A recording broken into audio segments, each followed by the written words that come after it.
Good morning. All right. Well, welcome to Kent State University this morning. We welcome you to the university and to the 9th annual Dronavation Symposium.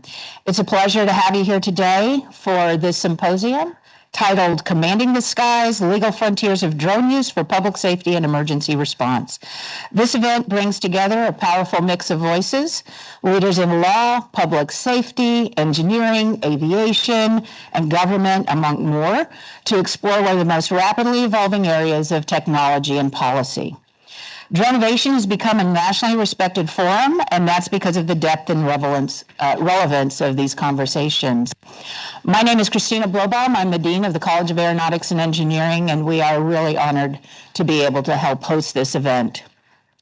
Drones are transforming how we respond to emergencies, how we protect our communities, and how we think about safety, logistics, and infrastructure. But with that transformation comes complexity. Legal being one of the foremost ones, operational as well, and ethical. That's why this symposium matters. It reflects the commitment of Kent State and the College of Aeronautics and Engineering to stay on the leading edge of research, collaboration, and practical innovation. To those of you joining us from around Ohio and beyond, welcome. This is being streamed, and so we welcome you. Next time, we welcome you in person. It's a great university. We'd love to have you here. We are honored to host you, those of you who are here, as well as virtual. And we want to thank our guest speakers for lending their time and insight. We also want to offer a sincere thank you to our sponsors who made this event possible today. Our presenting sponsors, Davos and the Drive Ohio UAS Center, for their leadership and continued partnership.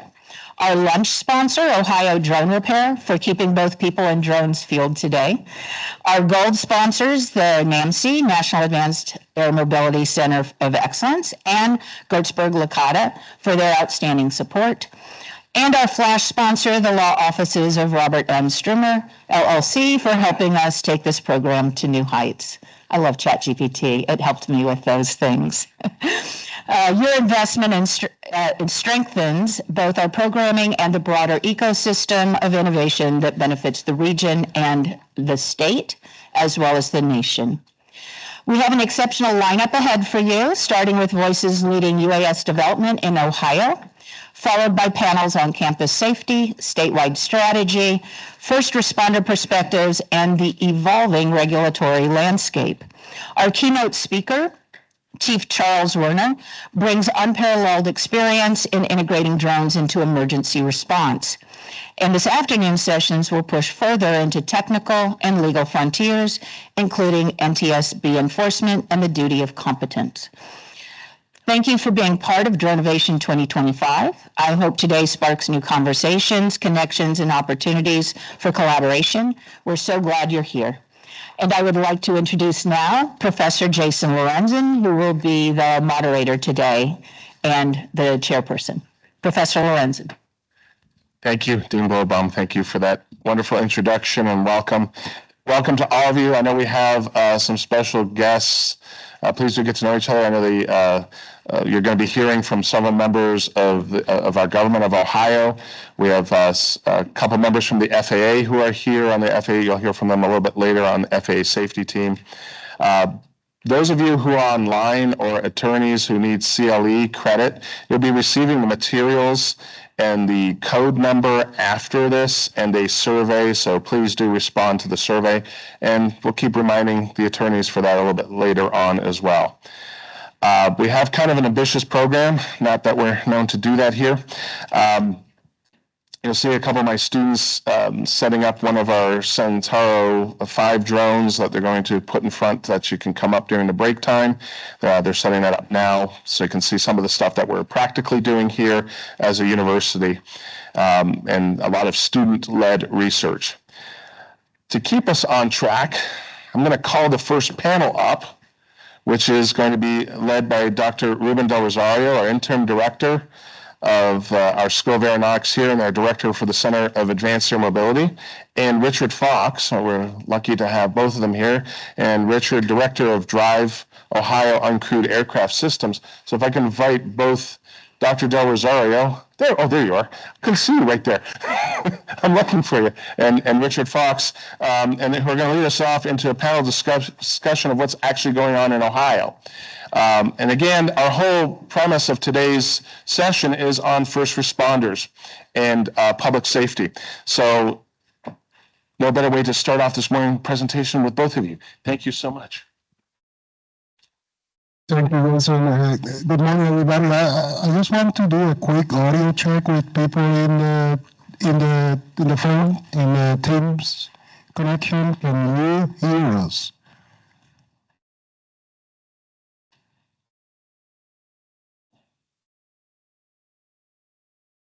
Oh, they cannot.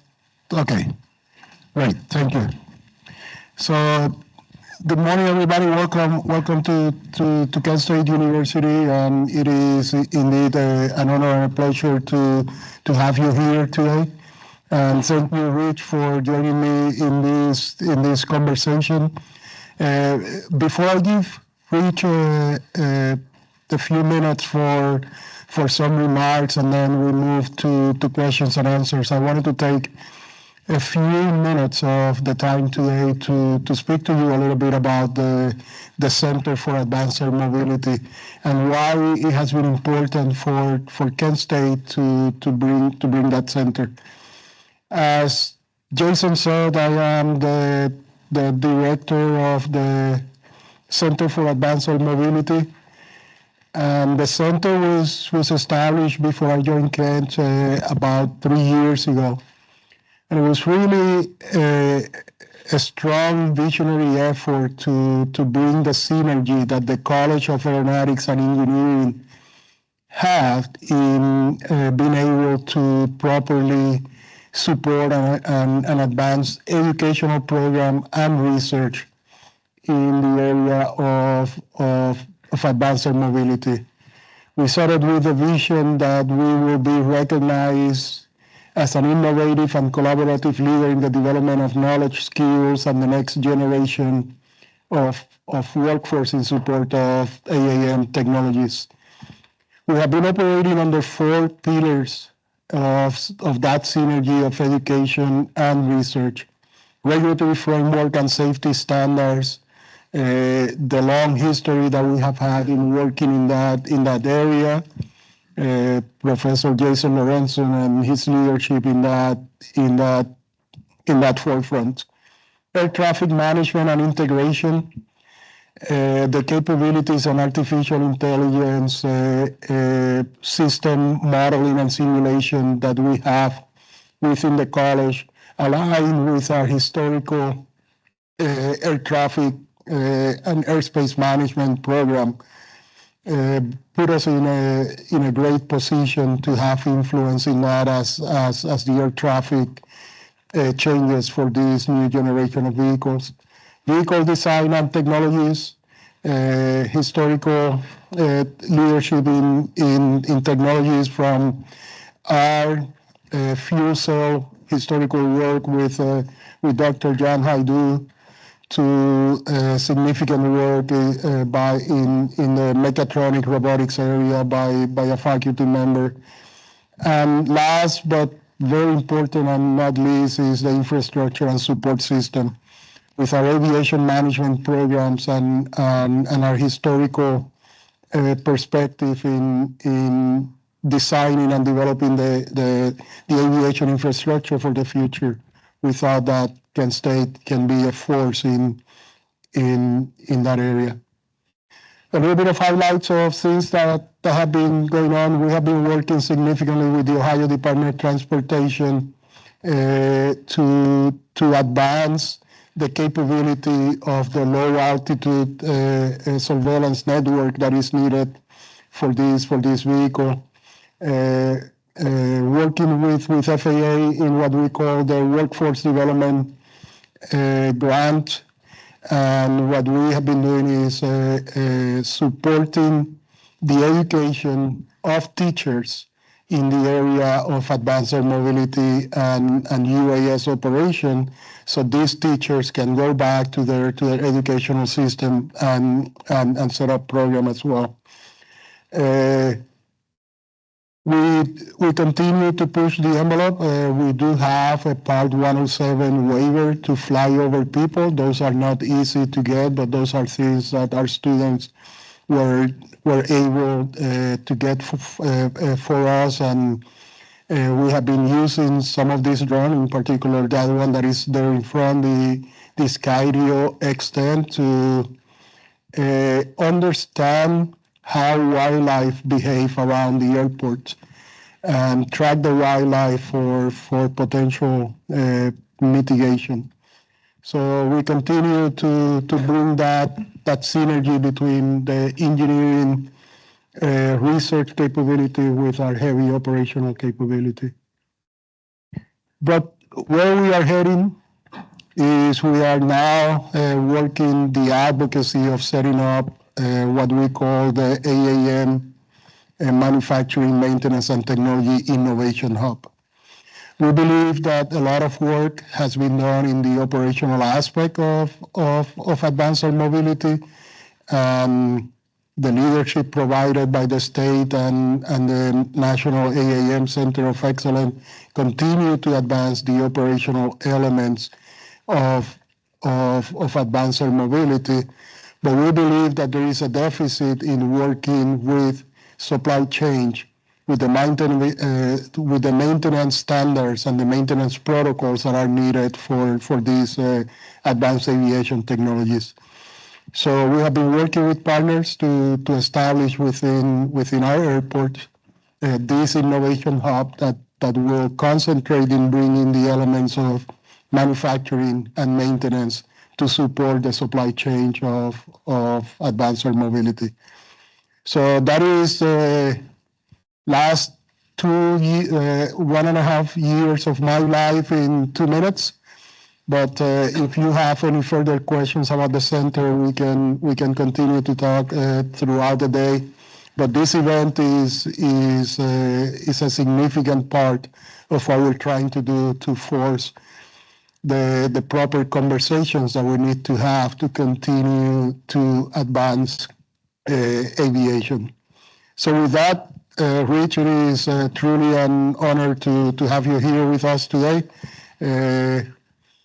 I'll pass it to you, and I think that the charts are here, Liz.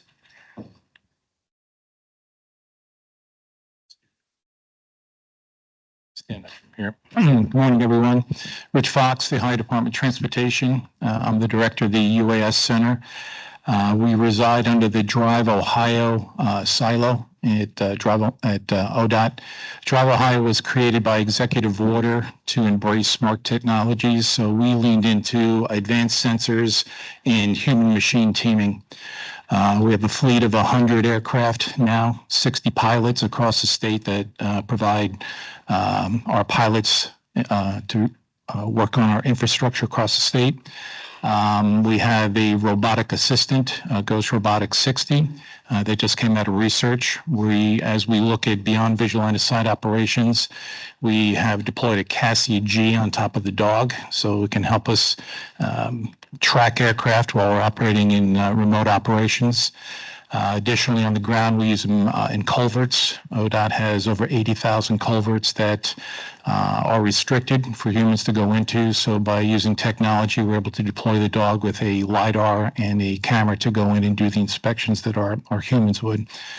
Lastly, we have a uncrewed surface vessel. It's a dual sonar boat that we use to inspect the piers of our bridges over waterways.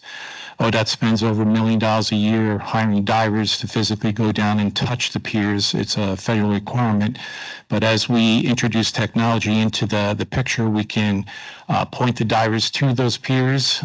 We can create a digital twin of those infrastructures and improve safety across ODOT. Two of the prime projects we're working on right now on the operational side, which is my side, is drone as a first responder. We received $2.5 million from the legislation to deploy drone-in-a-box technology across the state. The reason we're doing it is we have multi-year research for unmanned traffic management, 400 feet and below. At some point, when people start to fly drones on a regular basis, there has to be some form of air traffic control in that stratum. We've been working on it for 5 years, and this is an opportunity for us to deploy technology across the state and then ingest the telemetry and flight data so we can share through a software platform to other entities that are flying, basically situational awareness. Along that comes detect and void capabilities, traffic advisories, weather, other plugins that you can put through this platform. The second effort we're working on is advanced air mobility. The president, through executive order, created a eVTOL, electric vertical takeoff and landing immigration pilot program. So it's EIPP is the acronym. And the whole purpose of it is to take the technology that's still in testing right now, to get it out in the communities with public-private partnerships to see what it looks in our communities. The 3 areas that they're focusing on is logistics, medical use cases, and rural applications.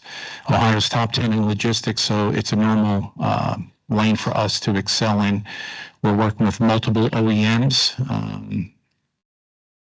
The kickoff date, the application is due by December 12th. Selection is going to be made Q1 of early next year. And then after 90 days after selected, there'll be 5 states that are selected to demonstrate this technology. On the 91st day, you're supposed to be flying. So we are heads down looking and working with different small companies and larger companies to demonstrate that future mobility throughout Ohio through this program. So quick synopsis of what Ohio is doing. I'll open up to questions if anybody has questions.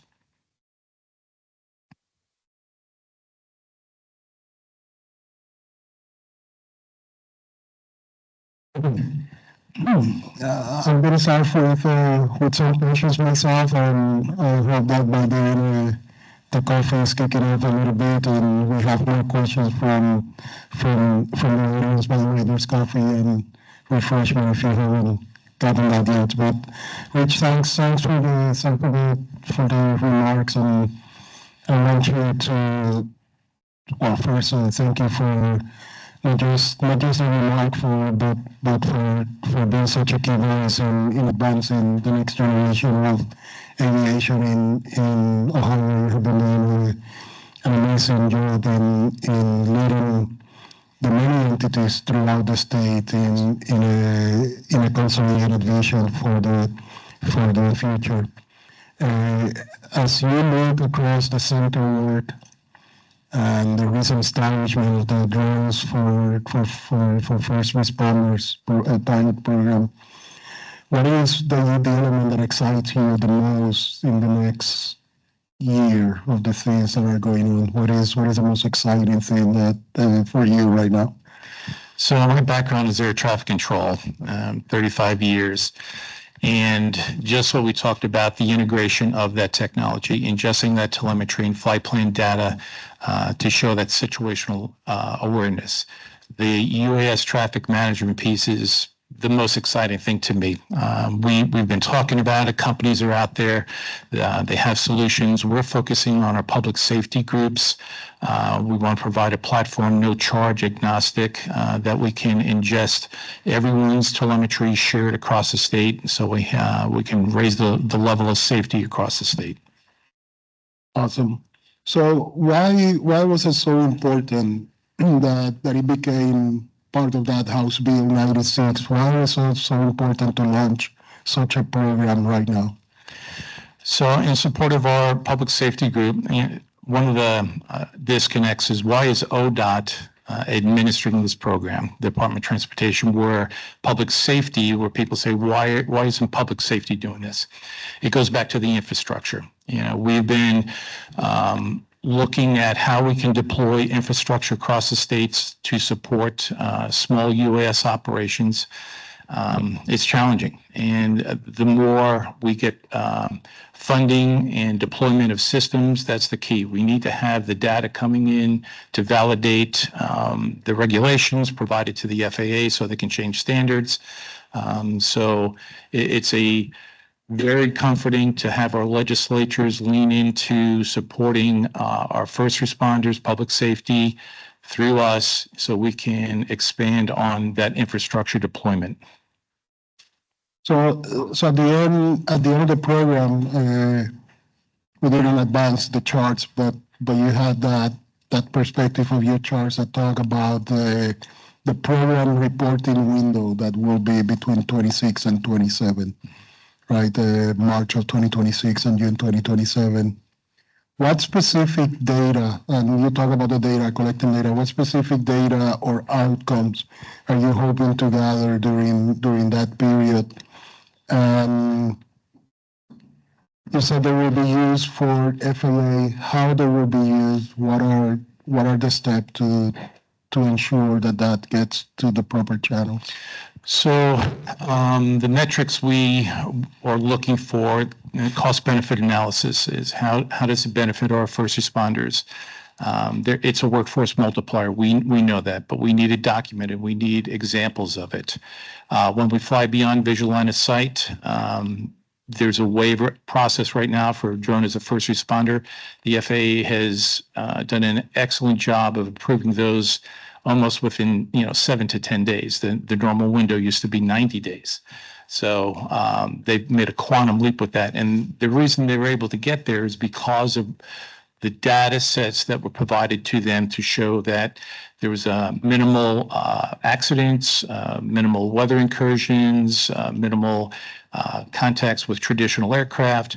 So all of those metrics combined, not only from the public safety aspect, community integration, but all those flight metrics that the FAA rely on to change the regulations. I'm looking around. If anybody has any question, please raise your hand. Wait for a microphone. So the website is uas.ohio.gov. That's our landing page for the DFR program. The application is due next Wednesday. It closes, request for application. We'll probably select sometime in December, no later than the first of the year. Then we will down select, we will review the applications and hopefully down select early Q1, maybe around March. And our goal is to have the municipalities, townships, counties engage the vendors, purchase the assets, and hopefully have them installed, deployed, and up early Q2 so we can get a full year of data collection throughout the program. It's a 2-year period of performance, ends in June of 27. So tell us a little bit more about what does the application entails. What information are you requesting and how that will be evaluated? Sure. So part of a pilot program from our point of view is we want to span rural, suburban, and urban communities. Additionally, we want to be across the state. We just don't want to be in one geographical area. As a pilot program, we're going to encounter different issues, whether it's communications, infrastructure, weather. There's a myriad of challenges that each community is going to face. And that's the type of data, again, that we're going to provide back to the FAA. And hopefully we are successful with this pilot program that we can continue the funding in successive years. Just any questions, there's. Yeah, with the ban of certain foreign-made drones, I wanted to know, is the state of Ohio doing anything in terms of encouraging locally made drones here in Ohio that can be affordable for first responders? We're always looking for ways to purchase Ohio materials. In our fleet today, we have aircraft from Event 38, which is an Ohio company. We just had a conversation with Angel Aerial out of Cincinnati. Our main integrator for the software platform that we're working in is called Cal Analytics. They're out of Ohio.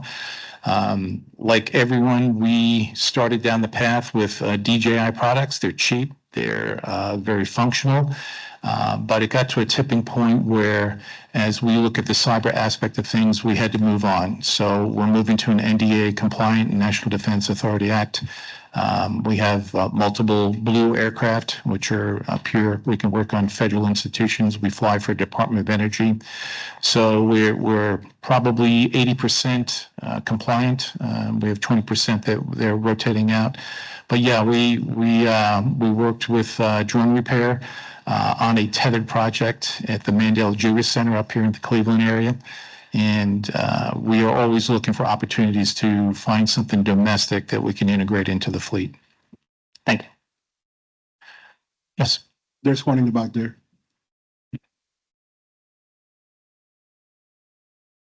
Hello. Hi. For the Drones for First Responder program, since drones are like an advancing new technology that's like very new today and it's like coming in very fast, what are the shortcomings or gaps in implementing it into these new programs? A ton. So the challenge for the DFR program is flying beyond visual line of sight, remote operations. It takes the X10 is a prime example. Skydio is our prime platform that we use. The aircraft has to have the ability to fly with software that enables you to fly beyond visual line of sight. There are challenges with infrastructure, with, I was up in Mansfield because of the way the terrain transitions. They could only fly in certain portions of the city because they lost connectivity with the drone. So the communications aspect of it is challenging. But technology changes so fast and industry is keeping up with a lot of these challenges. A lot of the technology comes from the military and it's working its way down into the civilian ranks, and it's very mature at this time. There are some gaps, and that's why we want to be in different parts of the state, rural, suburban, and urban.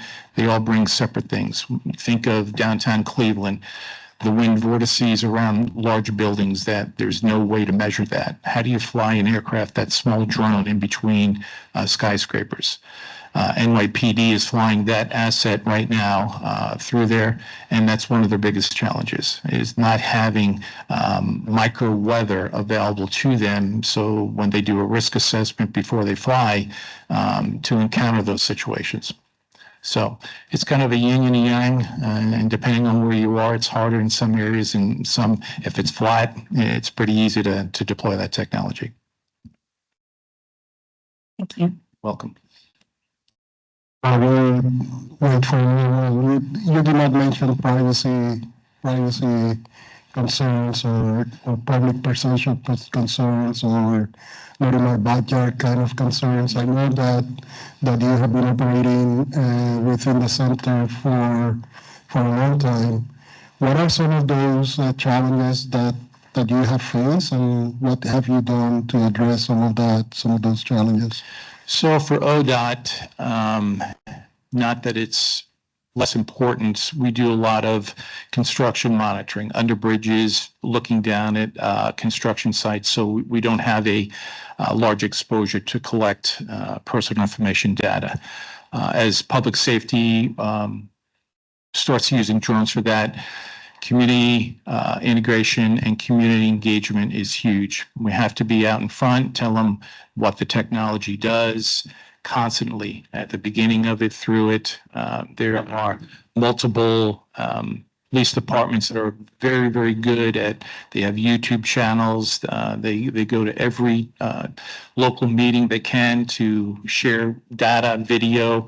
But there are state laws. Our legislatures are working on a framework, knowing that this technology is coming, to develop those rule sets. But each entity has their own rule set to protect data. But being very open and with the public and sharing data is the best way to make people comfortable that they're not being spied on. That's usually the biggest one. One question from In the back? from the audience.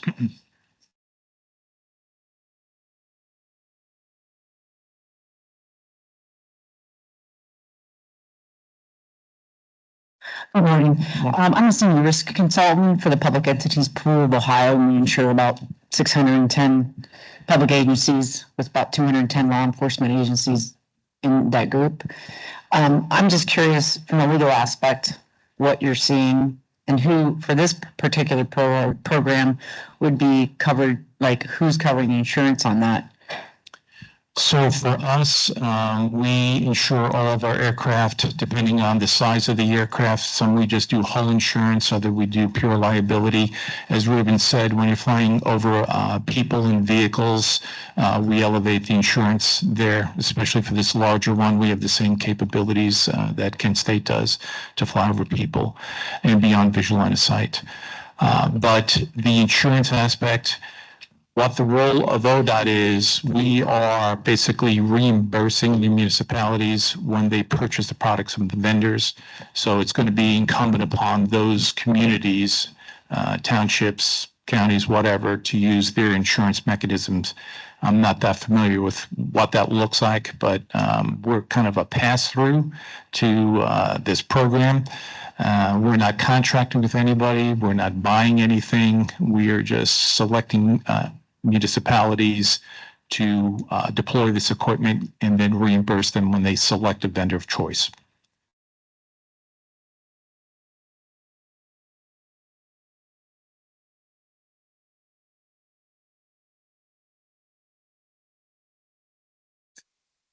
Any further questions? Thank you, Chris Pisano, the Office of Robert Stringer. I know we all love attorneys. So my question is, we have so many municipalities. How do we standardize that so that we don't end up with a patchwork of many different sets of rules or guidelines to where we don't know which guidelines each agency is following? As a home rule state, that's very challenging. The state can come out with is working on a framework. There's multiple bills that are in place for this technology, advanced air mobility, and there's a couple in draft form right now.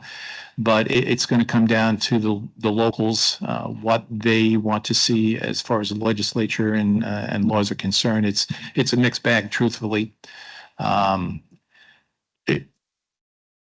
If you look at it in one aspect, it's an impediment to the industry and to the use of this technology if communities choose to be very closed, you know. So again, Ohio is unique with home rules, so it's hard to say there's one solution for the answer to that. I feel like the pilot program, you are trying to pursue some of that standardization by having the same platform being provided to all the communities, right? Correct. Yeah, that's our goal is, you know, it's the first time the state has funded this type of vehicle, and we are leading it from a standardization point. And our project manager has multiple states under his belt, over 80 waiver applications, and that was our intent going in there. Is there's a misconception of the way things should be procured and ways to do things, and this was an opportunity for the state to formalize it and make it a consistent delivery throughout the state. Any more questions? You mentioned just a bit ago that you know there's going to be a wide variety of missions and operations, and so I can imagine that you know at the local level, trying to have a full fleet of drones that covers every possibility might be an issue. So I'm curious if you anticipate the inclusion of commercial operators as a partner, as part of this kind of thing, and also part of that I'm thinking also is for services, like you mentioned, micro weather, for example, as something that might be provided, not by the state or by the locals, but perhaps by commercial entities. So I'm curious about your perspective on that. Sure. So as far as commercial drone delivery, no, that wouldn't be included in this program. But as far as the ancillary services, microweather, deconfliction, those type of services will be available through that platform. Part of the deployment of the program is to have an applicant, not just a single applicant, but to share it amongst fire, police, maybe city using it for building inspections, whatever the government can utilize to multitask that asset would be the maximum goal for usage.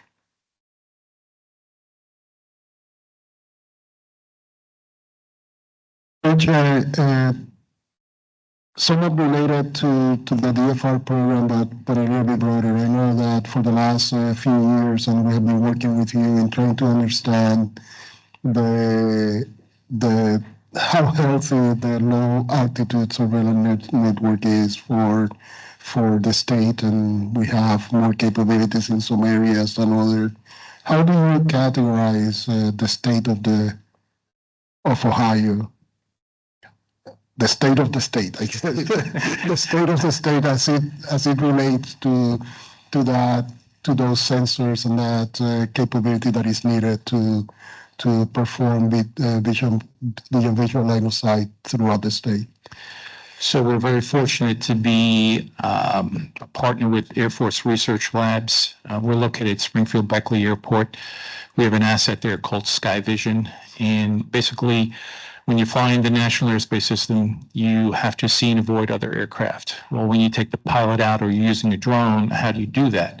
Well, SkyVision does it electronically. And what makes us a little bit different than everybody else is having access to those radar feeds. They are FAA radar feeds from Dayton International, Columbus, and Indianapolis Center. They're certified and maintained. Because of our relationship with the Department of Defense, we're able to access those feeds for testing of aircraft. From a state perspective, there is a follow-on capability of that feed, and we've applied to the FAA to get that feed so we can hopefully cover the entire state with that type of radar, which will mitigate us purchasing radars and putting them all across the state. Leveraging federal investments is a goal. There's been a significant amount of money invested in that radars. And if we can tie into that to provide support across the state for DFR operations, then we can tactically purchase smaller radars in areas that it's not covered by the FAA footprint. So that's where we're tracking towards. There's a question here in the front. Yes, sir. I don't know if I need a microphone to yell. Okay. In relation to the Department of the State. For people in the Talk. Teams thing. Never mind, choose I can. In relation to the first responder faculty for the state, along with that, a key component is detection to be able to find BVS without the need for visual view. Along those same lines, has ODOT as the state did anything to that detection that technology has, because the detection works twofold, right? On one side, it helps me ability to find BVS, that and for AAM, and conversely, a bigger concern going forward, in my humble opinion, is using those same systems that are in place for accounting and stuff. Has the state acquired, do they have availability, CMS, hardware, and hardware that municipalities and things that running scale operations can call into, utilize, or tap into? So yes, the state has purchased counter UAS systems. That's not in our lane as a Department of Transportation. That's Homeland Security. Directly behind you is our prisons director. They use counter UAS systems in their facilities. There's an opportunity coming up in the near future that the federal government has $500 million they're going to spend on counter UAS system deployment and testing. It's going to start with 10 states. $250 million for the first portion, then the latter part is $250 for deployment. So I agree with you, and we have researched that if it can be tracked, it's a benefit to us as well, just like you said. I know something's out there. I may not know what it is, but I know I have to miss it, right? So to aggregate all of those deployments of sensors, whatever they may be, acoustic radar, whatever, to ingest that into a universal platform, push it back out to whatever entity needs that. That's on our roadmap. It's way down our roadmap, but there's a lot of significance to that because the money that's invested in that infrastructure and that technology, just to have it siloed for one operation, it can't be done on a regular basis. We can tap into it and share that information, like you said. What was the question? As you see, the DFL pop up, they're automated detection. Typical range on the DFL was about 3.5 miles. Obviously, detection was much further, and that was kind of the thought was if you network those together. I know there's mobile units in fiction. It's a city of Cleveland. There's 2 fixed units that an aeroscope that we can tap into for large-scale events. But if you network all those together, as far as the advanced air mobility, DFR, and counter UAS, they all kind of tie together. Absolutely, and it's on our roadmap. It's extremely challenging, but as the technology matures and the software capabilities are developing that integration. Right now, the technology we have just allows one source of sensor, where we're going to, AFRL is designing a platform that is agnostic and take any sensor, visual, and whatever it may be, to do just what you're saying. So it's on the roadmap. Can't guarantee you one, though. Thank you. One more question here, and then we need to close over here. Oh, We'll get to. I'm looking at your website there. When I go back to my fire district board's meeting this evening, and if I go back and pitch them on this, can you put some meat on the bones about just how much money we're talking about? How many applications are going to be approved? In other words, the cynical fire people on my board are going to wonder, why are we doing this? So give me some talking points about why I should tell them to follow up. We're anticipating the average deployment to be approximately $200,000 to $250,000. So that puts us in a range of 6 to 8 deployments across the state. The applications received to date has been 42 as of this morning. 19 of those have been just fire departments. As I mentioned earlier, an application that has multiple components to it, supporting the public safety and other missions within the municipality, is going to be highly considered. So instead of going alone by yourself, find somebody to go with you. great. So 3 years from now, the pilot program is complete. Many things are happening in the state. How do you see advanced air mobility UAS operation 3-5 years from now within the state of Ohio? Well, I'll be retired, so I know that. I'll be flying around on that. I'm extremely confident this pilot program will be highly successful and will be repeat funding efforts. The legislators that have supported this technology from the beginning are instrumental in what the future holds. They're very proactive. They're aviators. They understand the significance of the value of AAM in communities. So with the EIPP that I mentioned, you're going to see those aircraft flying in Ohio the next 3 years. They'll be doing medical cases, logistics, and rural application. Drone technology, we are in a remote operation configuration. We have an operations center that we fly drone-in-the-box technology, this X10. We have one at Springfield Beckley Airport that we're integrating on an uncontrolled airport, trying to support airfield management. More importantly, we're deploying them down on the Brent Spence Bridge, which is the largest construction project ODOT has ever been assigned. And we want to introduce technology at the beginning of construction.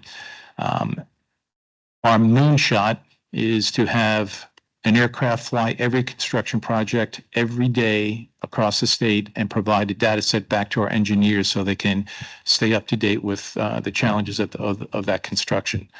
So in 3 years, we'll see large aircraft flying. I think drones will become more operational across the country. And Ohio's going to be in the center of that because of our aggressive approach to building infrastructure and reaching into advanced air mobility relationships with Air Force Research Lab and NASA Glenn here in Ohio. Thank you, Rich. We are out of time. I think that we can have at least another half an hour with you. But thank you for taking the time. Thank you for coming over, and thank you for all that you have done. Thank you. Appreciate it. Thanks for.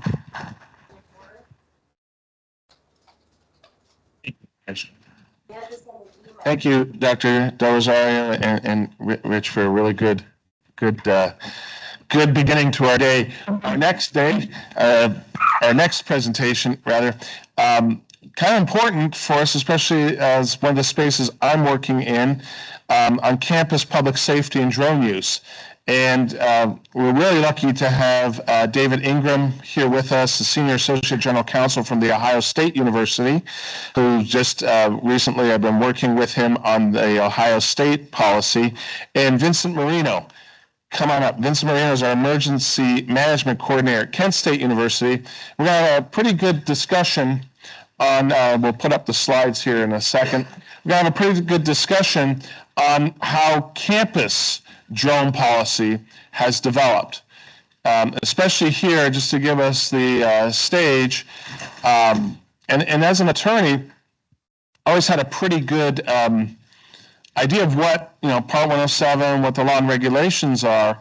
But in order to facilitate drone operations, we've had some lively things happen here on campus, as I'm sure at OSU, Bowling Green, across the state. And it came to actually light for me when I was told that our former Secretary of Transportation, Pete Buttigieg, was going to visit campus. And we had to do not autonomous, but flight over people as the former secretary was walking near the Aeronautics and Engineering building. And the amount of work that went in, the planning with the FAA, not a big deal. It was more on the public safety and working with our chief of police here that really opened my eyes to a lot of drone pilots. You can go and purchase these things off of Best Buy, off of Amazon, but where do we really enforce that flying? What are the policies on the ground? And this is a lively juxtaposition of federal law, local law, and state law, which is still being defined as we speak. So without any further ado, why don't you both introduce yourselves. So David. Morning, everyone. I'm David Ingram. I'm with the Ohio State University Office of Legal Affairs. Part of my portfolio is public safety. So I advise the police, EMS, also deal with the research misconduct and our on-campus investigations regarding foreign influence and white-collar investigations as well. Good morning, everybody. My name is Vincent Marino. I am the Emergency Management Coordinator here at Kent State University. I also work on the Portage County Incident Management Team, where I've had an opportunity to use drones real world on large-scale incidents throughout the county. I also drew the short straw here at Kent State for trying to figure out what our new drone policy is going to look like. So that's been a really fun adventure for me here in the last several months. And I'm really happy to be here and look forward to answering any questions anybody may have. So I think, I know we're trying to find the slides here. I don't see them up for the presentation I submitted. Hopefully I'll find it here. I'm seeing everybody else's presentation, but that's for what I sent yesterday. Okay. There's a place to change them in here. Okay. So as we get that going, so one of the things is how to develop a drone policy. And Vince, what were we experiencing here on campus that really we needed to do something, and maybe even go back to the history of the old policy? Yeah, so historically, Kent State has had a policy on drone use, UAS use on campus. What we found was that largely there was we had a pretty good amount of non-compliance with that policy. In the policy, we wanted anybody who was going to put a drone in the air on Kent State property had to get approval through the Department of Public Safety before they did so.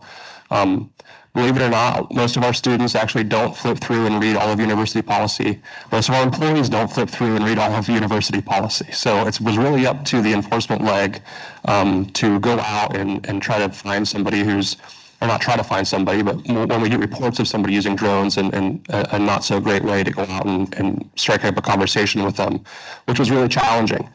And also kind of headache. So for example, at a football game, we'll be halfway through a football game and all of a sudden law enforcement's like, whose drone is that?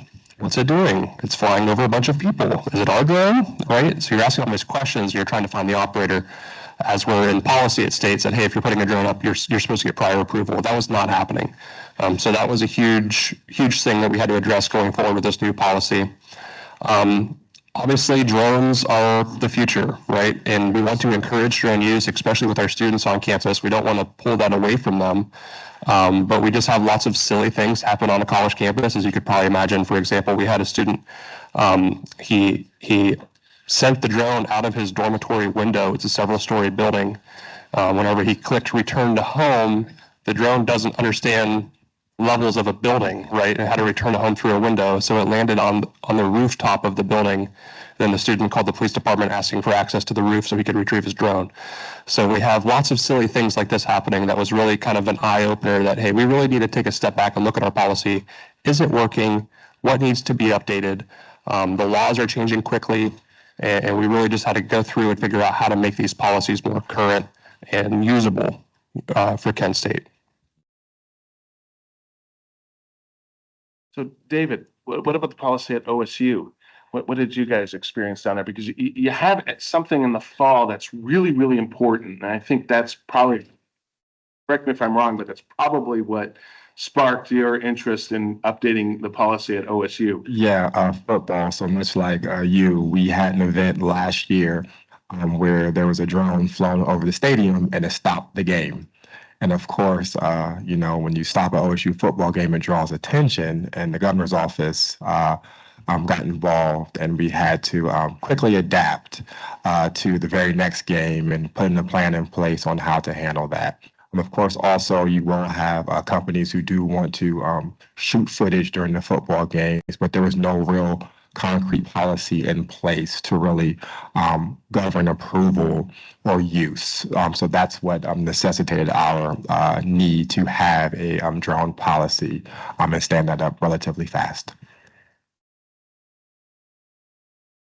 And let's go back to OSU.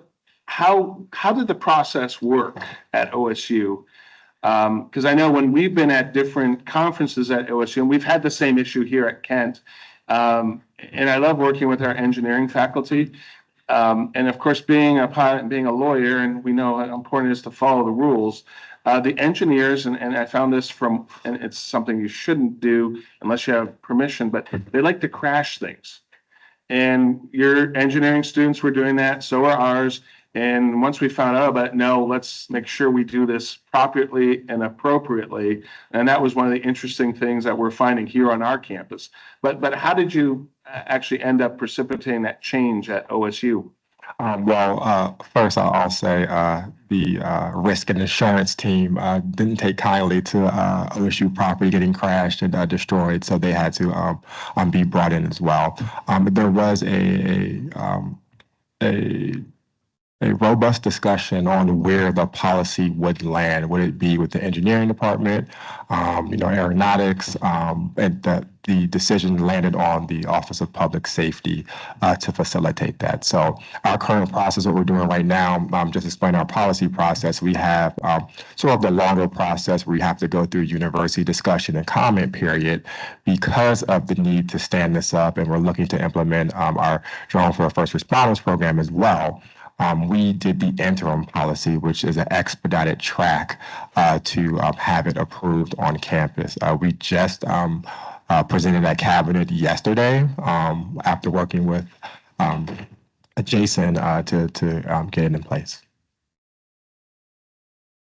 And Vincent, what did we do here at Kent? Yeah, so I briefly talked about where we were, where we're going. is we really just kind of sat down as a group. We got a committee together of subject matter experts, such as Jason himself and other members from the College of Aeronautics and Engineering, who were really helpful, to try to figure out what do we actually want to allow, what flights do we want to allow. And we kind of had a group discussion and came up with 4 different categories. So we want to have recreational use, which would be, hey, I'm a student and I just want to go fly my drone. Commercial use, public safety and government use, and educational and research use. So those are the 4 types of categories of flights that we are going to allow at Kent State.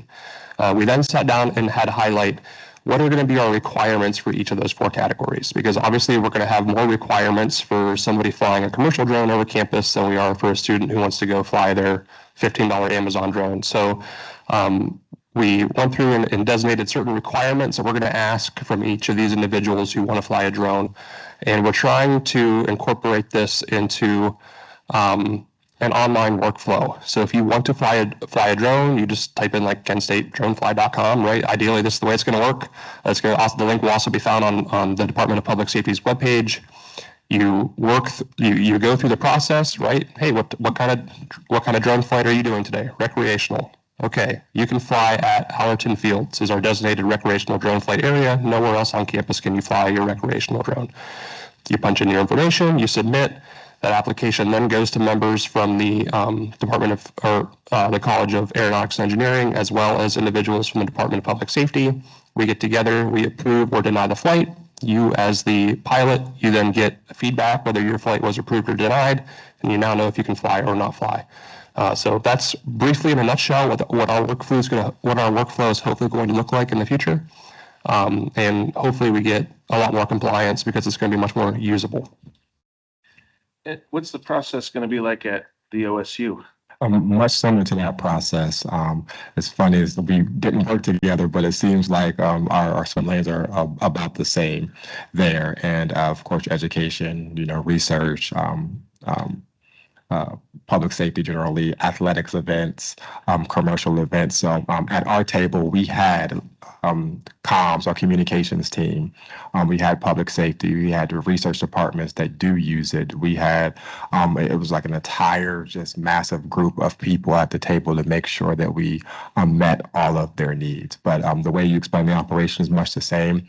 It's going to be managed through sort of a smart sheet on the back end through a portal.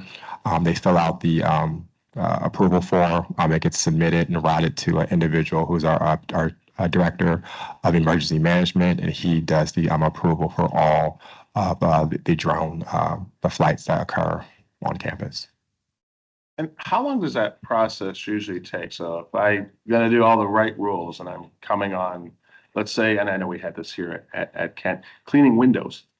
And I have this new system, so I'm going to come in. What does that process look like if the maintenance department wants to hire a company and they come in? What does that operator have to do?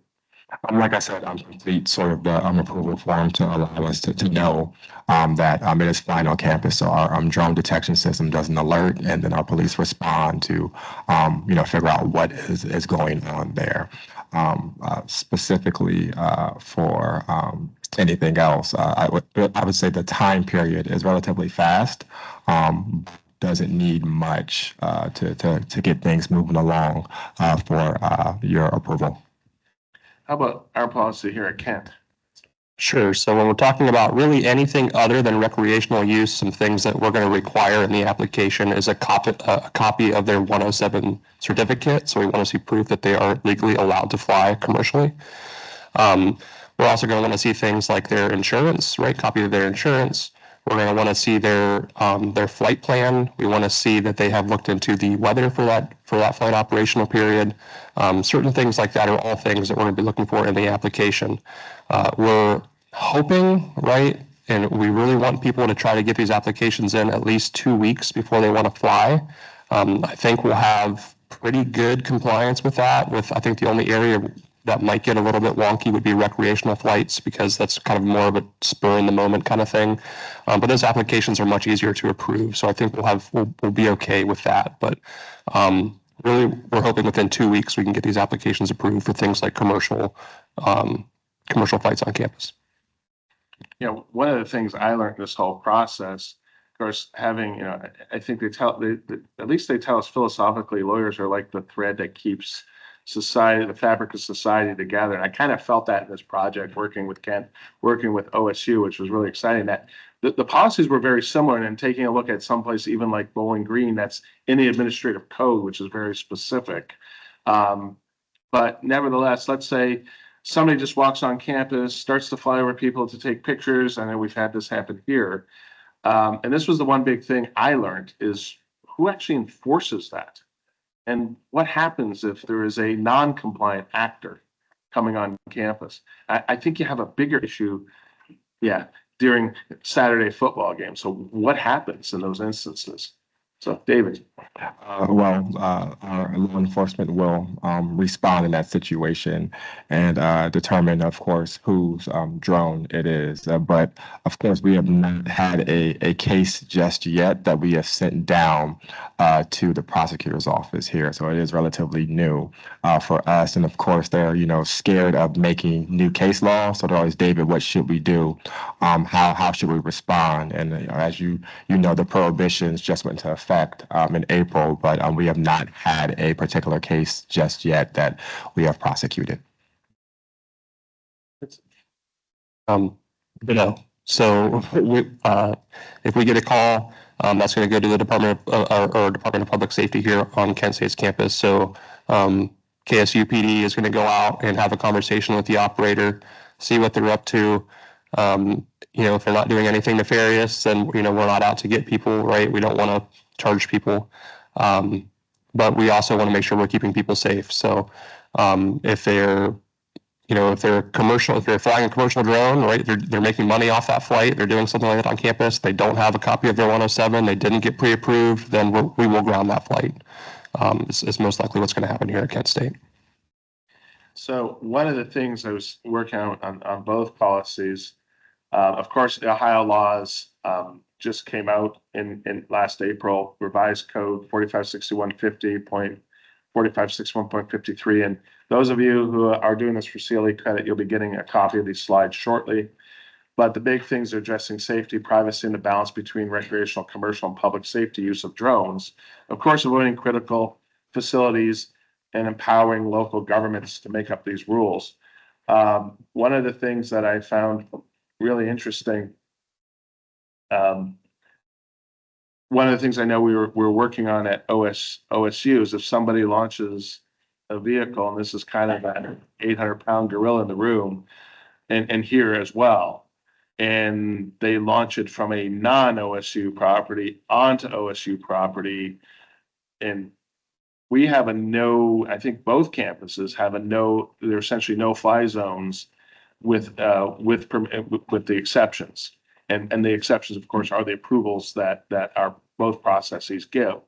But I know, David, because we had lively conversations about this, and what was the issue with that, and how do we come to again, not creating new case law, because this is already happening in Michigan. Right. But I think we kind of figured out before why that's happening in Michigan and not in Ohio yet. But it's kind of this 800-pound gorilla. But how do we come up with this? How did the policy at OSU address that? Yeah, we are, of course, located in Columbus, but surrounding areas, we have Upper Arlington, which is really close to our campus, and of course, the Columbus proper as well. So jurisdiction really is a question of who, if it flies from Columbus onto OSU's campus or Arlington onto OSU's campus, who really has jurisdiction to enforce and to charge. We did, I believe, Jason, we selected that where the violation occurred, which would be on our campus, we would respond in that situation. But again, we haven't had it just yet, but it is something that we are very concerned about that will happen, we know at some point or another. Yeah, it's definitely a concern, especially here at Kent State. Our airspace is class golf, right? I mean, anybody can fly in it. So they could take off theoretically somewhere off campus and fly their drone on a campus, and technically they're not violating any law unless they're flying in a way that would be in violation of Part 107, for example, if they're flying over people or vehicles, which most likely they would be. So we could really lean on things like that if we had to ground that flight. But it's definitely a little bit of a gray area for sure. And we haven't dealt with it yet, but I guarantee we will be dealing with it here in the short future. And Jason, I'll just share what we have done. We've built into our mutual aid agreement actual language with the city of Columbus, and we'll likely do it for the surrounding communities as well. If the violation occurred within a certain jurisdiction, who is going to be responding to that? So actually putting it in paper or in an agreement, we believe is going to be helpful for the next step when in fact it does occur. We don't want, of course, us to respond and it's, not the appropriate jurisdiction and gets thrown out in court, right? So just documenting it in our mutual aid agreement with the Columbus Police Department is what we've done. Yeah, and what I tried to do, working with you, Dave, is look, and I sent you guys all the case law that I came up with and the two legal principles of ownership of airspace, which FAA does disagree with vehemently on this, because the position of FAA is that they own everything. And I had this conversation with the former acting administrator of the FAA, Billy Nolan, and he said, we own everything from the blades of grass up to the heavens. And I know last year's Dronavation, Heather Spangler, I think she's with us online today, but she actually gave us a really good breakdown of the argument at FAA, which is the preemption argument. I've argued that in other cases it hasn't worked, where it's favorable to argue FAA has jurisdiction, but those are on other issues. But what I came up with was this idea of trespass may be committed by invading the airspace of a property of another. And that came from the several cases, but Chance versus BP Chemicals. And the owner of the land owns so much of the space above the ground as he or she can use or occupy. What's that reasonable use? I don't know. Is it double the amount, triple the amount? I think there's more case law that needs to be developed. My solution to drone airways is following the roadways, utility ways under that 400 feet. We'll see how that goes, because I don't think it's something that the FAA can come in and say, we own everything from the blade, or legislate, we own everything from the blades of grass up to the heavens. I think it'll be impossible to do that given the separation of powers. But I think there's enough case law. But ironically, and I know Joe Zeese, I don't want to take thunder away from the next panel, and from Chris Adkins, who's going to talk about a bill that's that they're giving us 200 feet, right, Chris? Well, there's no ceiling for House Bill 425. Okay, so we're gonna have to see how this all comes out, but if it's not legislated, it's gonna have to be litigated some way. And I know everybody's afraid of going into court and dealing with court and having what that outcome is gonna be, if it's a jury or a judge or whatnot, and how things are not litigated effectively. But, and the reason I bring up these other two cases, I believe it's State versus Newcomb. Was that which county was that? That's the one that they had, the officer, the sheriff wasn't Part 107. That's State Stevens. It's State v. Stevens. Yeah, Stevens, the hit skip. Yeah, the hit skip, and then they used it at hot pursuit. But the operator, there wasn't a letter of agreement with the FAA, nor was there a Part 107. But what happened at the litigation level, at the criminal trial level, it wasn't raised in a motion to suppress. So when it got to the appellate court, it's like, well, you didn't raise it. Sorry, yeah, can't deal with it. Okay, go away. Stevens, you win, or Stevens, you still lose. And those are some of the things that I've been trying to work as a part-time prosecutor with prosecutors, law enforcement, in our aviation workforce development to try and train law enforcement. This is what they can do and can't do. And I did come up with a chart. First was for OSU, developing drone policies, and this will be sent out in your materials for the attorneys here. This is what law enforcement can do, but it's actually based in Part 107. But a lot of times too, I find law enforcement, because remember, folks who are here, it's less than 0.5% of the population that has actually touched the controls of an airplane. So those of us who are certificated pilots, you can see their heads getting bigger. It's like being in a group of judges and lawyers, right? But the pilots' heads right now are getting big because they're an elite of an elite. But the bigger point is here is that not a lot of people understand how to fly. And this is a big thing. And what can a law enforcement officer do? And under Ohio Revised Code, we came up with a quick guide, what they can do and the type of violation prohibited. Flying a drone in Ohio in violation of federal law or FAA regulations. But for the law enforcement officer, you have to know what those regulations are. And that's kind of what, we help people here with as well. Flying in a restricted way with FAA authorization. Interfering with police, that was a big deal about 10 years ago, right? People were putting up a car accident and first responders were there. Ambulance, firefighters were there trying to determine what the extent of the accident was. And somebody was trying to record something and interfering with using a drone with police, flying near a critical facility, which I'm not going to throw because the next presentation is going to be absolutely wonderful. And of course, violent or harmful crime and flying near a facility to destroy it or tamper with it. The next presentation is going to be dealing with that. But the big thing for me was to try and help law enforcement coming up with these cheat sheets, essentially. And I'll get phone calls. What do we do? Charge the person with trespass. Yep. But the other big thing is there's a bigger difficulty finding the drone operator. Yep. So I've dealt with it kind of on both ends. One, I also subscribe to this. I really think it's a helpful tool for our officers. You'll likely hear me say when I speak with the officers, here's a good charge and here's a better charge. I used to be a prosecutor at the city of Columbus and also a first assistant in the Franklin County Prosecutor's Office. So this is a good tool.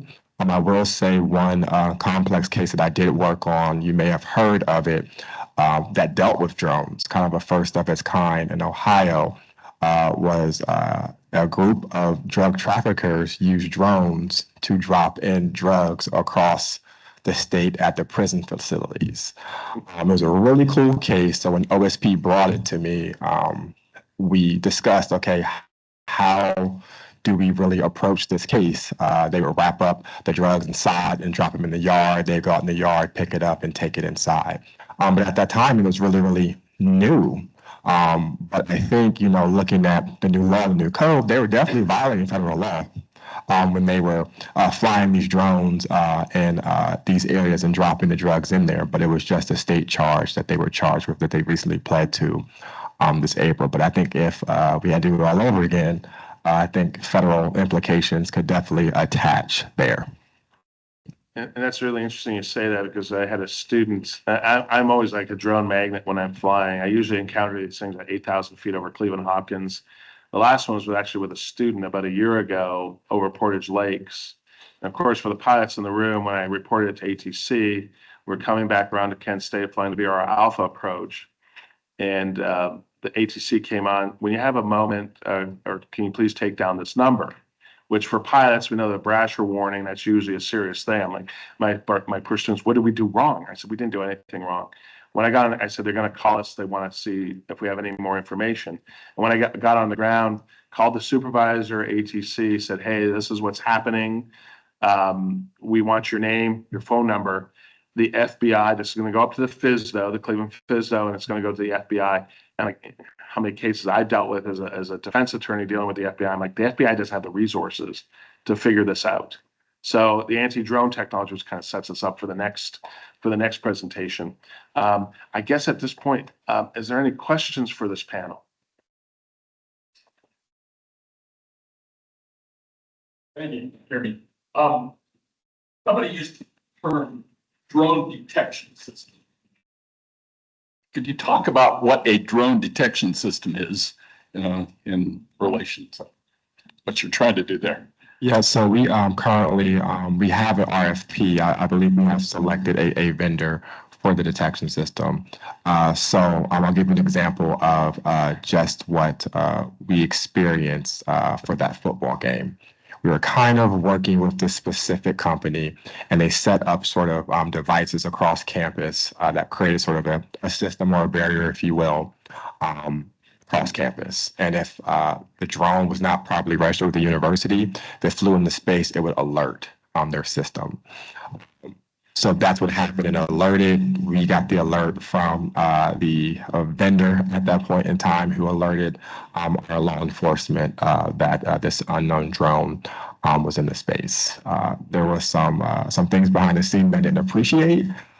They were hot on. We are working with OSU to install this system, and they wanted to use the name and the likeness to market to other universities.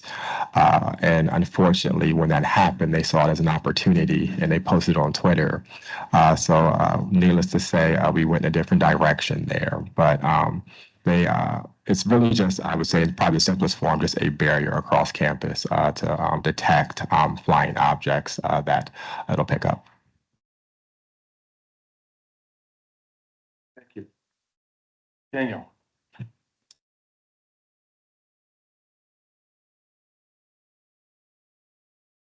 So I guess I have two questions. The first one is whether you have application processes for people to fly on campus, and they'll get that back whether they're approved or denied. And will the pilots receive a reason if they do get denied as to what that is? In our case, yes. Same here at Kent State. Okay. And the second one is what would happen if that pilot, or if they got denied and they were to choose to just go fly anyways? Is there a difference between someone that went through that process, got denied and went and flew, versus someone that didn't go through the process at all? It depends. I know that's the lawyer answer, but if you are a student, you'll have to go through the conduct process as well. So it'll trigger the conduct process, which may, I think, for us, that may be the more harsher sanction, and we may not go forward with any sort of criminal trespass or anything like that, because you are going to potentially get suspended or have some sort of negative impact as it relates to academics. If you are an individual person, and we would just, a non-student, a non-affiliate, if you will, we would just handle it accordingly if, criminal law was violated. Yeah, if somebody filled out our application and they got denied and they still flew, they can no longer play the ignorance card that, oh, I wasn't aware, right? So that's probably going to give some steam, whether that be in student conduct or likewise, whether you're not a student. So I would definitely recommend not flying if you are denied at Kent State. Also, too, and Daniel, I'm going to say that also triggers the hazardous attitude of anti-authority, which, there's a whole bunch of FAA issues also with that. But I think the bigger, and I just introduced Chief Jenkins in the back. I will end this panel with a little story about the dropping the football game. But again, I think what we see here on campus, I think OSU is, you can't plead the ignorance card at first, but we'll work with you to, again, just like FAA, to get into compliance. And I think that's the big thing. If you follow the rules, generally you're going to be safe. And I think that's the big thing of why we have these policies in place. Speaking of policies in place, the one time that I wish Chief Jenkins told me no was dropping the football at the football game. Our president of the university came, and you remember he called me, yeah, we're going to prove this. I'm like, great. Because that was a really heart-stopping moment for me, because there's so many things that could go wrong. But we followed all the directions of our policy. It was pretty straightforward once we submitted.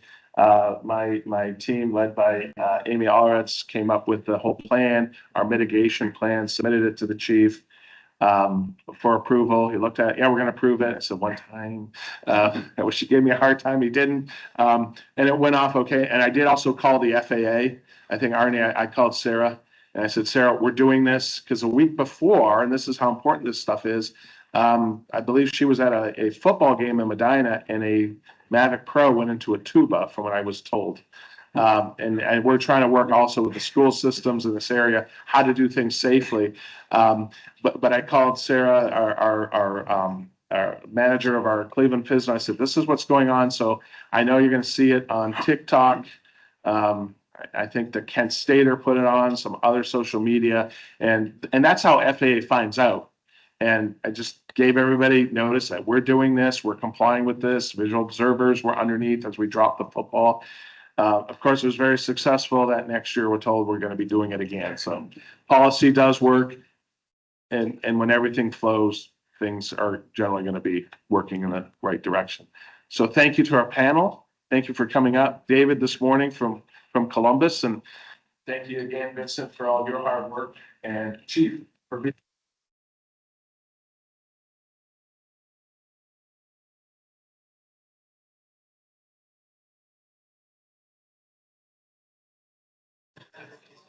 So, good morning once again. Those of you online, I a little flustered up here at the earlier panel, so I do apologize to David and Vincent for cutting our panel short. But we gave you an unintentional break. So hopefully you got some food and time to get to know each other. This next panel is definitely the meat of this morning's session on public safety and drones in the state's perspective. And I have Joe Zeese, who's the Aerospace and Defense Advisor, Office of the Governor Mike DeWine. Andy Wilson, we're lucky to have Andy here, Director of Public Safety for the state of Ohio. And I'm really looking forward to Vinco's presentation, our intelligence chief, especially on the Bureau of Prisons and your role with the Ohio Department of Rehabilitation and Correction. So without any further ado, thank you and welcome. And we look forward to hearing what the three of you have to say. Thank you. I'll grab that then. Thanks so much. We're looking forward to this, really talk about the state of Ohio and what drones mean to the state of Ohio, what advanced air mobility, which incorporates drones also, means to the state of Ohio, both in the positive and also the challenges that go along with drones. So Jason mentioned who we are. Before we talk about drones, what I'd like to do is maybe go down the line here, get a little personal reflection, a little personal background that you couldn't read in the bios that are in the program today, just so you get to know us and where we're coming from in a general sense before we talk about drones, right? So Vinco, you want to start?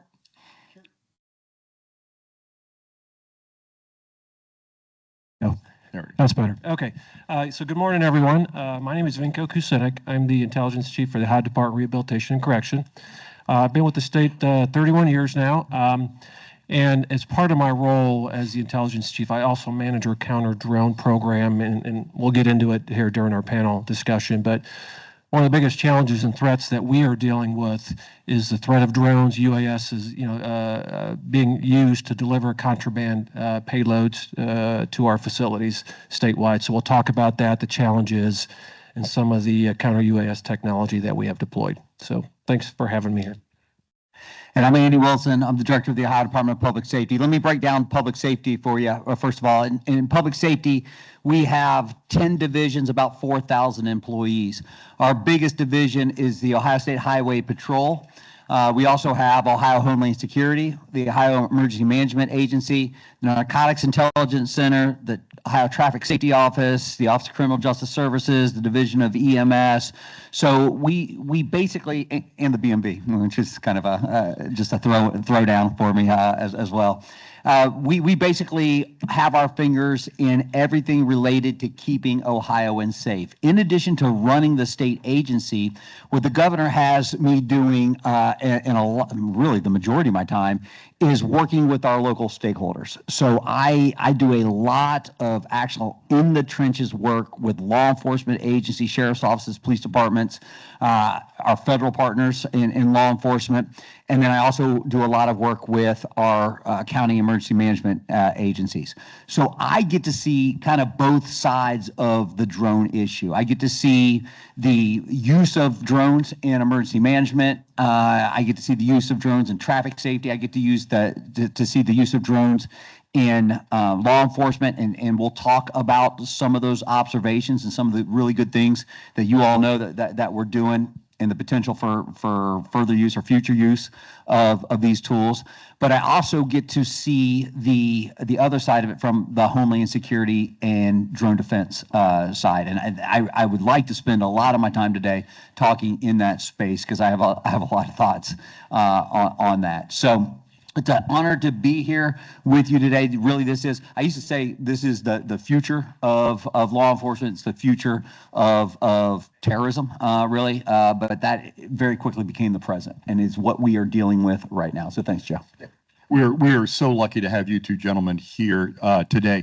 So Joe Zeese, I'm Governor DeWine's Aerospace and Defense Advisor. Been doing that job for about 6 3/4 years, since about a month after the governor took office. My background is 26 years in the Air Force, right? 20 of those 26 was flight test or flight test related kind of assignment, to include Holloman Air Force Base in 2002 to 2004, where we actually first started doing sense and avoid work. Right, it was very, very fascinating. Some of the early sense and avoid work over White Sands Missile Range, to Eglin Air Force Base, where I commanded the test wing there. Again, a lot of drone work, a lot of sense and avoid work, a lot of weapons work, autonomous weapons, things like that. In my career, I've chased cruise missiles. I've chased a variety of different systems, controlled them from the backseat of an F-4. Right, the longer range things that we think about as military drones, as military hardware. Originally, they were thought of as the cruise missile kind of things. When I got out, I actually worked for a nonprofit, Dayton Development Coalition, in economic development in aerospace and defense for about 6 years. And drones continued to be an expanding part of that job and of Ohio. Went to law school, and the intent was, again, drone law, right? Pervaded every aspect of the law, First Amendment, Fourth Amendment, search, seizure. And we can talk a little bit about that as it also relates to public safety, right? And practiced law for a bit and was asked to do this job. That's where I come from. That's my background. You'll probably find that I'm focused a lot on the economics and the economic development piece of drones as they pervade into Ohio, and then insofar as Ohio leads our nation into the United States, right? It's amazing what that technology can do, and it truly is the leading edge of technology, right? So the 4 things I do for Governor DeWine is preserve, protect, defend, and expand Ohio's federal installations. Right? That's the basis, but I'd say federal, underline, bold, I mean in cap letters, federal, because we also bring into account NASA as well as the Coast Guard. Insofar as drone technology, right, and our bases and what they bring to bear, those are 2 critical aspects of Ohio that are gems, right? And in some cases, underserved gems of Ohio. The second pillar, if you will, the second task, is increase the research synergies and portfolios of Ohio's national level laboratories, right? The Air Force Research Laboratory, NASA Glenn, underpinned by the Ohio Federal Research Network, our universities, right? Kent State being a prime example of that. Right, and increasing that research and development portfolio in aerospace and defense. Third is to work with Jobs Ohio to aggressively attract mission and industry to Ohio, right? And this is a huge industry. We'll talk about that. And then the 4th piece is workforce development. Again, we're at a university, so career tech center trained, university educated, as well as the STEM pipeline that supports 1, 2, and 3 above. So that's us, right? That's the introductions. What I thought we'd do is talk a little bit about our departmental interests in drones, counter-drone technology, the usage, the benefits, the drawbacks, the hindrances of those in Ohio. And then we'll have that conversation, right, about drones, UASs, and on. I think it's a fascinating discussion. I want to make sure that we have questions from you, because that'll really set the tone of the remainder of our conversation. So we've got a bit of time to set aside to do that, okay? So having said that, let's talk a little bit about the overview of our departmental interests in drones. So Andy, I'll start with you. Can you talk a little bit about, you touched on Department of Public Safety, right? Clearly Homeland Security, clearly law enforcement usages and things like that. Can you talk a little bit more about that? Sure. By show of hands, do we have law enforcement in here in the room at all? Okay, excellent. And I imagine you're here because you are starting to adopt and use drones in your duties, correct? So some of the ways that we are using drone technology, of course, you can use them, pretty statically just for crash reconstruction, overhead photography, all of that kind of classic stuff. But man, we're really seeing a lot of success in using drones in law enforcement, especially in the patrol and our SWAT and SRT areas, is using mini drones in barricade or high-risk situations. Man, they are so good from a pure officer safety point of view. You used to, a decade ago, you had robots, and we still have robots, and you drive a robot into a barricade situation, you talk to the guy, or you film the guy, you could give him food, drink, whatever you needed to do. But obviously that has all kinds of limitations. You can't, a lot of these robots you can't climb stairs with, you can't, there's a mobility issue or mobility issues. Man, these mini drones that we are using, we literally can punch a hole in a window, fly them through the house. And again, if you hit a door that's shut, you just fly it back out the window, punch a hole in a different window, and go down a different hallway. And again, it allows, from a pure situational awareness point of view, it allows our officers to understand what's going on inside that house without putting them at risk, obviously. It also allows us to engage in some of our de-escalation and our critical incidents, really negotiations with folks, because a lot of these drones have the ability to communicate back and forth. So we can fly it in, we can talk to the guy, we can basically talk him out. We can, another key thing too is a lot of times in these barricade situations, law enforcement, you don't know who else is in the house. So your operational plan on how you're going to deal with that barricade, your operational plan for whether or not you're going to sit and wait it out, or whether or not you're going to go to that house, a lot of times is driven by the intelligence that you have. The drone allows you to gather that intelligence. So we have, I should have brought some footage. I know Vinco's got a lot of good stuff. We have people shoot at our drones all the time when we fly them into a house. And again, those are shots that otherwise would have gone towards actual first responders. So that's a great use of it. The other platform that's a great emerging platform, and I don't know if you all are using this at all, is the drone as a first responder concept. So with personnel issues being what they are in law enforcement, most agencies are down in strength. You got people that are spread out. It's not uncommon for a county sheriff's office to maybe only have 2 or 3 cars out on the road for the entire county. The drone as a first responder concept is a great concept. That's literally where a drone flies out of a box on top of your agency or a substation or something like that, and goes straight to whatever the call is. Again, gives you the same capability to communicate with whoever the suspect is, whoever the victim is. It allows you to, a lot of times, get eyes on a suspect vehicle pretty quickly and get that information out. It allows you to quickly respond to and effectuate arrests a lot of times, and allows you to bring the proper resources to whatever that call is. A lot of times you can see the drone as the first responder to help with bystander intervention. So let's say it's a medical emergency and you got people standing there not really knowing what to do. You literally can walk them through CPR. You can walk them through stop the bleed. So there's a lot of good usage for that drone as a first responder, especially for agencies that don't have a lot of folks. I was with the Department of Natural Resources yesterday, and they are very short-staffed in their parks, and sometimes it may take them 45 minutes to an hour to get to something. But if each park had a drone as first responder, literally they could, at their district headquarters, could fly that drone to wherever that's needed in the park and begin to at least respond to that issue. So I want to talk about that. And Joe, I don't know if you want me to go into the Homeland Security issue or the drone detection issue, or you want to pop it down to Vinco and bring it back to talk about really what I'm worried about. Right. Let's pop it down to Vinco. And you want to do my slides now? Or? Absolutely. Go right ahead. Yeah. Because you can set the stage for that. There we go. We'll talk to me. Okay. There you go. Perfect. Go again. There we go. Okay, so as I kind of indicated earlier, the biggest threat and challenge that we deal with is drones being used for nefarious activity, right? To deliver packs of contraband, and contraband could include everything that's listed up there. We've had hacksaw blades dropped at one of our prisons. Obviously, our biggest fear is some type of weapon gun being introduced into a facility. So this is a struggle that we deal with, not just in Ohio, but other DOCs across the country. We've been dealing with this for the past several years now.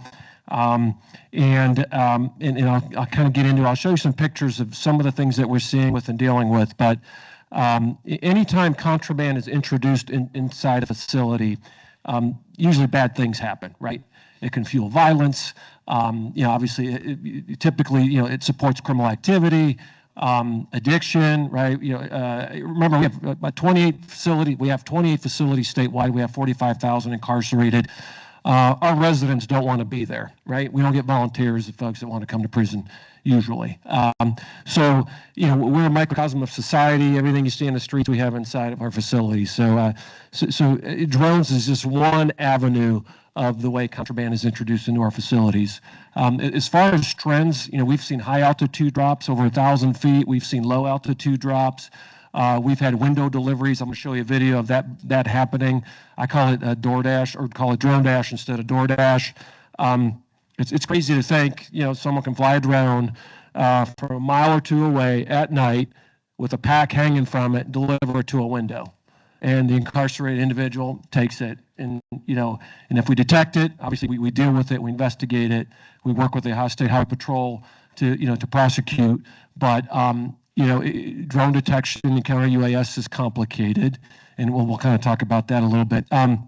We've also seen, multi-institution drone operations, right? This isn't a one-off, just one prison.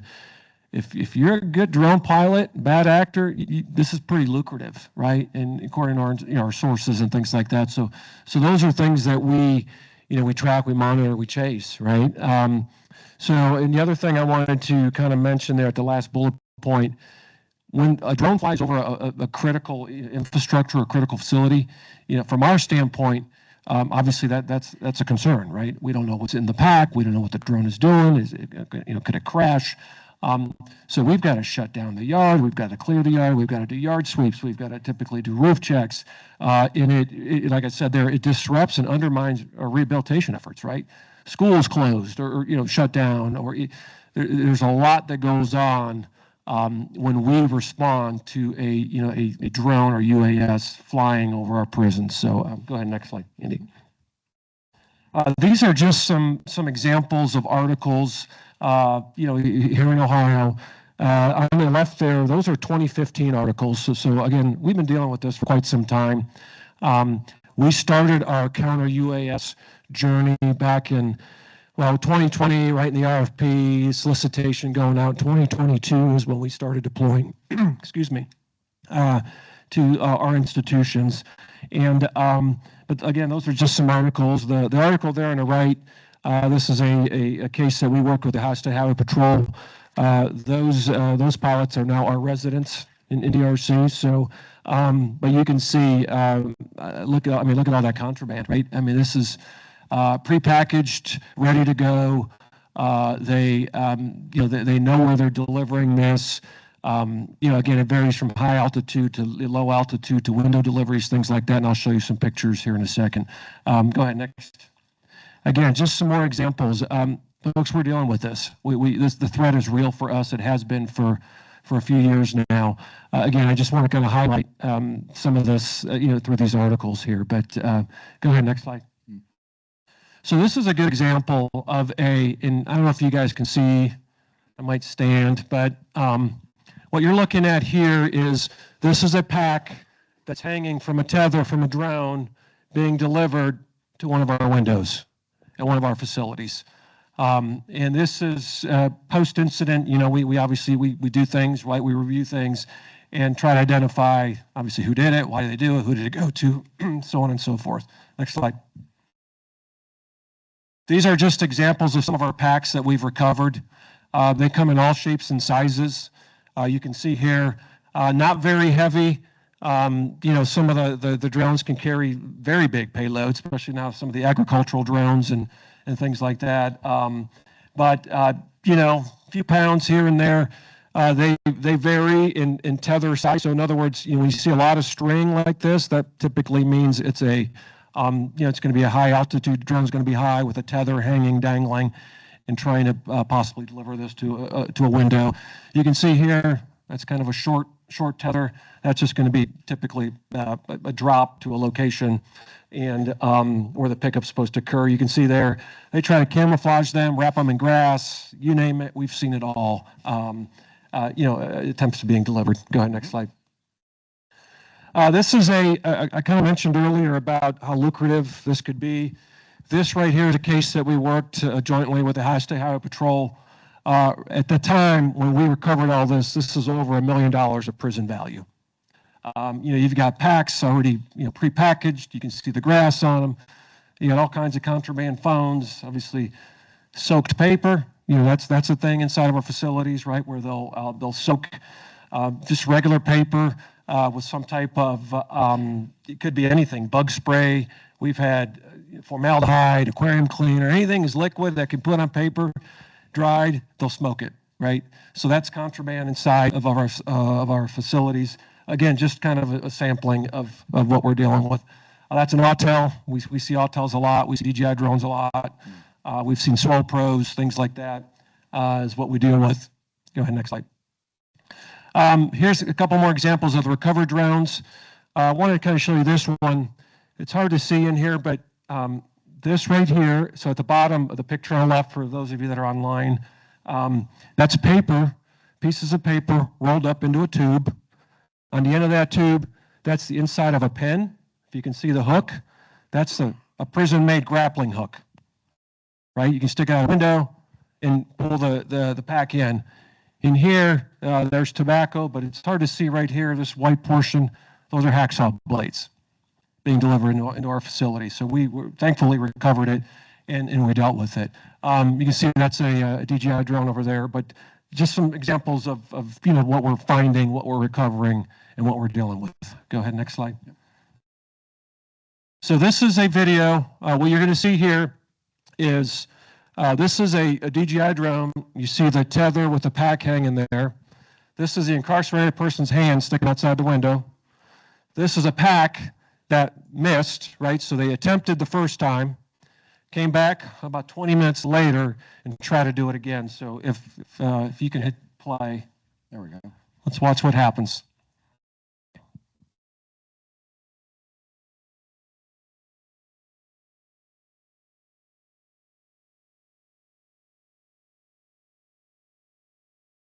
Pretty close.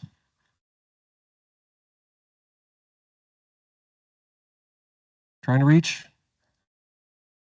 And it crashed. Thankfully for us, it crashed, right? That individual didn't have a grappling hook, wasn't able to reach to pull it in. But we were able to recover that. That led to a successful case prosecution. And of course, now we obviously work the intelligence, the investigation, things like that. But that's just one example of, I guess the good guys winning because the drone crashed. And then so this, we've had many examples like this. Go ahead, Joe. Next slide. Oops, hit it one more time. Yeah. There. So real quick, what are we doing about it, right? And we talked about the kind of UAS piece. I know, Andy's going to talk about it as well. But we can detect. I won't get into the mitigation piece. I know that's probably what we're going to be talking about. But what we can do with the technology that we have is we can detect, right? We can locate, some types of drones, different drones, or we get better information than, like a DJI drone versus an autel. So there's things that we do there. We obviously track it. We react. I kind of talked about, how do we respond at a facility or a prison? What do we do? Do we lock down the yard, right? Where do we go, right? So we've got, response plans in place at all our facilities, and then obviously we investigate it, and then the circle it continues, right? Just this past weekend, we had a pack recovered at one of our facilities. Drone detection system alerted us, and so we're obviously looking into that. But go ahead, next slide. Mm-hmm. Maybe this is a good segue. You want me to keep going, Joe? No, that's good. Well, why don't we segue a little bit to Department of Homeland Security? Okay. And then we'll talk about the counter UAS work. Okay, perfect. All right. So without a doubt, in the state of Ohio, probably nationally, but the number one threat to Homeland Security and mass gatherings is a weaponized drone. There's no doubt about it. And we've been ringing this bell for a couple years now, and we're not getting a lot of traction on how to deal with it. And what is alarming, I kind of hesitate to put this out here to you, but I'm going to. What is alarming is our utter lack of drone detection resources here in the state of Ohio. And not just, we're going to talk mitigation. Mitigation is a whole other piece. I mean, our inability to mitigate is really the bigger problem. But we don't even have good detection infrastructure in the state. So in the state arsenal, in the state, in our resources, the agency that has the most robust drone detection capability is the prison. Actually, they're the only agency really that has it. The National Guard on their air bases has a little bit, but the prisons, because they're dealing with this, they've got really the only detection capability in the state. I was just at Bowling Green last night, and they had a football game. We were doing the public safety side of the football game. I was walking around with their police chief and their public safety director, emergency management folks, and I said, "Hey, what do you think the biggest threat to this stadium, this game tonight is?" And they were, they were going back and forth, they're hem-hawing around, and I said, "What if a drone with a payload of 1 kilo of fentanyl flew over your home stands and dropped that?" I'm like, would you even have the ability to, number one, know what was happening, number two, to respond in any way, shape, or form? And their comeback was, well, look, we've got the airport right here. There's a no-fly for the drones around the airport. I'm like, well, how do you know? How do you know when somebody comes in it? There's no detection capability. So they couldn't. There was no answer. Literally, what would happen is that they'd see it with their own eyes. They'd watch it come over the stands, and they'd watch them drop it. And people may be screaming into a radio that something's going on, but nobody would have the capability to do anything about it. The first time I saw this with my own eyes, where I'm like, this is a problem, we need to be maneuvering in this space, is 2 years ago at Ohio Stadium. So 2 years ago, for Buckeye games, back-to-back weeks, that foreign nationals flew drones into the stadium during the game. Now, here's the thing. People fly drones around the stadium, and there's actually a TFR over the stadium during game times, and we react to it.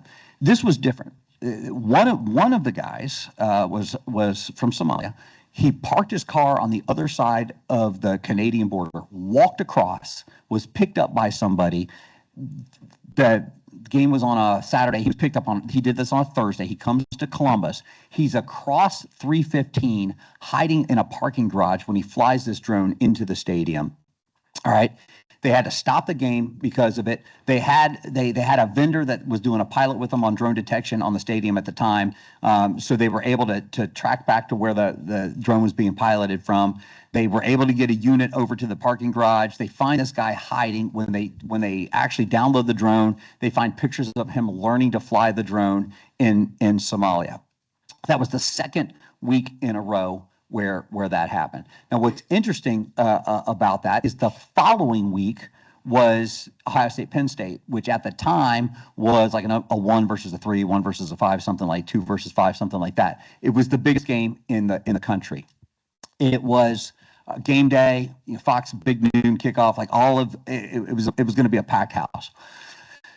The vendor for the detection capability, or the detection equipment, decided after that second drone was flown in before the Penn State game, yeah, your pilot's over, and now you got to pay us. So at the time, Ohio State was like, nah, we're good. We're not going to pay it. And so we were about to go into the biggest game of a college football weekend in the nation, having just experienced 2 what sure looked like probes with no drone detection or mitigation capability. So we basically banged on, and we didn't have anything at the state to rush in. It was not like we had the capability to rush something in and put it on the stadium for them. So we banged on Ohio State. They actually ended up paying for it, so they got the detection capability up there. But that wasn't enough. I was incredibly concerned. So I asked the feds. I wrote to department, to the FBI, to the counterterrorism folks, and say, hey, look, we've had this experience. I laid it out, and here's what has happened over the last 2 weeks.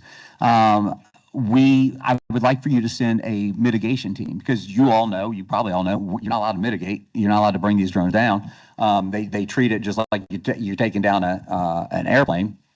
So I asked them to provide a team, a mitigation team, a detection and mitigation team, and they denied it. And they have limited resources. They use it for things like the Super Bowl, the president, whatnot, and they absolutely denied it. So when they denied it, I actually wrote a letter to them, laid it all out. When they denied it, I called them back and said, "That's cool, that's fine. I got my letter. I sent this to you, and if anything happens, you better believe I'm pulling this letter out." Is there any FBI in here before I go? So then I get a visit from the FBI. So they sent the agent in charge from the state up, who sat across my conference room table from me, and basically said, "Hey, you don't need to worry about this. We don't have the capability. We don't have the resources. We can't do this for everything. There's college football games all over the country. We can't do this for every game. There's 80,000 people in Alabama, 100,000 people, in Michigan, whatever." And I told them, so because we don't have the ability to mitigate, the closest thing we have is on the towers coming in the flight pattern into the stadium. We have snipers. We have sharpshooters and snipers posted up there. And I basically said, okay, here's the deal. I said, we're going to be watching. We have drone detection capability back up now. We're going to be watching. And you better believe if there's a drone coming into the stadium that looks like it has a weapon or some kind of payload on it, I won't hesitate to tell our people to shoot it, to take a shot at it. And if we have to put shotguns up there that have double-aught shot on it, so we can hit it, we're going to take the steps necessary to protect folks if it looks like there's a drone with a payload coming into the stadium. We're not going to wait to see what happens. And I was told basically that, hey, look, if you do that, we're going to treat it just like you're shooting down a plane or trying to shoot down a plane, and charges will be filed. So what I didn't tell you in my background is I'm a prosecutor by nature. I was a 17-year prosecutor, and look, I don't know about you. I don't know how many law enforcement executives we have in here listening, but there's not a jury in the world that is going to convict you if you're taking shots at a drone that has a dangerous payload coming in on it. And so that's kind of where we ended. Thankfully, nothing else happened. But that is the first time that I'm like, okay, this is a big problem. This is a big problem. This was pre the Ukraine war, the Russian-Ukraine war. You've probably seen all the videos on how they have weaponized, really almost down to the individual level, where they can use these drones to drop a grenade or a mortar shell or something like that on individual troop concentrations. That is the precision, I guess, in which, or at least the granular level at which you can weaponize these drones. And since then, man, we keep seeing drone incursions over critical infrastructure. And the problem is, we don't have the ability to really understand what it is, who's flying it, because we lack in detection capability. So let me go a little further. So here's what we're trying to do right now. We're putting together mobile packages. So we have Skywatch towers. We have these mobile packages that we send out to big events across the state. We are going to add drone detection capability to that. So we'll send out a team. They'll have drone detection. They'll work in the command post for whatever the major event is. And the only tool that we have right now for mitigation, which actually is fairly effective, and we do this in Columbus, is ground mitigation. So you see the drone come up. You see where the pilot is. We have on every game or every big event that we're doing, you have 3 or 4 vehicles that have laptops that have the ability to see where the pilot is on the drone detection software. And when something goes up, man, it's a race to get to that pilot and find out what's going on as soon as possible. 99.9% of the time, it's going to be, somebody who's drunk and flying the drone, or who's just playing around flying the drone. You're protected against that 1%. Is that 1% that results in a catastrophe. The other problem too is when you don't have the ability to detect and mitigate the way you need to, it opens up the ability for other narratives to take hold. So if I can't tell you that drone was being flown by this person, you better believe the local press and the local folks are going to insert whatever theory they have in it. So last January, up in Northwest Ohio, anyone from Northwest Ohio up here? We had, the Dark, Mercer, I think in Audley's a little bit, counties, and then in eastern Indiana, you had a bunch of drone sightings, big drones, bathtub-sized drones, small car-sized drones that were being reported over poultry farms. And at the same time, there was a huge outbreak of bird flu in the poultry farms. And because we didn't have we actually had to borrow some detection equipment from Indiana, because we didn't have the detection capability, because we weren't able to detain an FI, that basically means get information on who a pilot is. The rumors and the theories that people were putting in that community were going down. But it was a huge problem, and we didn't have any answers for them. So it is a practical problem. It's a public safety problem, and what we really need is we need more federal dollars to flow down to help us build that detection infrastructure. And then we need them with lots of parameters. I understand that the need to put guardrails up, but we need them to allow for state level or local level mitigation is really what we need. So, yeah.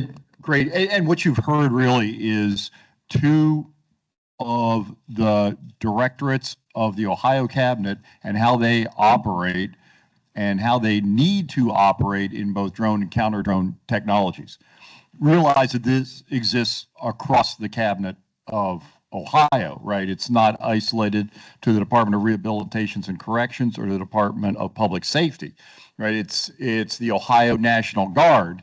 It's the Ohio Department of Transportation, Department of Natural Resources, Department of Commerce, and it pervades every aspect of Ohio. And I'll give you an idea where we're coming from. Fire servicer? Yes. Any other firefighters? My dad, a retired deputy fire chief in D.C., right? Thank you for what you do. Thank you for all of what you do in public safety. This was about 15 years ago in downtown Dayton, large fire, and drone enthusiast comes up to the fire ground, launches his drone, flies over the fire, and the fire chief takes a look at this and goes, "Wow, this is so much easier than putting somebody up on a 100-foot ladder and getting the situational awareness and much safer in that regard. This is great." Dayton Daily News was overhearing this conversation between the drone enthusiast and the fire chief at the time, the commander on the fire ground. And he goes, "Hey, this is great. Could I write an article about this and the utility of drones to the fire service?" Right? And so yeah, sure. And he writes the article, and he's going to get a comment from the FAA. And so he calls his FAA contact, and at this time, 15 years ago, the FAA contact goes, "You write that, I'm going to violate you, and I'm going to violate the person who flew the drone." And so there were a lot of questions about the ability to use drones in the public space for public safety aspects, right? And in this case, whether it was a First Amendment issue, right? They had a picture. Could he publish that without getting violated by the federal government? And as a practicing attorney, I went to a American Bar Association conference on drone law. And surprisingly, there was very few private attorneys. I was at the time, mostly federal government attorneys. And the topic invariably went to protection of airports and public spaces, right? And the question of the panel at the time with FAA and FCC reps is, what can we do? It's one thing to find out and realize this was on the heels of a grounding of Heathrow Airport operations because of drone incursions. You may recall that. And the answer was less so from the FAA, but more so from the FCC. You know, maybe you can't kinetically take it down. There's a problem with that. Well, even impacting the spectrum and taking it down, sending it back to the return to sender kind of mode, all of those were not legal. And you will be punished for implementation of those. So I said that the issue that we deal with before we talk the counter-drone technology is multidimensional, multi-departmental in the United States government. You guys they operate, right? And across the cabinet department operates. And I think what you find ultimately, both in terms of economics, in terms of the way Ohio operates in our face to both internal but also external to the other states, is we speak with a single voice, and that's very, very powerful. It's very, very powerful. So when I drive around in my job, I got about 140,000 miles on the car, all in Ohio, and everywhere I go, it's I didn't know you did that here. Last week it was 3D printing of jet engines, right? A few months ago, it was counter-drone technology. I didn't know you guys did that here.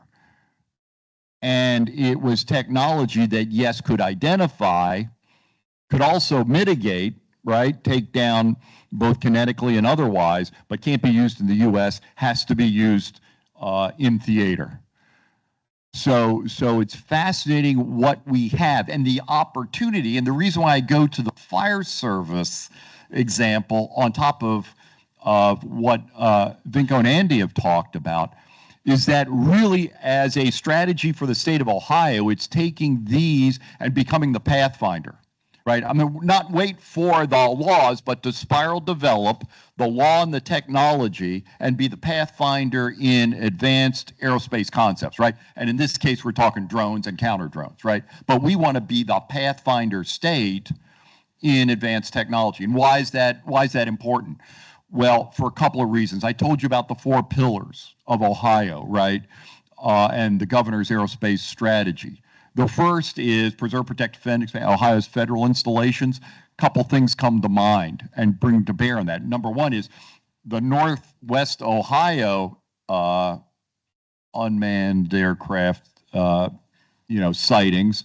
It was also about the same time were penetrations of Wright-Patterson airspace and 2 Air National Guard base airspaces, right? Right, and how can you identify who they are and what can you do to take them down if they penetrate national security space, right? A challenge not only to the state facilities, but also to the federal facilities that are within the state. Because at some point, they may go out, okay, well, if they're on the federal facility, then they can do what not necessarily, they fall under similar kind of constraints. They may be loosened in some cases, depending on what the facility is, but then they're going to retreat back out into the airspace that is part of Ohio. I won't say Ohio airspace, the airspace that is part of Ohio, right? And we can talk about that on a couple of slides later, but it's really the question of Cosby and Sorallo, right? And some of those cases in the national airspace system. But that presents an issue. So we want to be on the front edge of the technologies that both advance drones, but also in terms of a safe and effective mitigation capability. That invokes the second pillar, right? Remember I talked about the portfolios of Ohio's national level laboratories. So everywhere I go, I didn't know you did.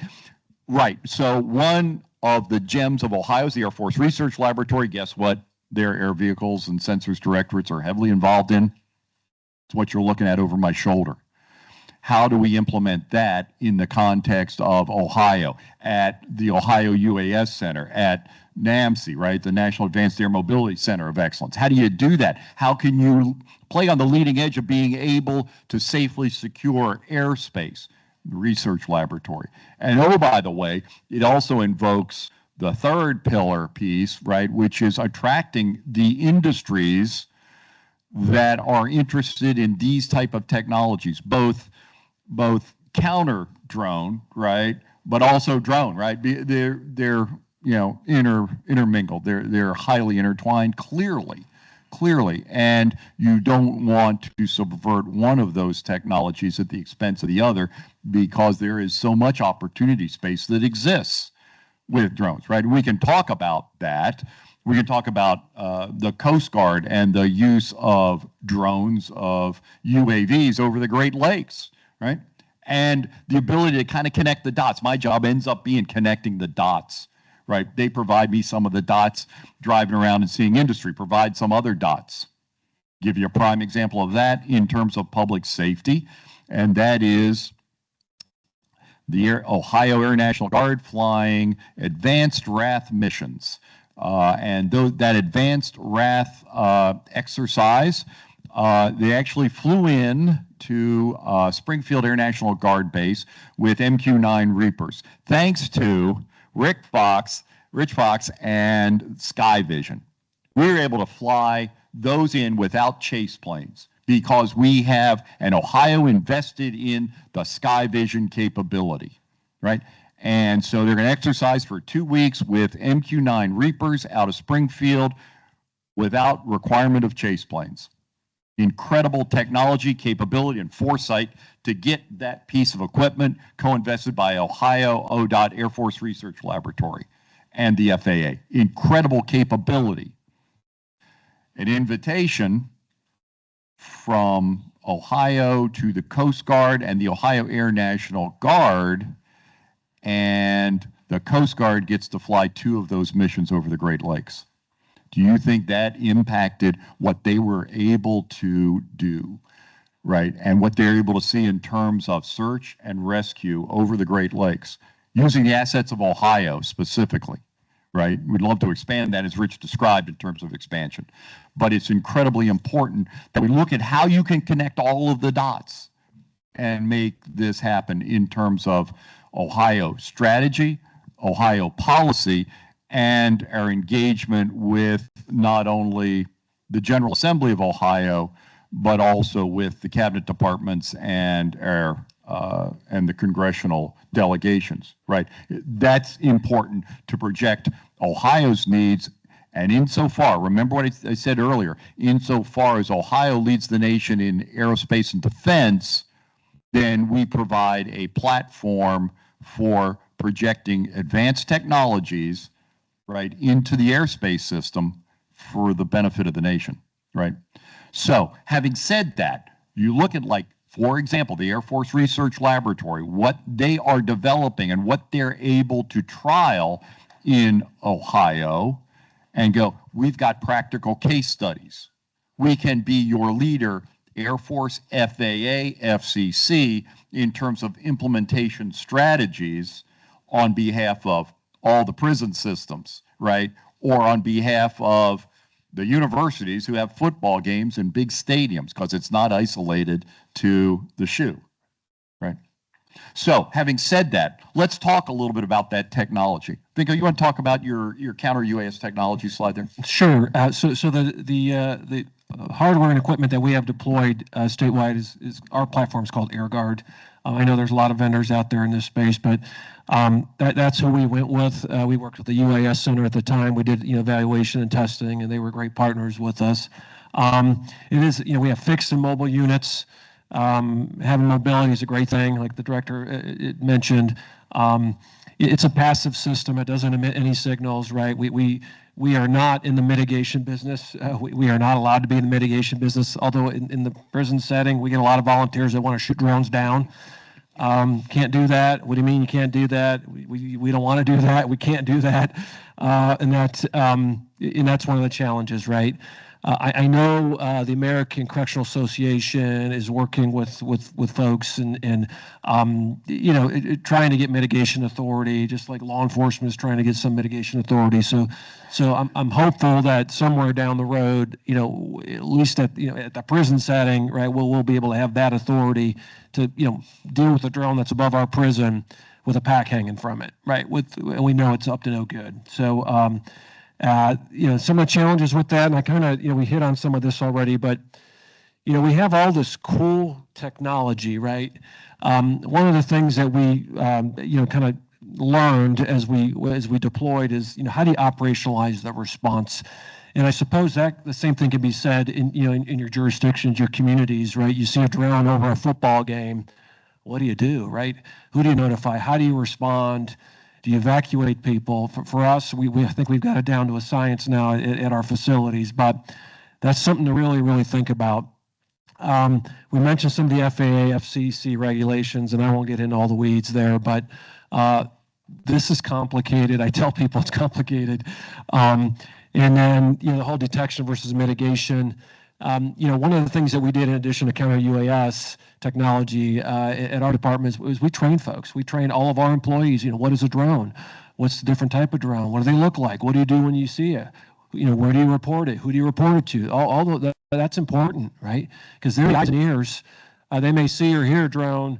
Where was it going? What altitude? What color was it? Were lights flashing? Those are things that we've operationalized, at least at our department.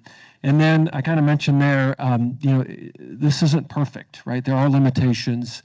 That's why there's different types of counter. You've got acoustic sensors, you got RF sensors, you got remote ID, you got radar, you got PTZ cameras associated or linked to that.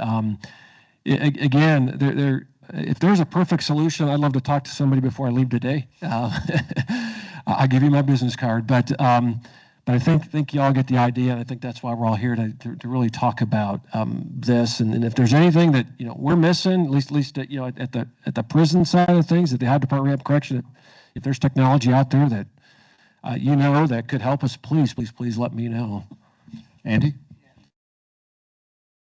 I think I said something that's interesting. How do you operationalize your response with respect to detection and mitigation? And one of the weaknesses I see is that we just don't. People aren't thinking in this space when it comes to event planning. We're planning for yesterday's attack. So let me give you a great example. I sat through all the pregame briefings yesterday at Bowling Green for their football game, and they covered weather. What to do if we have a lightning strike within 10 miles of the stadium, where are we moving everybody? They covered what if somebody runs on the field. They covered the security of the coaches and the players. Not once did anybody mention, what if a drone comes into the stadium? So we're not even thinking in this space. So not only are we not thinking about the possibility of it, but we don't have, if you're not thinking about it, you don't have solid response plans in place for what you're going to do. And it should be a battle drill. It should be a kind of automatic code. This person's doing this, we're doing that. It should fall kind of automatically into place. So that's a big issue. With respect to what we're doing at Department of Public Safety, we've opted to, as I said, to do the mobile platforms. Because although I've talked about sporting events, really what we look at, if you think about it, is there are thousands of events all across the state, pumpkin festivals, strawberry festivals, where they're juicy targets for something really bad to happen. And I was at the Troy Strawberry Fest this summer, and there was probably, on the day that I was there, I bet you there was 30 to 40,000 people there. And I just didn't see security in place the way it needs to be. Now, I'm not saying that it wasn't there, but we just aren't thinking in that space. So what we want to do is we want to have these mobile units that when your local jurisdiction having a big event, we can send not only the actual asset, but we can send a team of experts to consult with you on, okay, here's, given your resources, let's put together an actual ground mitigation plan. So give us 2 or 3 units, we'll walk them through, maybe we'll run a practice exercise before the event starts. Here's how we're going to integrate into the command post. And not only that, but let's run through a couple scenarios if there is a drone related event in what you, so let's say it lands and it's got a payload on it and nothing happens. How are we going to react in that space? So we want to develop the technical expertise in addition to the actual resources that we can bring in as a package across the state to help local jurisdictions. Because the truth is, a lot of local jurisdictions aren't going to be able to afford the technology and they're not going to buy it for maybe 2 events, 3 events a year in these smaller jurisdictions. The bigger cities are doing a decent job of thinking in this space. So you get the Bengals, you get the Browns. They all have drone detection and a lot of times kind of mitigation plans. But we want to help some of these jurisdictions that don't have that capability. So let me flip the script just a little bit.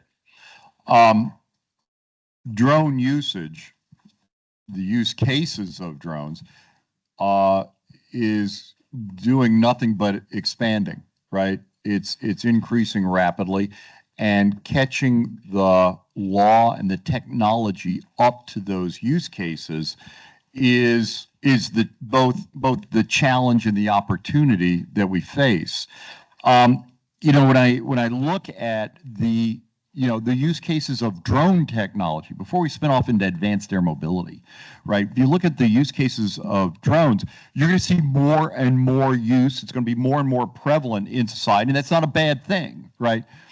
But you understand where some of the challenges and risks of this increase lie, right? It might be an agricultural use of drones. It might be line surveys, right? For power lines, for communications lines, things like that, railroad surveys, traffic control, things like that you have to deal with on a daily basis and the state patrol deals with, and in search and rescue, or fire departments, right? I mean, the typical picture of a fire truck approaching a fire scene is everybody's looking out the window trying to gauge, how do I set up? How do I attack this fire? Well, maybe you can launch a drone ahead of the fire truck, and you save a lot of time, and you may save lives, right? And you get better situational awareness.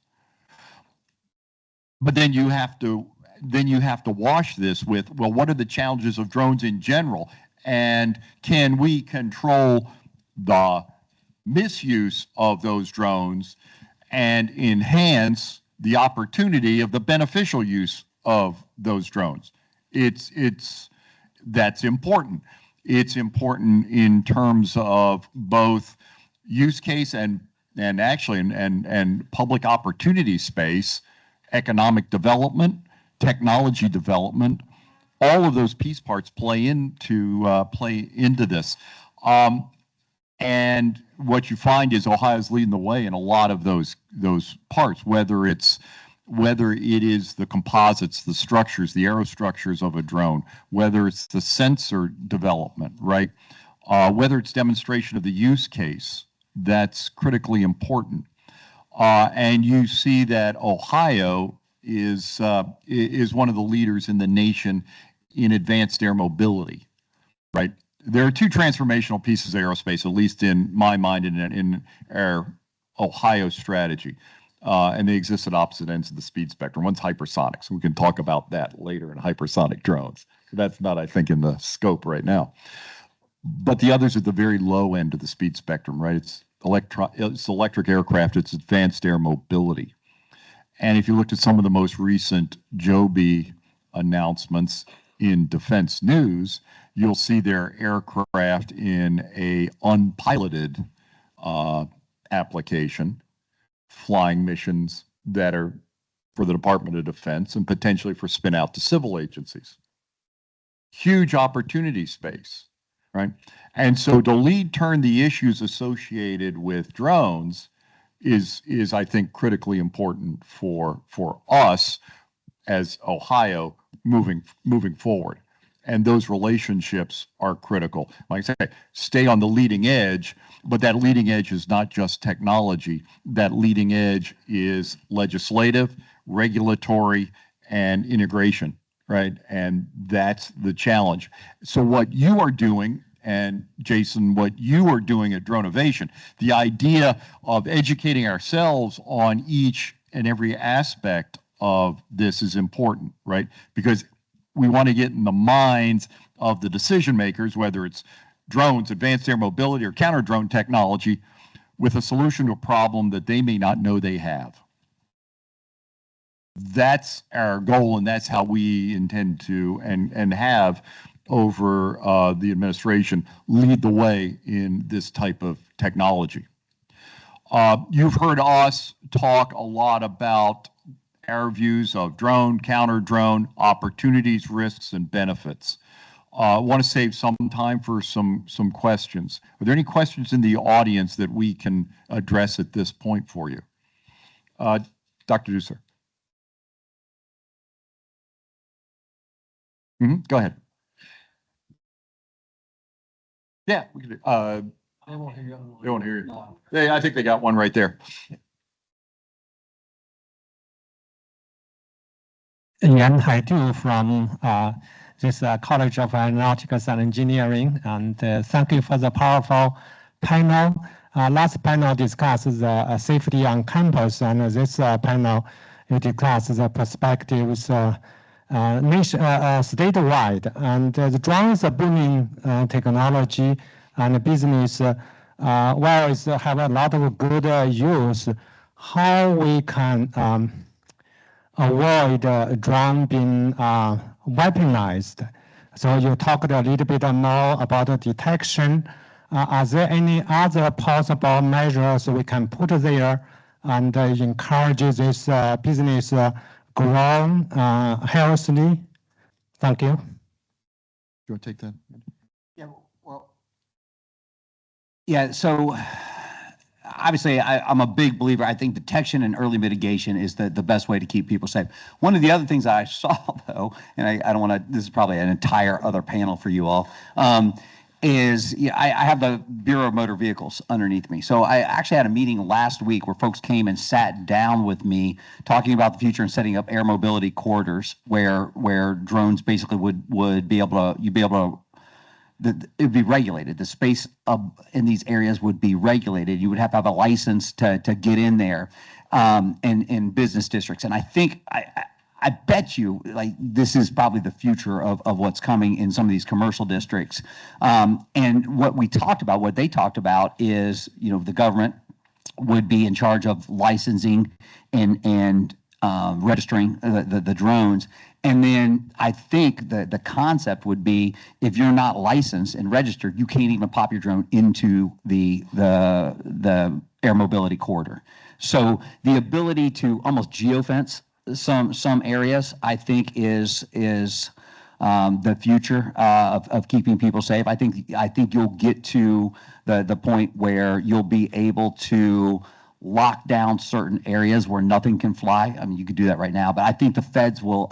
I think we will advance in the safety space to the point where a TFR is a true TFR for drones, and unless you are registered to come into that TFR, you won't be able to get your weaponized drone into that area. I think that is probably what some of the future of keeping people safe looks like. Think of anything to add to that? The only thing I would add is, and I've been asked this many times, you know, are there no fly zones over prisons? Well, no, you can fly over a prison, right? Now, having some a geofence or some type of, you know, restricted airspace over state prisons or critical infrastructure like that, I'd be a fan of it. And I know there's a lot of things to consider there, but you know, I'm okay with, and we've had this happen. Little Johnny across the street flying his drone. He flies all day, every day. I'm okay with that, right? Obviously, but when you got bad actors flying packs and payloads of what I showed you into our prisons, that's a security a big security concern for not only, our staff, our incarcerated population, but the communities, around our facilities. So I would be all for geofencing, some type of restricted airspace over prisons, but that's not for me to decide, I guess, but. Yeah, and the situation you've described is not necessarily unique to air vehicles, right? The truck, right? Variety of different things. So in intelligence, understanding both the intelligence cells that these gentlemen have and are able to use, as well as federal assets and things like that, it's important. But the integration of these systems and capabilities are important, and your ability to have eyes in the sky, right? Much different than highways, right? It's a little bit different. So you can have eyes in the skies and get situational awareness of those kind of things. So that's, I think, maybe part of our corporate answer to your question, which is a timely one and a good one. Yes.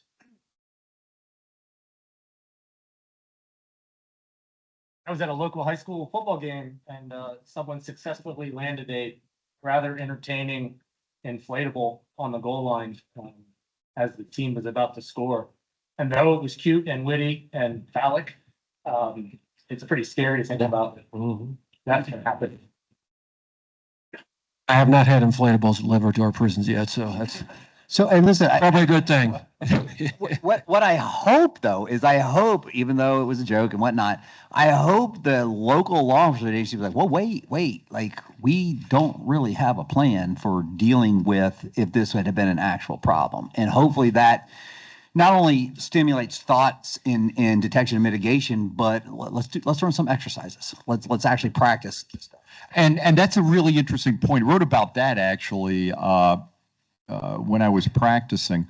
So I'm at a fireworks, over 4th of July fireworks in a high school stadium, and looking up, and boom, nice, beautiful green and red sparkle fireworks exploding up there. They all kind of dissipated except for 2 green and red lights that were sitting up there, right?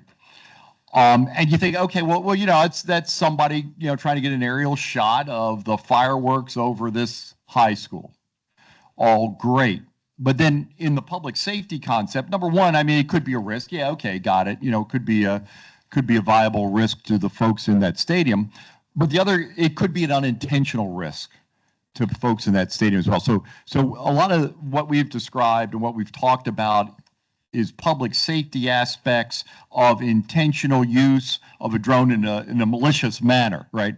This wasn't necessarily malicious, right? But it points to public safety and the flight rules and how those rules are changing. I know you're going to talk about Part 108, beyond line of sight, and the expanding drone rules. But those regulations, so that's when I go spiral development of law, regulation, and technology, certainly as it pertains to drones, is important because there could be unintentional risks to the public. And clearly we know all that. The FAA speaks about that very, very plainly, right? Very clearly about flight over large crowds. But we see that a lot. I see that quite a bit, right? And so the discipline in terms of flight operations is important, certainly in terms of public safety and inadvertent risk to the public too, which goes to part of what you're describing, much of what I saw, right? I think there was another question right there. Yeah. Yeah, I've been working with our county EMA to try to convince them that we should purchase a mobile drone detection unit as a county asset. And in my opinion, I think we're one large terrorist event away from these mobile detection units they're going to sell like hotcakes. Is there any, is the state considering trying to standardize a little bit about what public safety assets throughout the state, trying to standardize drone detection so we can kind of integrate better and deploy assets that work together? That is a great question. And one of the interesting things about Ohio is we're a home rule state. So you basically the locals get to do pretty much whatever they want in the space of picking out how they're going to protect and govern their local jurisdiction. So we can't tell you, hey, you have to get X, Y, or Z, system. What I think you'll see as we move forward, because you are spot on, man. You're 100% on with respect to, hey, this is going to happen. Something's eventually going to happen, and then there's going to be the scramble. There's going to be the questions, why haven't we been moving in this space? And then there's going to be the scramble to adjust so that future events don't happen. What I think you'll see is we'll eventually set up grant programs, and basically that's how we can kind of standardize things. If you get our grants, they are for this standardized type equipment. So I think that'll come probably in future budgets. It wasn't in this last budget, but I think you'll probably kind of see us go that way. So hey, let me throw one other thing. I meant to say this when Joe was talking about the agriculture, the Northwest Ohio and the poultry farms, that was going on at the same time as we had the overflights of Wright Pat and the guard base, which was also very close proximity in time to those drone sightings in New Jersey that were going on, which was also in close proximity to other overflights of critical infrastructure that you'd never even heard about. And the problem there, like I said already, is nobody had an answer for what was actually going on, or nobody was talking about what was actually going on. And Governor DeWine is very passionate about communications, and he believes that as the government we have a responsibility to let people know what is happening when something is happening. And he just bangs on us all the time about openly and continuously and transparently communicating when we have information about what's going on. The problem is, if you don't know what's going on, you can't communicate, and then it looks like you're hiding something. When you're like, you have to know what's going on. I'm like, really, we don't know what's going on.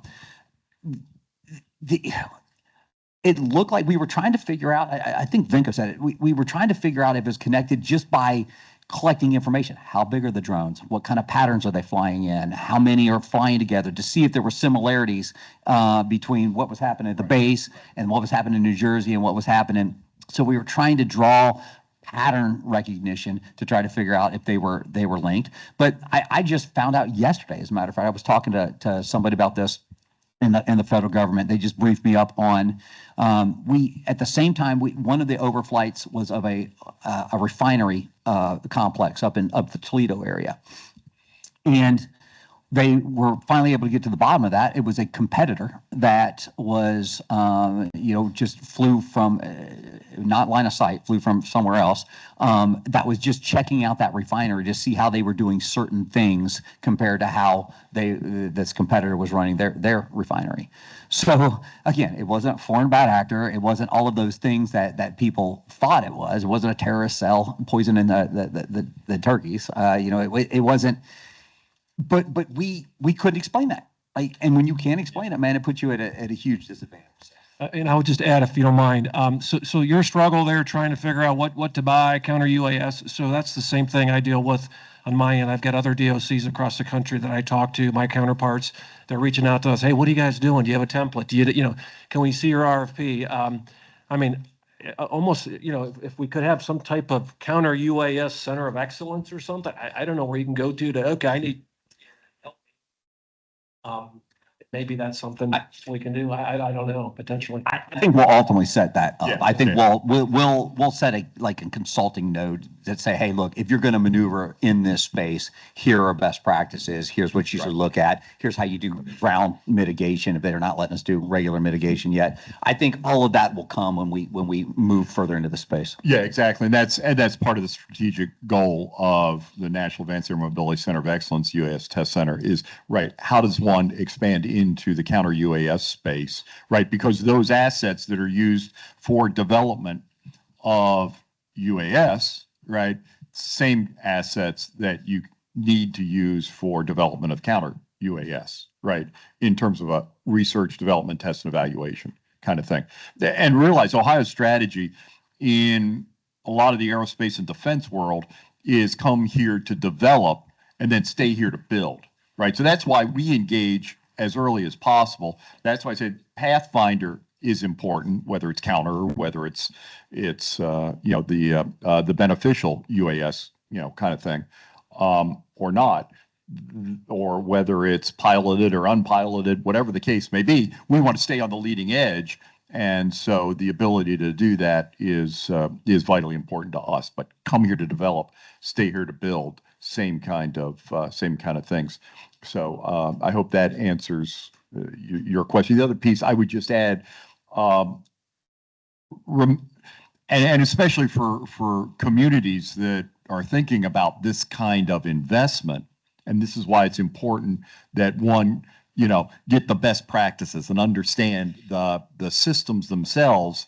I'll just tell you from the military point of view, you get it, but you got to upgrade it, and you got to continue to upgrade it because the bad guys are doing the same thing, right?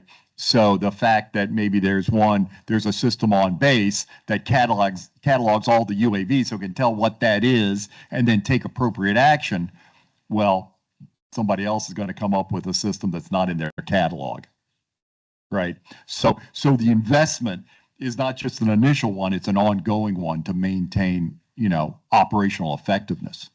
So that is the challenge. That's why, as Andy mentioned, the idea of a centralized best practices kind of thing that's developed smartly that you could invest in, right? That we can mutually invest in for our public safety is very, very important. And the rules of engagement that go along with that, which would emanate typically from the federal side, right? The FARs, the Federal Aviation Regulations, and the Federal Communication Regulations are going to be instrumental in how you would approach that as well. All things to keep in mind. Any other questions that we can, sir? I'm curious at this point if you've had any contact with ASTM, in particular a group called E54 Homeland Security. I'm a member of that group, and they have contacts on a regular basis with law enforcement, military, users, suppliers, people that are looking at the latest problems that are out there. And the reason I'm saying that is an awful lot of the things that are developed need to be standardized at least to a point where people can understand reasonable ways of implementing the equipment, the hardware, and somehow understanding that there's an awful lot of people looking at the same thing. So I guess the only thing I'm looking at this point is to say, if you're not a member, it's a very inexpensive membership. Talk to the people there and see what they have. They have books of standards that are current. And you may want to find out that some of what you're doing has been looked at ages ago. Oh yeah. Oh yeah. Yeah. So the answer to your question is yes. We try and keep track of the standards, the development, as well as the user groups in the FAA, right? And so those things are absolutely important because you don't want to reinvent the wheel. And we've been doing sense and avoid stuff in this country since 2000. Before 2002, when I first saw that, and that's now 23 years old. So you're right. I mean, there's a lot of work that's gone into it, like a lot of things, and I'm sure these gentlemen will echo that. It's a chess game, right? It's cat and mouse, right? Whether that's sense and avoid or whether it's the counter piece, right? It is always a chess game in the spectrum. Real quick, give me the name of that group again. So my Homeland Security Director and his team are the one who are doing the work in this space. I want to make sure that I'm pretty sure they're tied in, but I want to make sure. E54. E54, ASTM. Okay. Any other questions that we can answer for you or generate the discussion? Good. Well, having said that, don't underestimate the impact of this session and your participation. As I said before, it's really one of education and our ability to speak as a state with one voice and breaking down those barriers, connecting those dots that allow us to engage. Because frankly, as this gentleman said, there's a lot of work going on, whether it's within the standards development or whether it's within various educational, research, or industry elements in Ohio. But if you know A plus B plus C, maybe it's more than just the sum of those parts, right? Maybe it's a lot more than that. And that's certainly my experience in the drone world. So any final comments? My final Andy, comment then would be Vinco? this. So if you're in public safety, you're law enforcement, if you're fire EMS, if you're in emergency management, or if you are a local government leader who has budgetary or policy authority over any of those, we're going there. Like this drones are absolutely going to be an integral part of how you do your work. So you might as well just go ahead and get out front. You might as well designate somebody as your subject matter expert. You might as well get them involved in the associations and the people who are doing best practices. And you might as well just go ahead and adopt, because it's just such a proactive, good way to serve your folks and keep them safe. Don't just sit around and be like, I'm not going to do that. You need to lean into it, lean into the future. Thank you. Yeah, I guess the only thing I would say, well, first of all, thanks for having me, allowing me to be here. I'm thankful I was able to share kind of the challenges and threats that we're dealing with. Has been mentioned, the threat's not going away. It's going to continue to probably increase. And obviously we're doing everything we can to interdict the contraband threat, but it's bigger than just contraband, as we've kind of talked about today. So I'll be around most of the day today. I'd love to talk to some folks. If you got any ideas, suggestions, thoughts on and things we can do to maybe improve what we're doing, I'm all ears. But again, thank you for having me here today. Appreciate it. Okay, thanks for your time. Drones, huge opportunity space, some risks associated. So tremendous dialogue. So thanks for your time. And Jason, thank you very much, sir.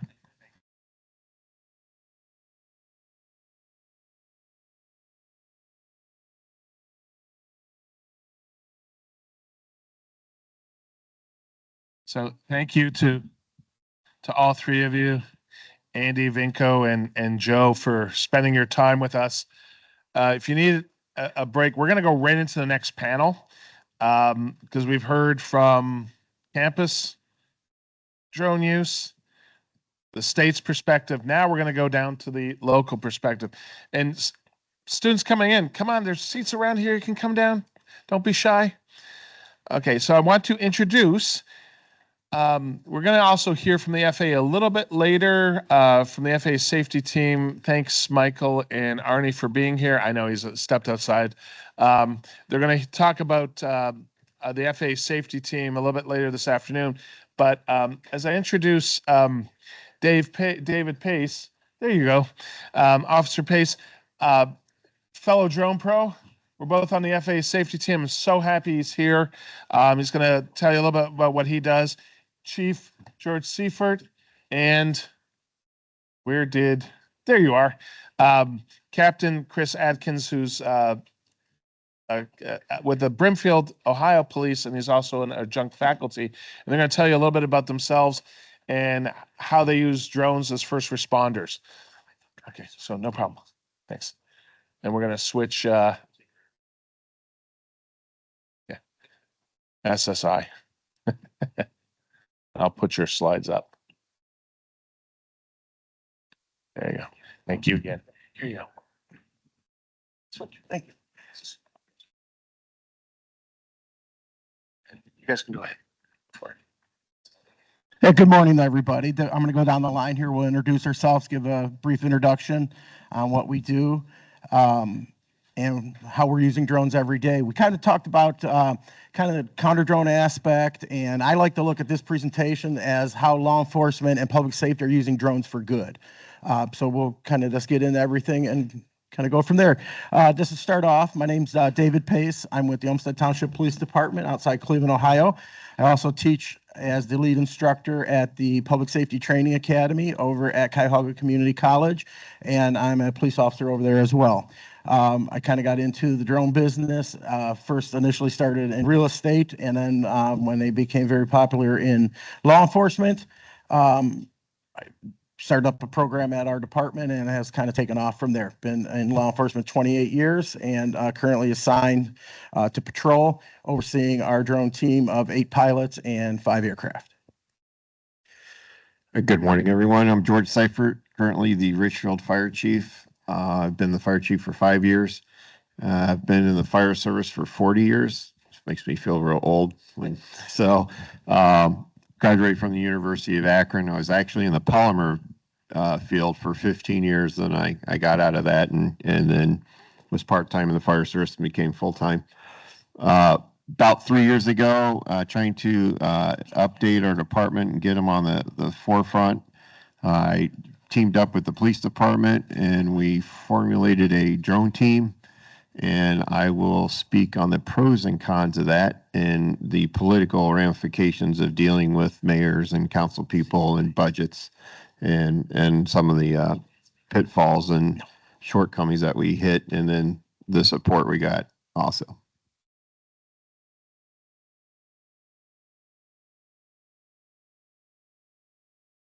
Morning. I'm Chris Adkins, adjunct professor here at Kent State, mostly teaching UAS law and command, control, and communication now.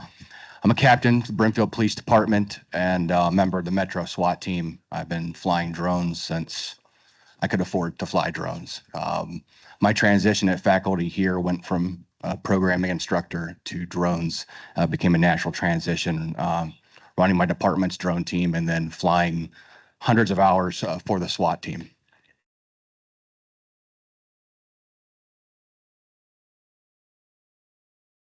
All right. So for those of you who aren't familiar with law enforcement and what we're doing with drones, kind of this informational session, again, drones for good. So hopefully things will start up here as planned. And go to slide 3. Start off there if able. Not going full screen.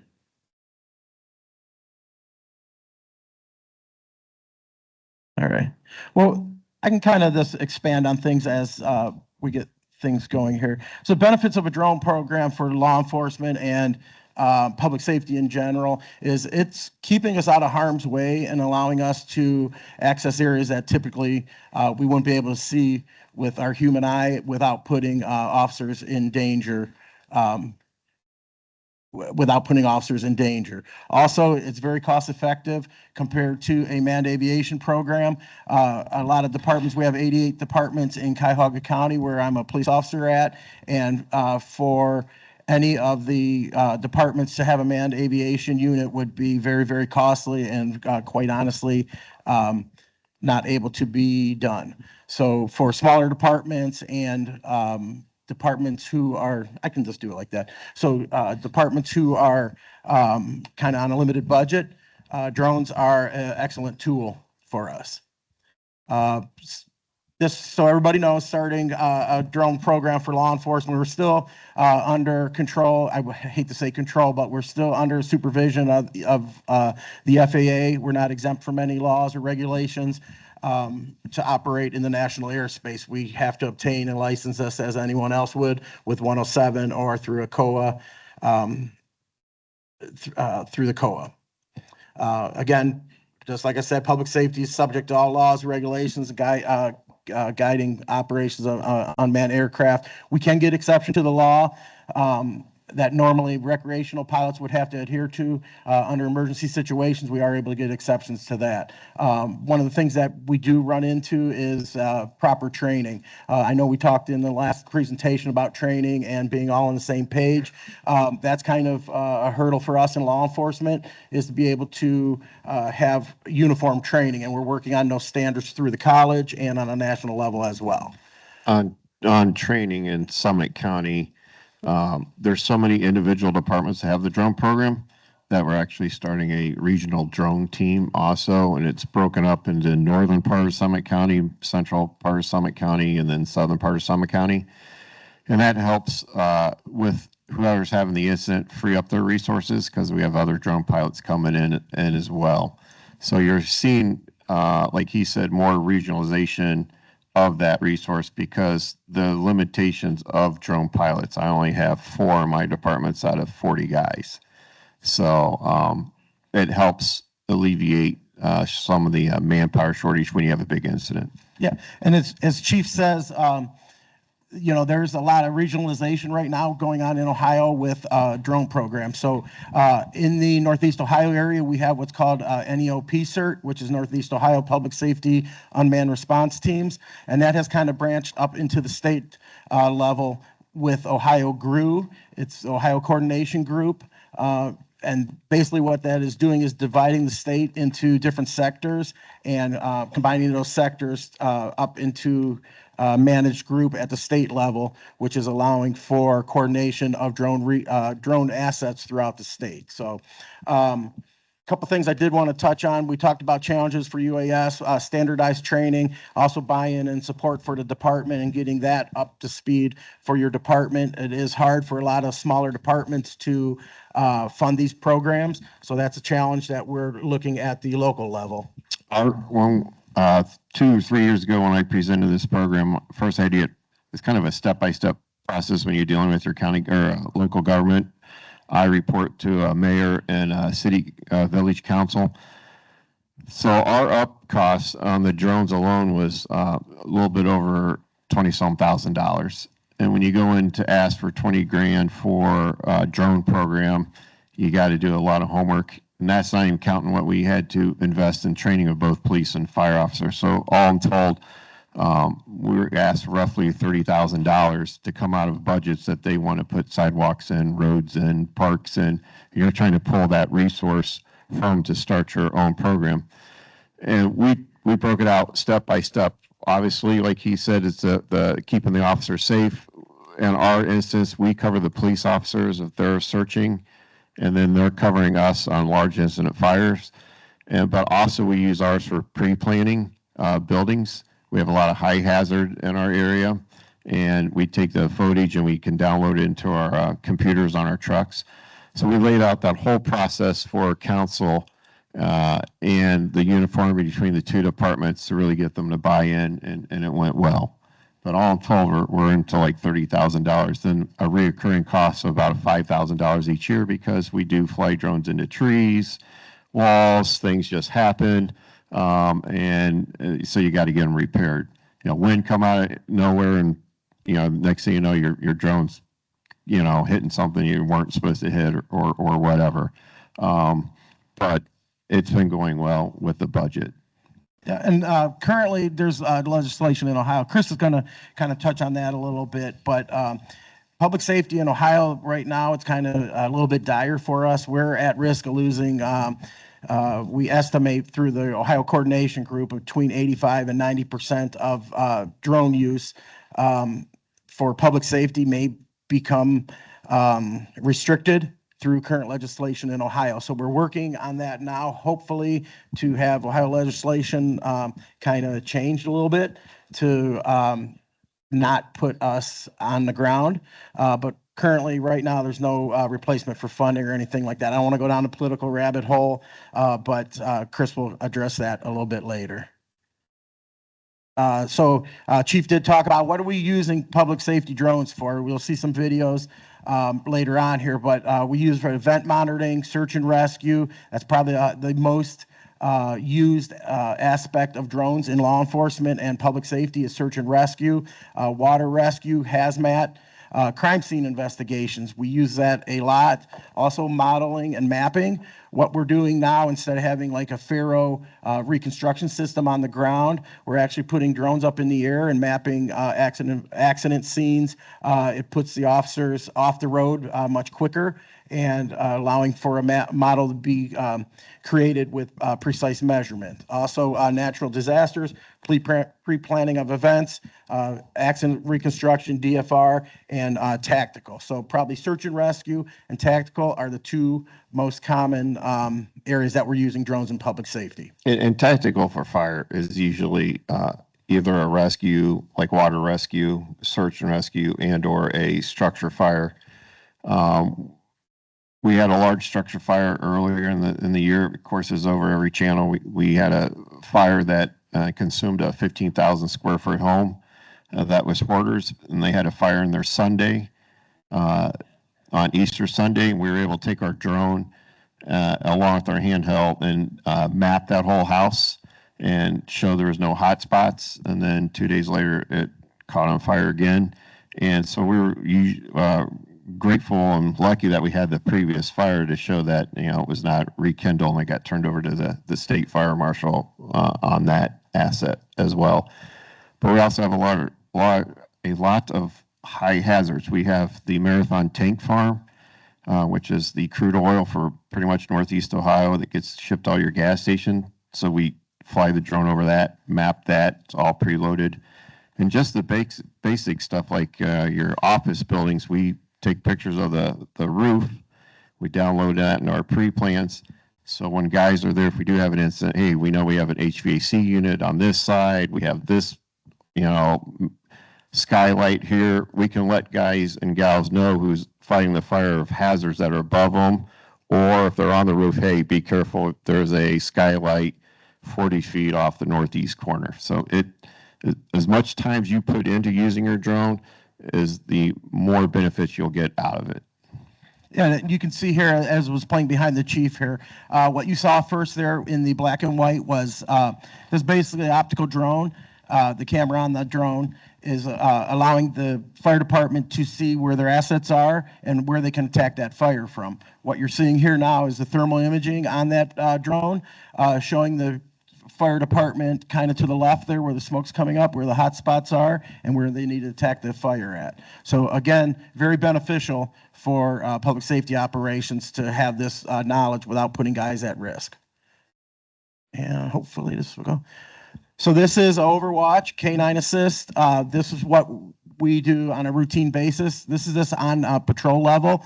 You'll notice on the house on the lower part of the screen there, you'll see a gentleman jump out on the edge. Hopefully, if I can make it play here, sorry. You'll see a gentleman on the edge there of the house. What he's wanted for, he threatened his family to shoot them in a domestic incident. He fled the house. We were called to assist and located him on scene. The huge thing with this is you're going up against an armed suspect that could possibly cause injury to people that are on scene. We were able to give intel information back to the officers on scene and keep them out of harm's way until they needed to enter the area and make the area safe. So you'll see the gentleman here on the side of the building. Then you'll see the K9 tracking as he comes up onto the sidewalk here. Then they'll effect arrest on the male. But again, this is a great tool for us, again, in law enforcement, just because we do not have to put ourselves at risk. We're typically, back in the olden days, this was running in and trying to grab this guy and hoping for the best. So you'll see the K9 come up here. The nice part when you're using drones and K9s is that it's also protecting the officer who has the K9, just for the fact that it's allowing to provide what we call a forward watch on the scene. So basically, the drone or the dog is tracking, but at the same time, it can provide light and protection for the officer, so he's not injured or ambushed in a bad situation. So one of the critical things about this, and I'm not sure quite how the SWAT deals with it, but for us, we had that shooting down in Bath a couple weeks ago, and we had our drone flying, and we were actually directing the local police in. Now our radios can go to the police channel, and so it gave them a little sense of comfort because we're out in the country. There's no lights. There's a lot of woods. It's on 5 acres, and then we were able to identify when they were going and clearing the woods if there's any potential hot spot or what we thought was a victim or a suspect. And so direct communication with them, they really appreciate it. We thought we saw a victim and we're like, hey, you're continuing north, make a right, left. We throw the directions out because nobody knows where they're at. So you're like, it's very simple, right turn, left turn, straight, back, go 10 yards this way, and then look underneath that debris pile there. We're getting a hot spot of something. And it really proved the worthiness and kind of what I heard back from the police officer brought their level of stress down a little bit because we were up there almost as like an extra set of eyes. Adding on to what he said, having that information out there for us, we also can provide situational awareness for our SWAT team has 28 different agencies. So wherever we respond to, it's one of 28 different chiefs or captains who are in charge, and they want to see what's going on.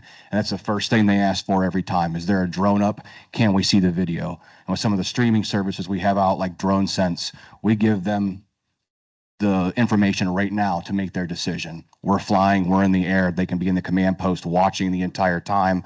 They look and they ask for that first thing. As soon as they know that they can see what's going on, they don't want to hear it over the radio. Show me the picture, and then they make that decision that way. Yeah, and I always joke it keeps officers honest too, because just the fact that what they put on the radio is not always what you're seeing in person as well.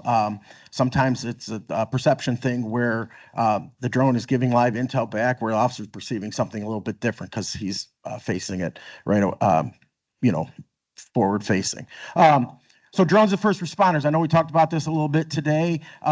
But I think I'm going to skip this video just for the sake of time. The big thing with drones as first responders that really hasn't been touched on today that I feel is of a huge benefit is de-escalation. And I'll show some videos later on when we get in the tactical side of everything. But de-escalation, as in the officer knows how to respond, is having intelligence prior to responding to the scene. So normally when an officer's responding and he has a call with a man with a gun or something like that, your level's up here when you're responding. So when that drone can give information to the officers prior to responding on that scene, that brings that level of response down if they have information, if they know how to respond prior to arriving on scene. So it's very, very beneficial for law enforcement. I like to look at drone as first responders as a de-escalation tool more than anything else. Now, on the fire side of that, we've been toying around, having them respond to car accidents and or structure fires.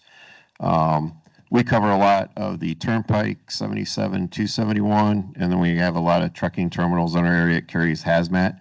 And we've started going down the path. We kind of stalled out a little bit, but trying to figure out how we could get a drone out to survey, because when people call 911, it's either very accurate information or not at all.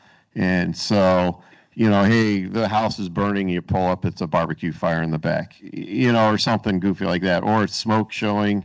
I think the last one we had, the guy said, hey, my turkey fire's on fire. And what he forgot to tell us was that his house was built up on stilts and the turkey fire was actually underneath of it and it was catching his whole house on fire. So if you had that capability of shooting a drone out there first to get an eye view, hey, this is actually a structure fire, then that gives the OIC or the officer a little more foresight on, hey, we need to do this tactically, call second alarm, catch the hydrant, or do whatever. Or the car accident, it's we've had a 70-car pile up and two 20-car pile ups in the last 4 years. Well, if we had the drone going out first, we could say, hey, we're going to need med units from Cuyahoga County, Medina County, Summit County, and start the mass casualty plan like that. It just saves you time on the front and tactical decisions. Yeah, for sure. I'm going to go over a couple stats. A good friend of mine from Fort Wayne, Indiana, they have a drone or a DFR program already laid out. They've been in operation since, I believe, 22 or 23, somewhere around there, and they've had great success with it. So I kind of just wanted to show you what to expect in Ohio when these DFR programs. I do know there are several programs that have rolled out here in Ohio. I know of at least one that's up and operational in the Cleveland area, and a couple more are looking at coming online. But the way that Fort Wayne operates, they have 4 launch locations providing up to 2.5 miles of coverage, and they live stream the info through Drone Sense back to dispatch at their command center, and then also the officers have the ability to live stream as they're approaching on scene through their MDT computers in the cars. So there's a couple stats on this. I find this very interesting. To me, this is a great selling point for DFR. This is just 2023 alone when Fort Wayne started up. They had 649 911 calls for service with 719 flights of DFR involved. 19% of the time, almost 20% of the time, so basically 1 out of 5, the officers was disregarded or not dispatched at all because of a DFR program.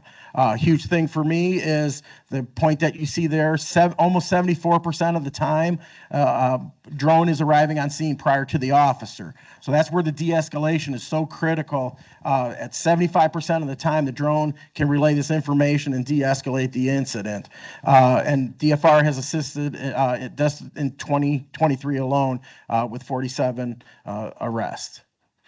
There are limitations, and they were discussed earlier about airspace, visual observers, and obtaining waivers.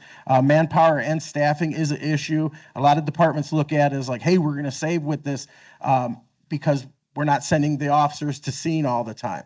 The issue is that you do have an officer sitting in the station or at the docking station that's launching this, so you do tie up some personnel with DFR. Flight time is always an issue. Batteries are the worst enemy of a law enforcement drone operator, and distance as well. There are limited views when you arrive on scene with DFR. So if a suspect's under a tree or incidents occurring in a house, you do have that limited view. So you're sometimes not always receiving that information that you would like when you come on scene. So we're going to talk about tactical advantages. Chris does this a lot over with his team. Again, you can provide intel, interior layouts, obstacles, anything like that. Provide current conditions of occupants of a building or suspects, and we'll kind of get into some of the videos here with tactical. So this is actual call out that we've had. I have to stop the video for privacy reasons later in the video, but this is a live call out with prior to our SWAT team responding.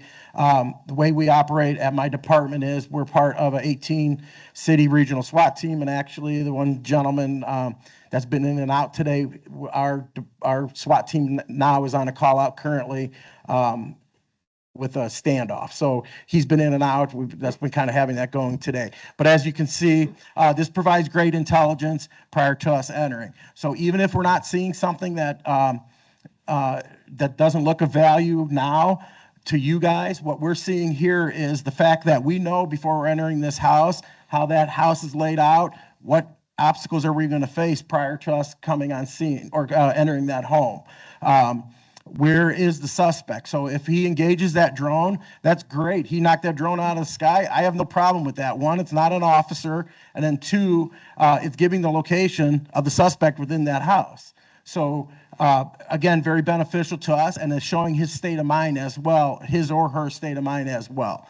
So very, very beneficial. Chris, I know you do this a lot. If you want to kind of expand on anything tactical-wise, feel free to.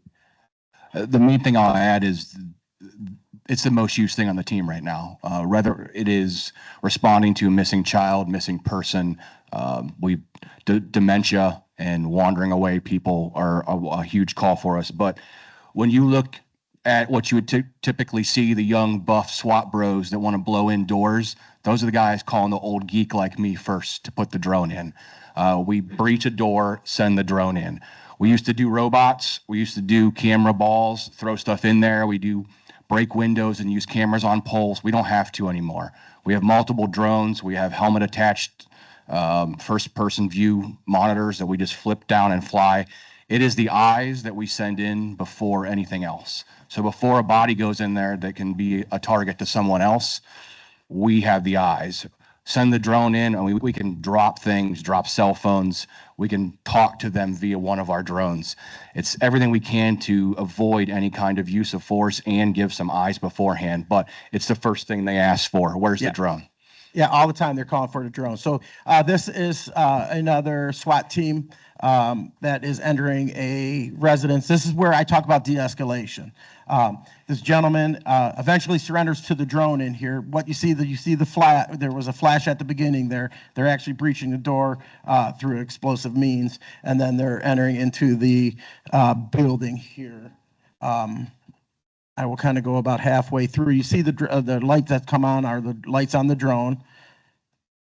So now it's searching in through the residents here trying to attempt to locate the suspect. So as the suspects, or as we're doing our search, again, we're getting this intel, getting all this information that's vital to the officers before they're, to the SWAT officers before they're responding on scene. And this has happened on more than one occasion. The first video that you saw, again, for privacy reasons, I had to cut the video, but on that video, the gentleman also surrendered to the drone itself. So you'll see on this video that the gentleman does the same thing here. He sees the drone, and I can tell you right here, he enters out and is ready to surrender. So a lot of these suspects, when they're involved in standoffs, things of that nature, when that drone comes in, they're not sure what to expect from that drone. So again, great de-escalation tool. We do not have to go hands-on to get this gentleman to surrender now. He's walking out and coming outside, surrendering. So again, great tool. I cannot emphasize the amount of officer safety that this provides. So to me, this is the most common but most important search, most important tool, I guess you would say, that we use a drone for, which is search and rescue. So this is one of our rescues that we've had here a couple years back. I say about 3-4 years ago now, with the drone that Channel 3 did a news story on. I hope the volume works. It doesn't. Okay. So basically it's a story on, does it work? No. So officers were called out to locate a male who was missing about 3 hours, about 95 degrees out when this was happening in the middle of August. And it was very hot. What happened is the gentleman went out for a walk, fell down an embankment where at the homeowner's area, they have like a dumping site for compost. He's an elderly gentleman, walks out, goes to see what all the compost is, tumbles down the hill, ends up into the bottom of the ravine here. So officers were looking for 2 hours. And for whatever reason, they didn't call the drone. Then all of a sudden they said, hey, we should probably have the drone out looking for this gentleman. So they put the drone out, end up finding him at the bottom of the ravine, basically in the middle of a brush pile. So had it not been for the drone, chances are this gentleman would have had a less likely chance of survival. So he was very frail, very old. And we're just glad that, we have this tool. If departments are thinking about using drones, I can highly recommend it, as anyone on this panel can recommend the fact that these save lives. And again, our concern is that we're able to continue using the technology that we have for our benefit for Drones for Good. There are limitations when you're searching with drones, and we're talking about this out in the summer with the tree canopy. It's very hard to see anybody in the woods. It just acts as a natural barrier. And what we try to do is we try to get high, especially when the police are chasing somebody, and we'll kind of look for those openings where there's natural openings and you see somebody maybe run through or something like that. And that's our only indication of which way they're going. But once that tree canopy is in play, or a porch or something like that, that's one of the downsides of it. Right now in the winter, it's great because you can fly over all the forest. There's no trees on it. You pick them out right away. But once those leaves come out, that's the biggest problem that we've run into. People think, oh, the drone's up, they'll find them. Well, it's not that easy in the summer. The one final thing I'll leave you with here is all drones land. I know we're all drone enthusiasts, but don't forget it. One way or the other, you're going to end up having to find your drone somewhere. So these are pictures of drone recoveries that we've had in the past. And if you notice, I don't know if you ever seen, like on the side of ambulance, they have the little picture when the paramedics delivered the baby.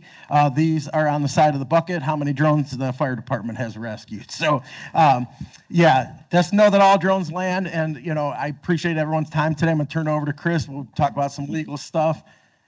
Yeah, the fun stuff. We're saving all the fun stuff for the very end. Professor asked me to address some of the legal issues. So I try and stay on top of the legal issues before each semester going into the UAS law class. And I'm telling you, the Ohio legislature is keeping me very busy with new content, especially going into next semester. Last semester, we ended it with basically Ohio criminalizing Part 107. I know that's a little bit of a simplification, but we basically have a criminal aspect that can be criminally charged for violation certain parts of Part 107, which I'm interested to see what the legal challenges will be. But going into this semester, we have a lot of pending legislation out there, so much that I had to bring notes to sit with it and talk about it. The first one will be a major issue for all public safety in here. It is the foreign adversary drone ban, and I'm going to call it what it is. It's a DJI ban, and this has pending resolution, Senate Bill 180 and House Bill 317, the two partner bills that are in Congress right now, and it'll basically stop public entities from buying anything manufactured by a foreign adversary company, prohibit us from using any public funds from buying anybody on this foreign adversary list, and by May 1st of 2027, restrict any currently owned aircraft that you have that are on the foreign adversary list. The civilian public does not include it. It's just going to be public entities. So police, fire, anybody in public safety, we're looking at possibly in May 1st, 2027, having hundreds of thousands of dollars of equipment that can no longer be legally flown. The question with both of those will be who will be the enforcement arm, who will be responsible for enforcing that.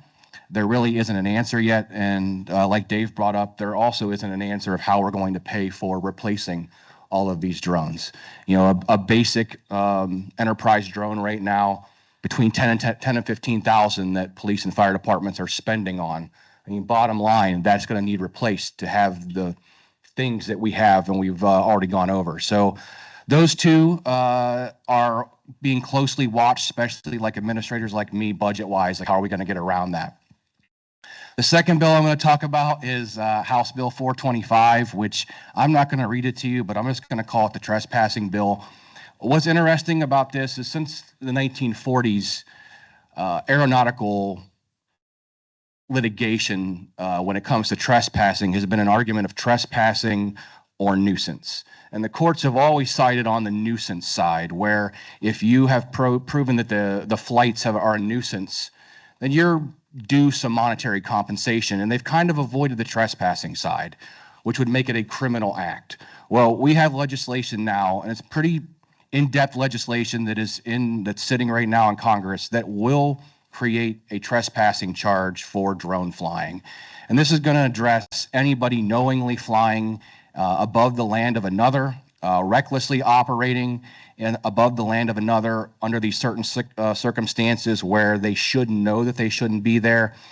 It specifically goes on to talk about using camera and video recording and that being a violation or a trespassing violation. And I'm interested to see where this is going to go, because we have Ohio v. Bradley and Ohio v. Stevens out of the second and fifth appellate courts in the past year that have ruled that law enforcement was not violating the Fourth Amendment while flying in the normal airspace that the public could be. So we have those rulings that are strongly founded off Supreme Court rulings, Florida v. Riley and California versus Cirillo, that said that if a helicopter or a plane is in the national airspace and they're legally allowed to be there, that is not a violation. And if law enforcement is in there, they're also not violating if they're doing the same thing.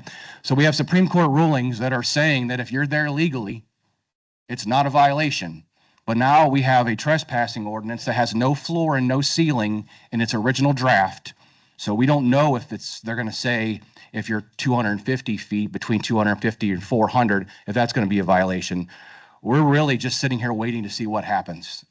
Will this be a legal challenge? I'm assuming it is. I'm waiting for the first Ohio rules to be a legal challenge and have somebody rule on it. But that needs somebody to fight it and needs to go to Ohio State Supreme Court and then maybe the United States Supreme Court. I think House Bill 425 will get, if it does make it through Congress and becomes the drone trespassing bill, which I'm calling it, it would get a lot of legal pushback. Next one I'm going to talk about, all of these are pending. House Bill 251 is halfway pending. It has passed the House and it now goes to the Senate, and this is for the law enforcement partners. We'll call this the search warrant rule. That it is basically providing a bunch of rules that says that law enforcement cannot fly a drone. And I'm simplifying it greatly, but for surveillance wise. Now, They're also going to limit your ability to enter a house with the drone, but these are already in place. We already have these rules in place where we wouldn't be flying without a search warrant or flying without exigent circumstances, so an impending emergency that we needed to act. But it's interesting, this is a very long bill here that addresses interior, it addresses exterior, and it's specifically saying when you can fly, which is, you know, again, it's in contrast to what the Supreme Court has already ruled, that if you're in the national airspace legally, you're not violating the Fourth Amendment. We've seen that from other state rulings also.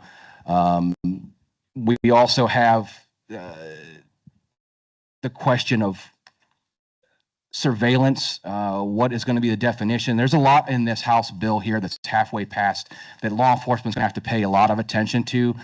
Now, most of us sitting up here, we're using it in an exigent circumstance. It's built into the bill that in an exigent circumstance. So a fire, an ongoing fire, using the drone to find a hot spot, that is an emergency. That's an exigent circumstance that we can, you know, use. A SWAT team on a hostage barricade, again, it is an emergency. We need to be able to have one of the exceptions to the search warrant rule to do that. So that one is the one that's halfway through. That's going to be real interesting for me when it comes to Fourth Amendment violations. And I'm going to throw out the funny one at the very end because it was addressed here earlier. Ohio House Resolution 15 was passed this year, and it's basically in support of United States House Resolution 1907, the Defense Against Drones Act. And I'm just going to read it to you because it's probably the easiest way to do it. The Defense Against Drones Act of 2025 was recently introduced in the United States House of Representatives and allows a property owner to shoot a drone flying up to 200 feet above the owner's property with a legally obtained shotgun, thus preserving the privacy and property rights of that homeowner.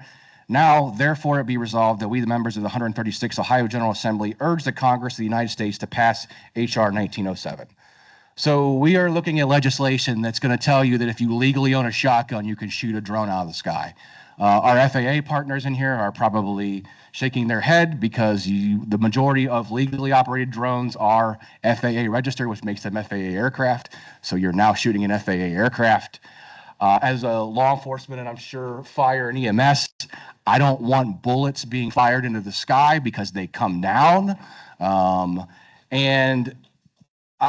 What do we like? We could talk about it all day long about the dangers of this, but I don't know what's going to happen here. We may have rules that say you are allowed to fly over property because nowhere does it say that we can't fly at 250 feet, but now we might have a rule that says that somebody with a shotgun in the backyard can blast you out of the sky. So that is all the pending legislation that I know of right now. I'm glad to leave you on a happy note of where our legislature is going.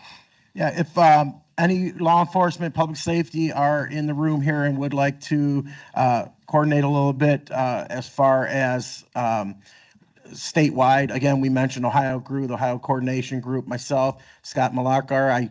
He's sitting there quietly today, which is not like him a lot, but Scott Malakar is with the Ohio Coordination Group. He's the head of the group there. I guess you would say the director of Ohio Coordination Group. And if anybody would like further information on what we're doing in law enforcement with drones in Ohio, if you go to droneresponders.org, all one word, the coordination group can be linked through them at Drone Responders, and we can get you in touch with anybody with the state of Ohio who's spearheading this. So I do appreciate everyone's time today. Any closing remarks? My only closing remark will be that what we're facing now when we're using drones on emergency scenes, and it's happened pretty much on every scene we've had private citizens flying their drones, and which causes a real concern for us as well, because if we have multiple owns, we get what we call an air boss, and that's like our incident command. So he might say, hey, Kyra, you're going to take 300 feet, Rachel's going to take 200, Bath's going to take 250, and we're flying in those things while we're doing our search pattern, and the next thing you know, you got this little drone come zipping through. It's happened on every incident we've had. The neighbor sees us out and starts flying the drone, and that just causes major chaos for all of us because we don't know what they're doing, where they're flying, and all that. And that's happened at our community day fireworks, the structure fire, the police search. Someone has always had another drone up. And so that's kind of a real issue for us right now. So in the public service, if you're going to be doing a drone, just have that in your back pocket. Out of that, I've only found one person, because I was bound and determined to find the one guy flying a drone because he really honked me off. And he made the fatal mistake of going slowly down his backyard, and with the help of one of the police officers, we paid him a visit. And so that won't happen with him anymore, but it's virtually impossible to track a drone once they, I mean, where are they going? You lose them in the trees, you lose line of sight and all that, but it is worthwhile to have your area departments invest and proceed with the drone. As the benefits way outweigh the liabilities. Another way to track them is when they post their videos. So about 2 years ago, here in downtown Kent, there was a major fire. Such a major fire that multiple fire departments were there, and we had to request a TFR. All the news agencies were flying there, and they complied. They gave us 5 miles. Everybody else in their regular drone did not give us 5 miles, and we had to constantly keep a person just watching for drones, and then one person trying to fly and give the fire department what they want to see, the hot spots where the fire is raging at. So we ended up finding him by his video. He posted it all on YouTube, and you could see my drone in the video because he's filming us flying over. But you know, the news agencies always work great with us. We don't want to be in their rotor wash, so I've flown here at Kent State a few times for events, and they always give us some space. If the public would do the same, that would be great. We're trying to focus on giving a visual to somebody, not watch for another drone to be in the air. All right. Appreciate everyone's time today, and enjoy the rest of today.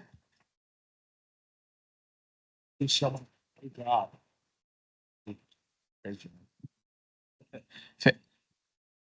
Thank you, David, George, and Chris, for the wonderful presentation. So we've heard from campus use, we've heard from the state, we've heard from local law enforcement. Now we're going to take a little bit of a step back on what the future may look like. And I've asked a good friend and colleague from North Dakota. He had to come for warmth, I guess. He decided to come to the great state of Ohio and Cleveland, which means I'm going to probably have to go to see you in January. So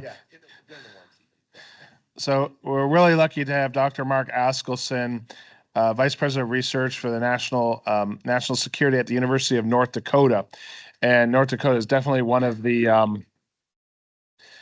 although we have the largest public flight school fleet here in Ohio, UND has about 150. You've just ordered 150 new aircraft.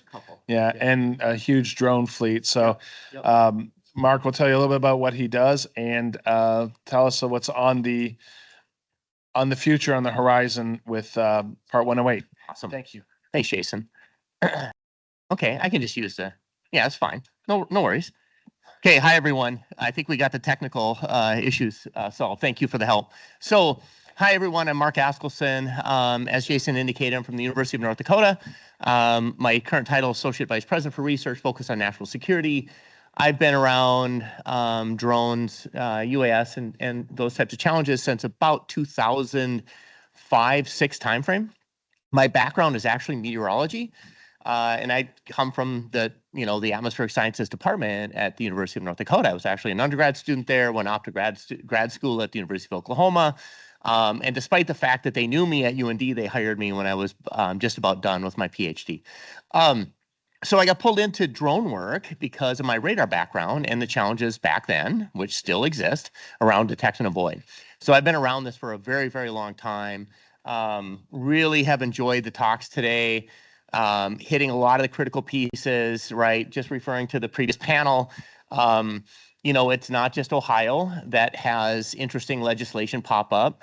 And I just want to say, right, our legislators, our state legislators are usually trying, have the great motivation. They're trying to do the right thing.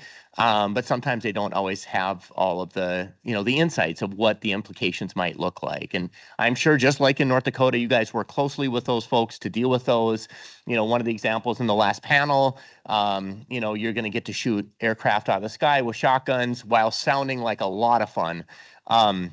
Is immediately preempted by federal law, right? These are aircraft. So, and there are real consequences associated with destroying aircraft, right? Like 20 years in prison types of consequences. Maybe orange is in your color wheel and it looks great.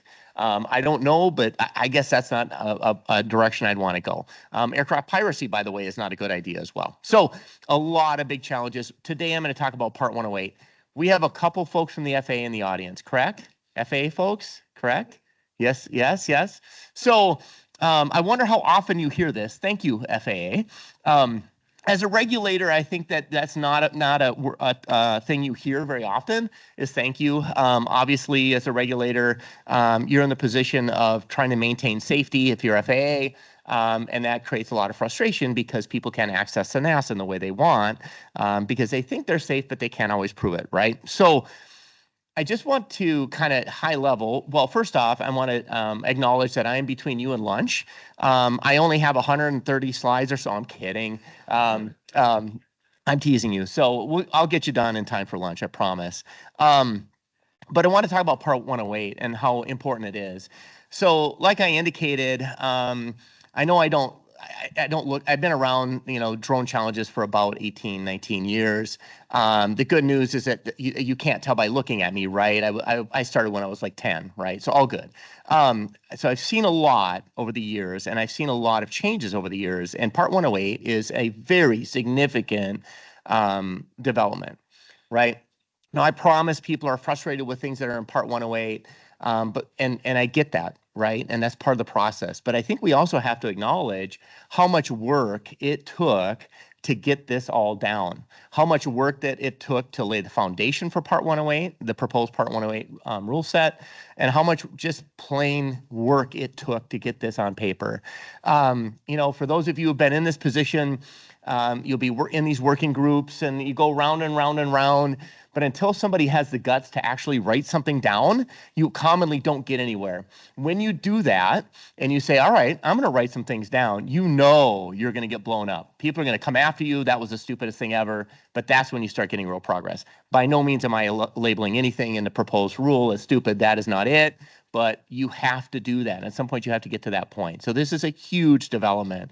So what is it? It's a notice of proposed rulemaking. Only 731 pages long. I will tell you, I'm giving you a high-level overview. I have not read every page. There are places here that I'm going to highlight because I have background in it. So I apologize if you're more of an airworthiness person and I'm not hitting on those items. I apologize. Not saying airworthiness is not critical, but it seems that more the conversation around Part 108 hasn't been on airworthiness pieces. So there was a 60-day comment period that ended on 6 October of 2025. More than 3,000 comments. Yes, sir. Sorry, I have to share it in Teams. Oh, yep, all good. So more than 3,000 comments were received. I think the actual number is 3,096. So a lot of feedback. Sorry for the people out there. Sorry, thank you, sir. So sorry for the people out there who weren't seeing the slide. And so, they're saying there's a possible rule by the spring of 2026.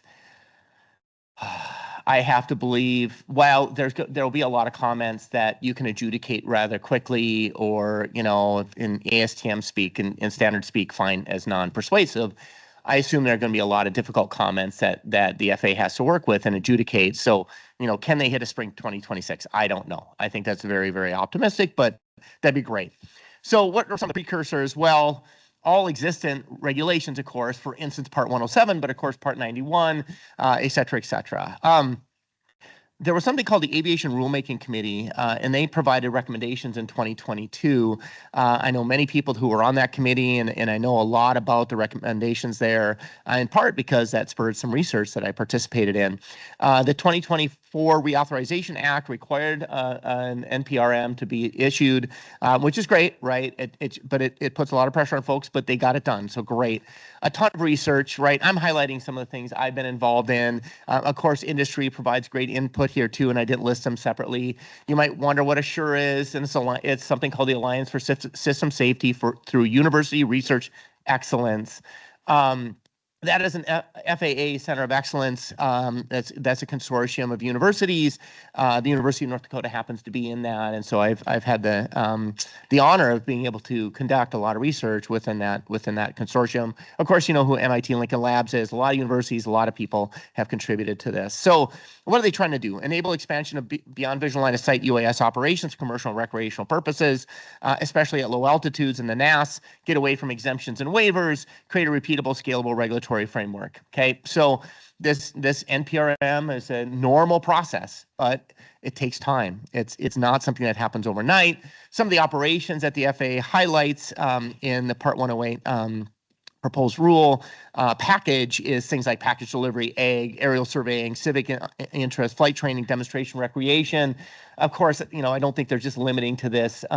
Police enforcement, right? A great example. There are just so many types of possible applications. I've been lucky enough to be involved in a lot of different research projects over the years, and underneath package delivery, but not exactly package delivery, is stuff like medical delivery, right? Trauma, emergency response, which in my opinion are going to be some of the first areas where we get a lot of repeated BV loss operations because it's humanitarian, right?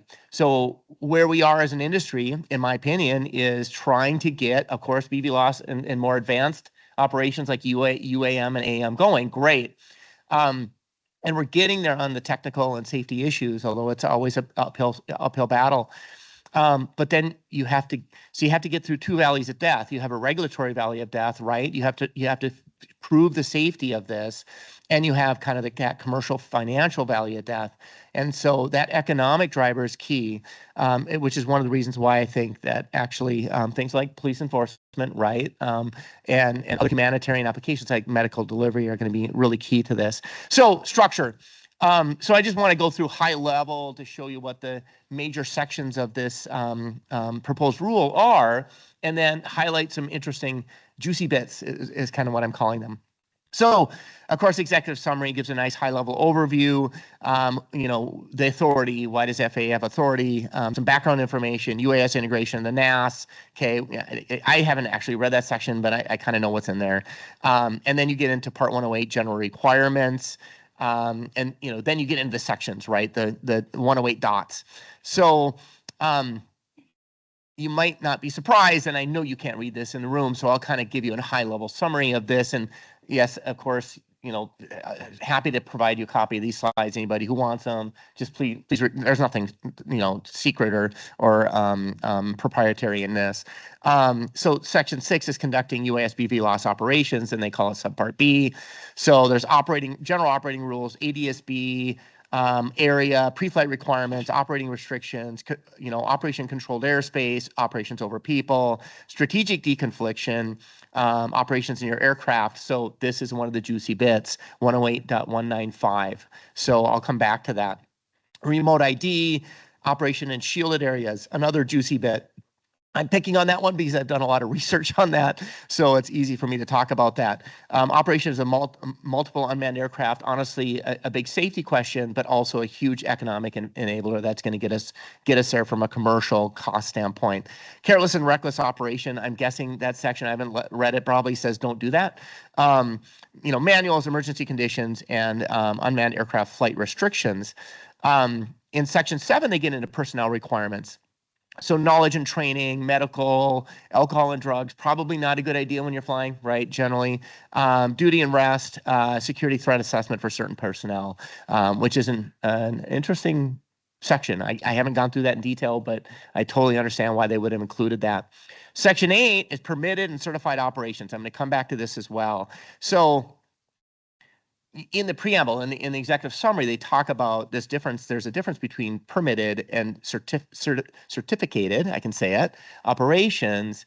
And the idea is that the permitted is a much easier thing to do. So I'll come back to that in a little bit. Maintenance and operations, which is really an interesting area. So that's, who can perform maintenance, and then alterations, right? Maintenance, life-limited parts, batteries, repairs and alterations, and operations and maintenance in general. Section 10, and we're getting there, I promise you, is procedures. So things like means of compliance, compliance with design, test, production, noise, and airworthiness requirements, declaration of compliance, airworthiness acceptance, documentation, flight data and data reporting, quality assurance, production acceptance, continued operational safety program, inspections and audits, design changes, repairs and alterations, record retention and rescission. And this section will not go, oh, nope, that section's done. Section 11 is actually the longest, design and testing requirements for airworthy acceptance, size, weight, and speed, signal monitoring. I'm just picking out a few things: collision avoidance, PNT, anti-collision lighting, position lighting, power generation, propulsion, fuel, fire protection, software, electronic hardware, systems and equipment. There's a lot. 11 keeps going. Cybersecurity, design elements, suitability and durability, operating environment conditions, which is an interesting one for me, given my background, of course, lighting protection, flight data recorder, flight data analysis, noise, placards, identification and marking, and additional design and performance requirements. Okay, so we're almost done. Section 12 is regulatory updates. So, for instance, I know that they talk. I think they talk about possibly providing a reference to the relevant section in 108 in 91.113. Section 13 is automated data service providers. And so they're calling this part 146, and it talks about some of the things that would have to happen with that. I'm not going to spend a lot of time on that, but you can imagine that that has UTM relevance, et cetera, right? Regulatory notice analysis, and this is kind of wrap up. Executive order determinations, incorporation by reference, privacy, and additional information. Okay, so high level, that's what the structure looks like. So let me pick on a couple things that I think might pique people's interest. It does for me. And again, I have not read all 731 pages, I promise you, but I've tried to pick some things out. So juicy items. So I think the permit versus operational certification is really interesting. I haven't read deeply into the justification or the motivation for that, but I think as I understand it, the permitting is meant to be more of a streamlined process for people to get to BVLOS operations, whereas certification is for higher risk operations due to size, weight, and speed. It requires more oversight, larger aircraft, more flexibility. So you can imagine that you are a 35-pound or a 10-pound small UAS operating, trying to do X, Y, and Z, versus a 1,000-pound UAS trying to spray mosquitoes, for instance, right, Joe? So slightly different threats there, especially from a ground risk standpoint, right? So, when I rack and stack the, integration of UAS and the NAS, I kind of say it very simply: please don't smash into stuff is the primary issue. Now, secondarily, please don't screw up other people's operations. That's important as well, but please don't smash into stuff. Please don't smash into other aircraft, primarily crewed aircraft or manned aircraft, and then, of course, secondarily, other unmanned aircraft. And then please don't smash into stuff on the ground, right? Bad things happen. So ground risk for an operation with a much bigger aircraft that still fits under Part 108 is much larger, right, than for a small UAS. So you can see where you would need more oversight and management of that risk. So, of course, nobody's gone through this process yet. So, as this goes forward and hopefully gets put into a rule and major challenges get adjudicated, assuredly, I promise you, adjudicated not to everyone's satisfaction. I promise. But we come out with, we come out with something. We will need those pioneers to be the first to go through these processes, right? And I'm sure for those pioneers, it won't be easy. It generally isn't when you're a pioneer, but you'll learn a lot and, of course, do a great service to everyone. I'm going to pick on detect and avoid. Why? Because I've been working it since 2007. So, from an AI summary, and by the way, most of this is AI summary except for the first bullet, so I apologize if that's a little confusing. But on page 139, it states in proposed 108.195, which I said was a juicy bit, the FAA further proposes that operators would need to use a method acceptable to the administrator for determining safe distance that statistically mitigates the risk of a collision to a remote event. According to 8060.8040.6a, okay, which is the SRM document, one of the SRM documents, safety risk management documents that dictates safety risk management for uncrewed aircraft. Remote is either 1 per 100 million to 1 per 10 million flight hours, or 1 time per year to possibly more than once every 10 years. Of course, they don't mean to go, well, it's bounded, right? Can't be more than 10 per 10 years. That's a pretty unlikely event. Now, what's interesting about that language is when you look at detect and avoid standards, for instance, ASTM and the DA performance standard group, okay, and then there's another one, which is a DA test methods group. I've actually helped co-chair that for a long time, along with Kyle Riker.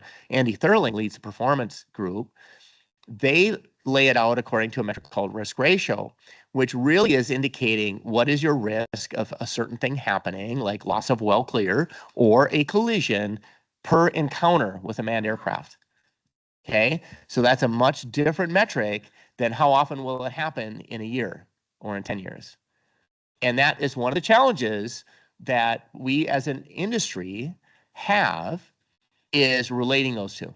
Okay, so it's interesting that this came out this way because I know that that's a very major challenge. Okay, so I just want to highlight that. Okay, the AI summary. So you got to track both cooperative and non-cooperative aircraft, fine. Operation has to work across different environmental conditions. You must be able to determine the collision risk and, if necessary, execute a maneuver. You must coordinate with UTM or traffic management in certain scenarios, mandatory at all times for autonomous operations. All good, okay? But DA has been for a long time one of the major blocking factors for being able to fly aircraft. Again, don't smash into other aircraft, right? Right of way. This might be one of the more controversial things in this proposed rule. And so what it says is in italics, unless operating in a shielded area, and I'll come back to shielding in a moment, a UA operator must yield right of way to all aircraft departing from or arriving at, typo, an airport or heliport, or aircraft equipped and broadcasting their location. Okay. That's all that language says.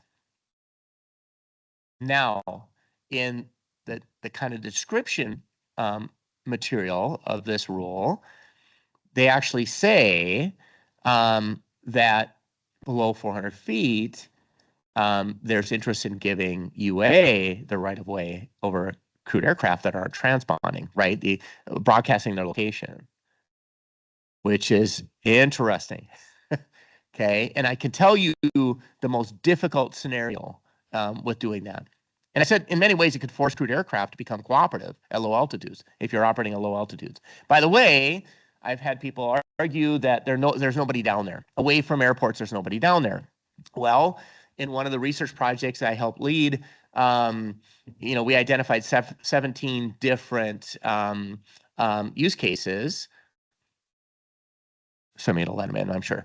17 different use cases based off of work that Andrew Weiner and Barrera, I think was the name, developed from MIT Lincoln Labs. So I'll tell you a couple of the hardest use cases to deal with: crop dusters and emergency medical. Okay, so I could tell you with a crop duster, when they are applying, they don't have time to look at an ADS-B in feed. There's no way. They're trying to not die, basically, as they work that field, and they have to maneuver around towers and power lines and all these kinds of things.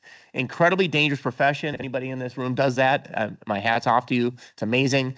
2 years ago, we had, within a 150-mile radius of Grand Forks, 3 deaths, crop duster deaths, power line strikes.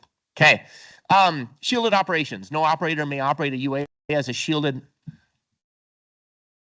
let me just admit them. It's just sitting on the screen here. So no operator may admit a UA as a shielded operation except in areas where no manned aircraft are expected to be operated. Sorry, another typo. Shielded areas include areas within 50 feet of power lines and substations, railroad track bridges and pipelines, any other area designated by the administrator.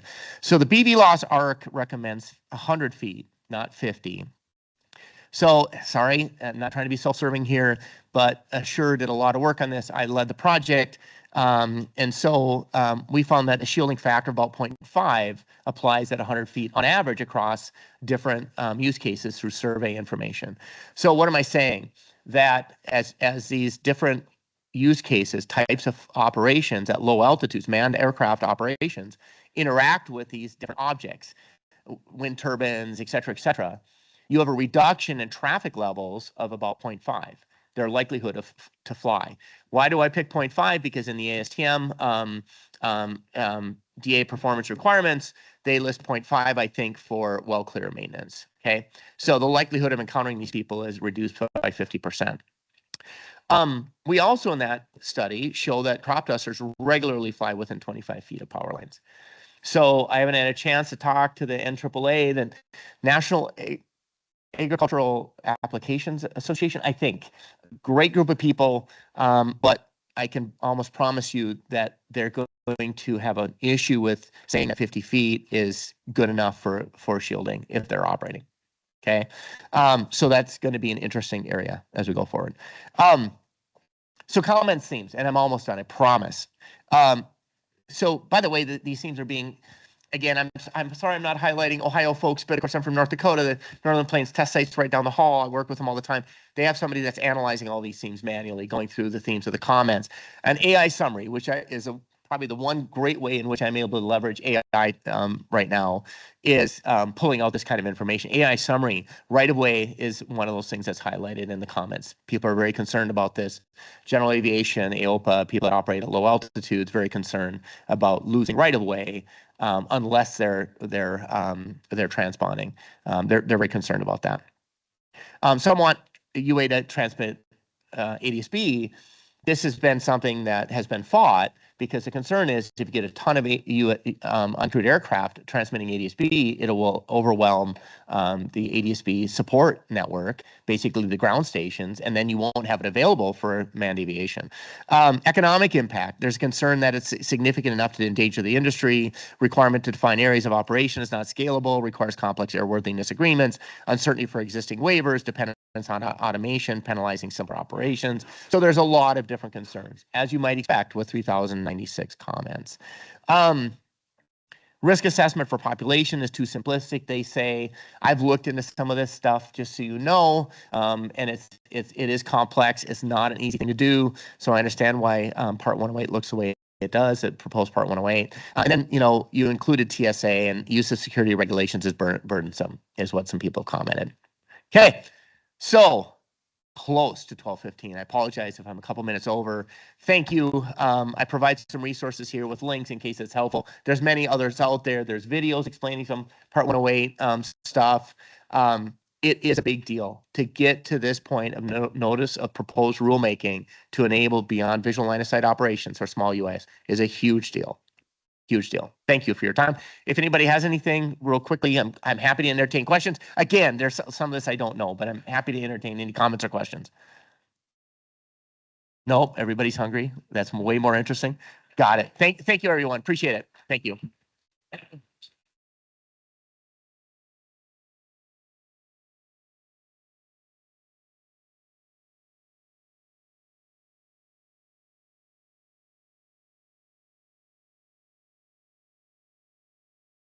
Well, now lunch is waiting for us. We'll reconvene in about 15, 20 minutes for our next speaker, who will be virtual.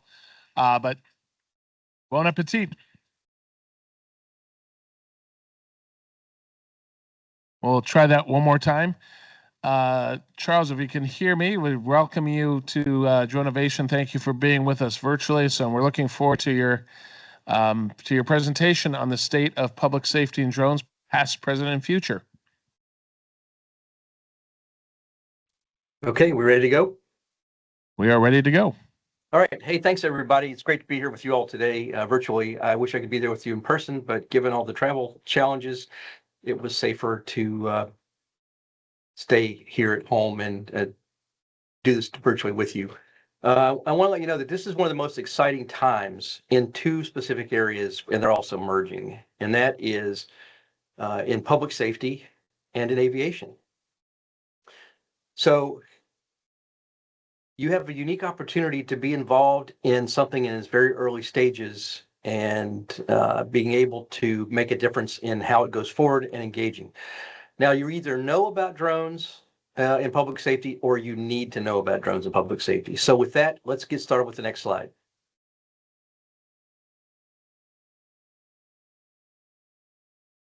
So to put some context on this, I ask you, would you ever make a critical emergency decision or emergency decisions with your eyes closed? And the reason I say that is because there are many things that you can't see from the ground that drones now give you the ability to see from the sky. Next slide.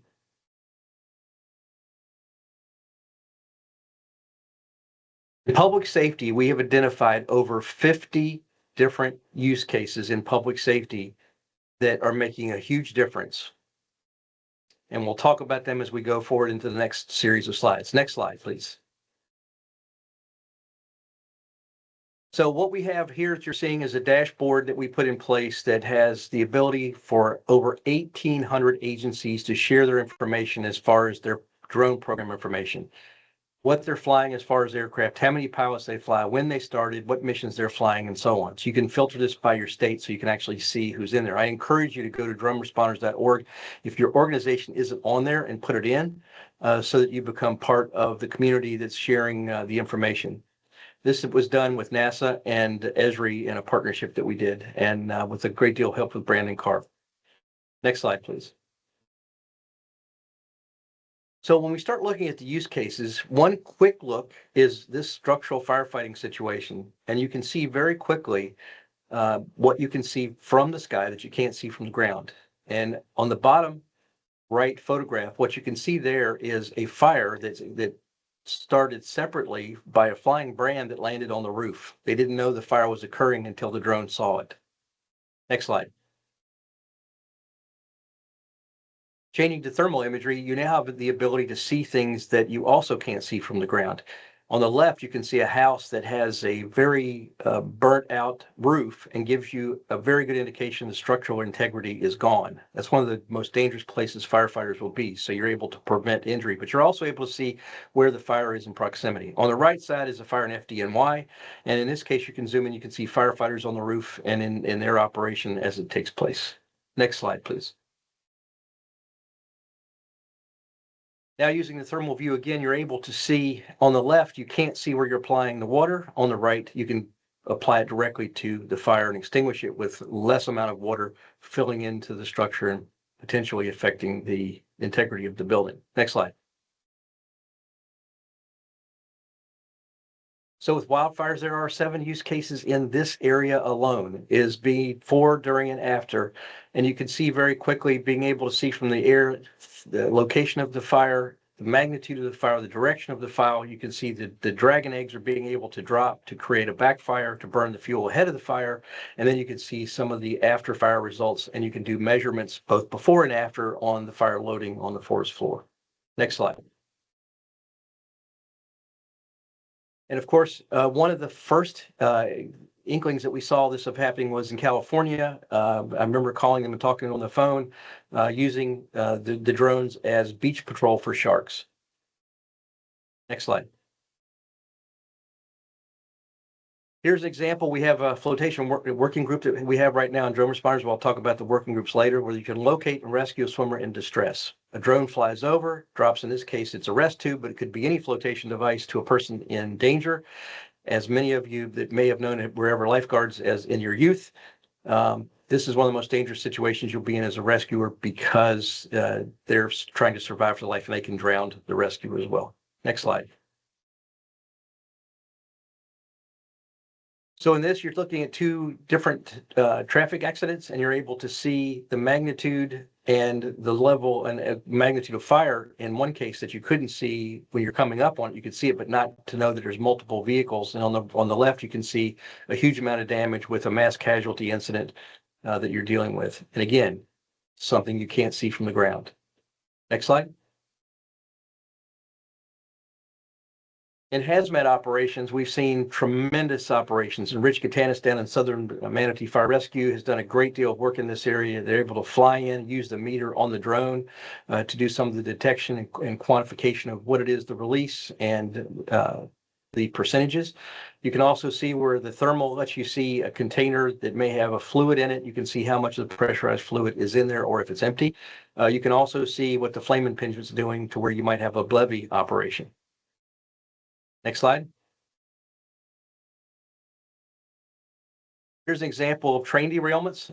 East Palestine, Ohio. You can see in this case, they advised us that without the drone, it would have taken them 24 hours longer to determine the situation, the problem that they had and able to deal with it. They also used the drones. Later, they found out that the pressure relief valves were not working correctly, and they had to have private contractors come in and put explosive charges on some of the tanks, and they used the drones to help position that to open the tanks to prevent a levy. In Philadelphia, Pennsylvania, you see Amtrak. This occurred at night. When you're flying with drones, if you had casualties that might be wandering around that you couldn't see, you might be able to detect them as you're flying. On the right, you can see Lynchburg, Virginia. We had a train derailment of crude oil that was coming through. It was on fire. It leaked into the river. In this case, this was early on before drones were really taking hold in public safety, and there was a recreational flyer that took this video, and the police came and were starting to run him off, and the fire chief said, no, bring him over here. And they started using it from that point forward to really do an analysis of where they had the problems, the fires, were they out, and to watch the contamination into the river. Next slide. We can also see in Chernobyl that they are now using the drones for radiation detection. In the past, you would have had to put a suit on and somebody would have to go in there to do the monitoring and create some level of danger to the person. Now it can all be done from the drone at a safe distance. Next slide.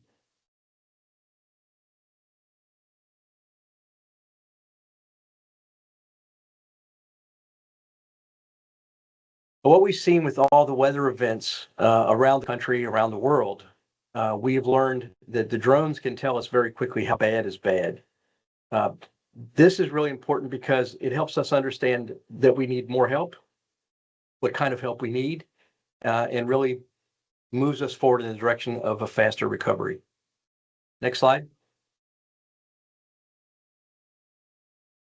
So drones in disaster response, we've seen through tornadoes, through earthquakes, through wildfires, through lava and volcanic eruptions, that drones can really give us insight as to determining how much damage there is, if there are people in need of rescue, if we have wildfire situations, that we can determine what resources are needed, the magnitude, and be able to actually share that information on maps, which is done to provide information to the people that have been evacuated to understand what the situation in their homes. And with the volcanic activity, it was used to monitor the movement of the lava flow. It was also measured with fissures to fly over and do sulfur dioxide detection, which is deadly, but invisible, and be able to move people out of the way. And it was also used for search and rescue. Next slide.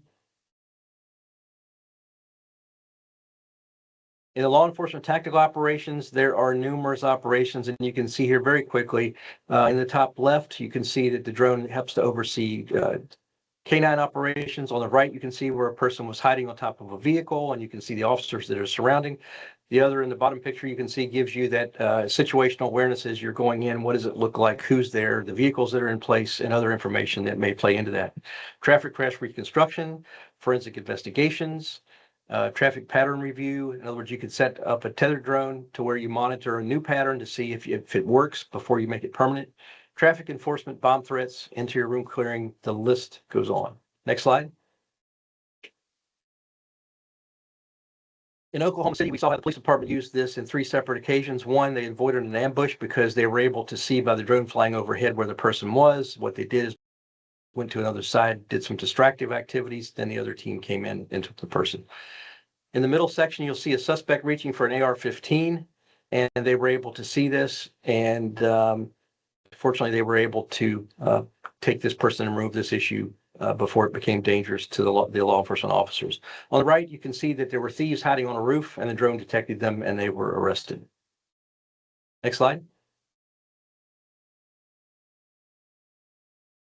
So as I mentioned before, the law enforcement indoor flight room clearing, where you can actually send the drone in, which is becoming now the common practice of sending the drone in first and being able to check the different rooms and areas to determine if somebody is in there. And if there is somebody in there holed up in one of the rooms, the drone can actually be perched and sit and maintain a watch on that so that you have a constant knowledge of where that person is hiding and determine your strategy from there. Next slide. A lost person search, you can see here a couple different angles. One in the top left, they use it over in a lot of the ski slopes to look for lost skiers and or to help rescue an injured skier. In the upper right, you can see how the patterns are being used to do a grid search pattern to cover a larger area that will help the people on the ground. In the bottom left, you can see thermal access at night, and the same thing on the right, you can see a body in the thermal imagery. The thing you have to understand there is that the thermal imagery only works depending on how long a person has been in that situation or the temperatures outside, where it becomes normalized and the temperatures don't have a separation. Next slide. Seeing here is a combination of imagery combined with GIS to give us a damage assessment. So what it's done is coded these from green and red as to the level of damage and tied it to the Esri land management system of a local government, and being able to take property values and tie it to this to give some real-time damage estimates. This is really important when presidential disaster declarations are declared and you need that documentation to validate the need. Next slide.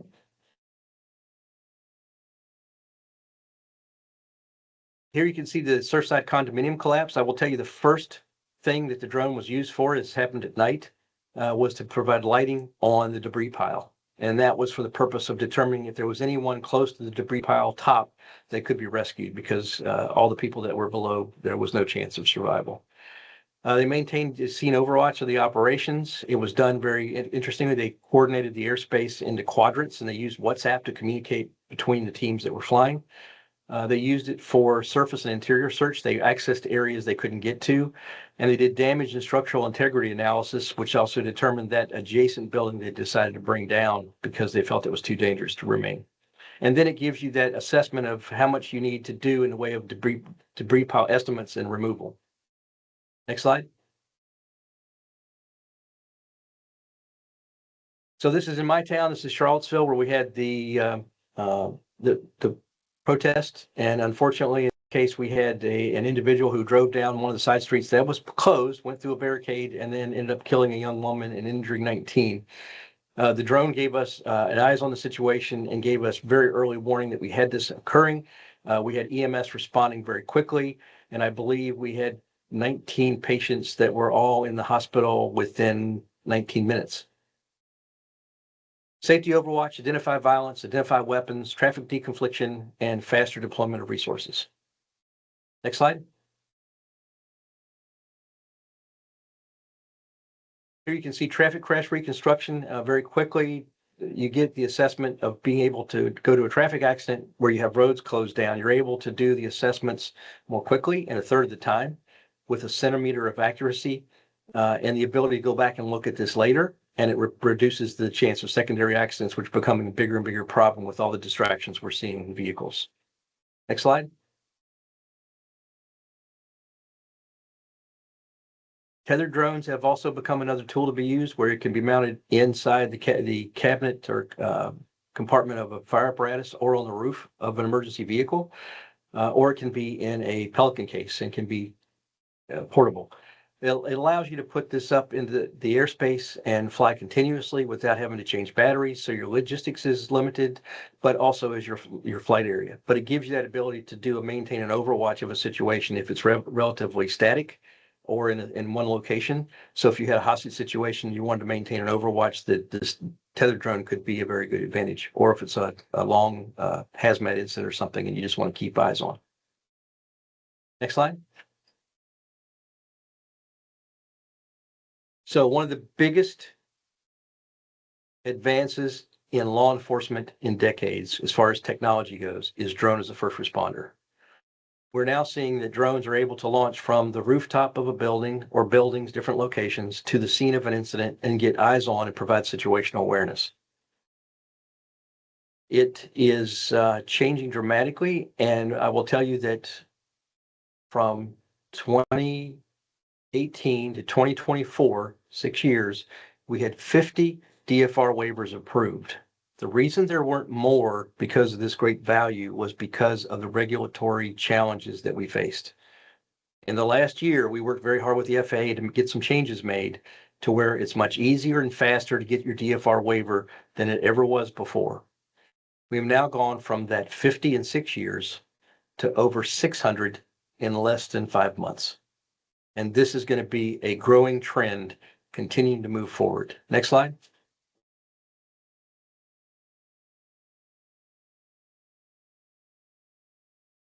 Just as a quick look, Chula Vista, who started this program in 2018, the first in the country, has responded to over 22,000 flights.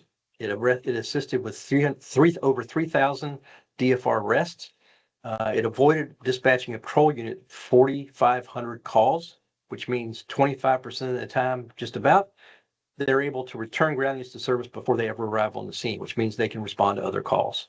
They were first on the scene, over 16,000 responses, and the average response times were 95 seconds to be first on scene. Next slide. This is just a quick glimpse of all the places now around the country that are doing drone as a first responder programs. And what we're also seeing the trend is we're transitioning to where drone as a first responder is connecting to the real-time crime centers. Next slide.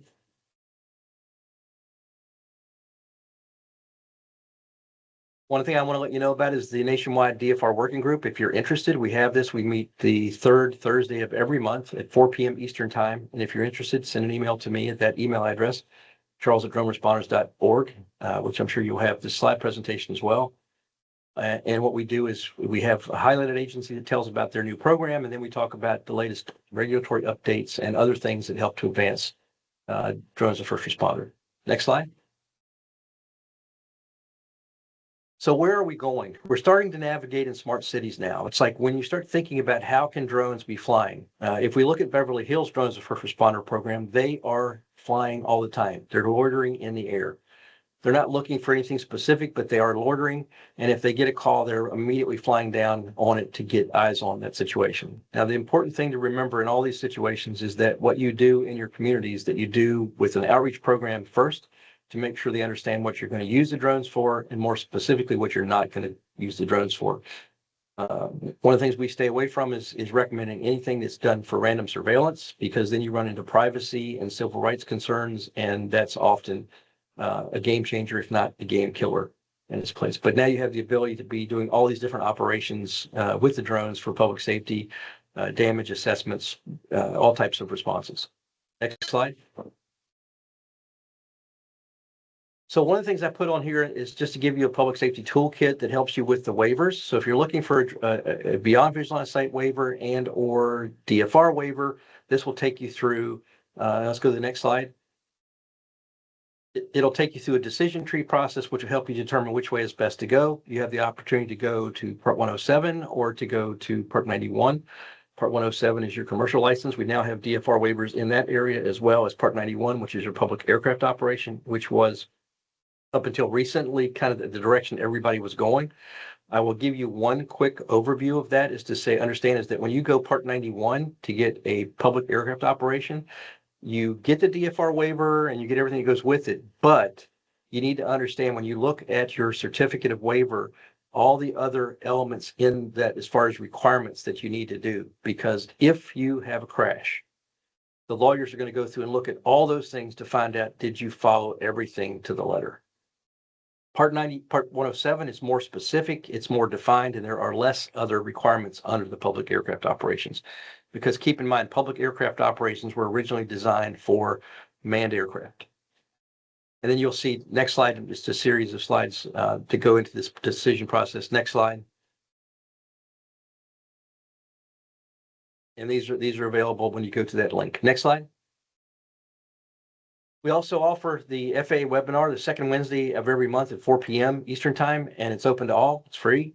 It's the chance where we give latest regulatory updates, but it's also a chance for us to open up for questions and answer the questions that you may have for your specific department going forward. Next slide.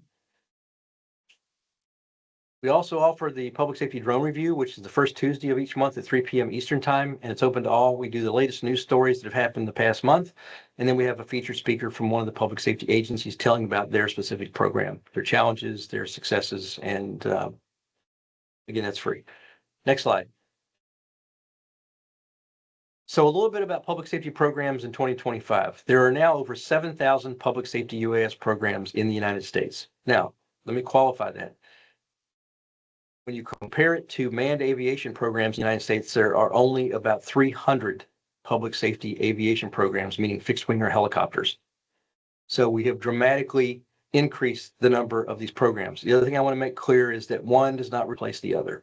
Helicopters are good for longer flights and operations where drones are more focused on the areas of less distance because of flight time. That may start to change as we start seeing some of the aircraft and the batteries change, and we are seeing some of that, but for now, they can complement each other very well. The other thing is helicopters can't often get down and see below the tree lines or tree canopy. The drones can. One example that I can explain that we had in Richmond protest in Richmond, Virginia, we had a report of 3 men with long guns. The helicopter we had from Virginia State Police was flying back and forth, couldn't find it. It's because they were under the tree canopy. The drone was then put into operation, and the drone went and found these men with long guns in 3 minutes.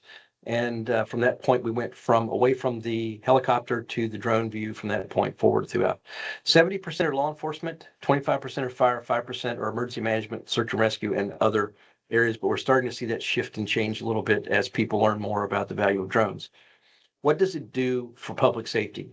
It makes it safer for responders and the community. It gives us better operational effectiveness because we're making better decisions with more information. It gives us real-time situational awareness that we can make decisions and act on, either to take an action necessary based on something that's changed, or making sure that we get our people out of harm's way because we see a danger erupting in front of us. It's a major de-escalation tool for law enforcement. That's one of the big things we've heard over and over again, is that where they thought they saw something, it ended up that what they saw was not a weapon as it originally indicated. And last, flying with Part 107 or certificate of waiver is now an opportunity. Either way, still most are Part 91 public aircraft operations, but that does open a new door for everyone. Next slide.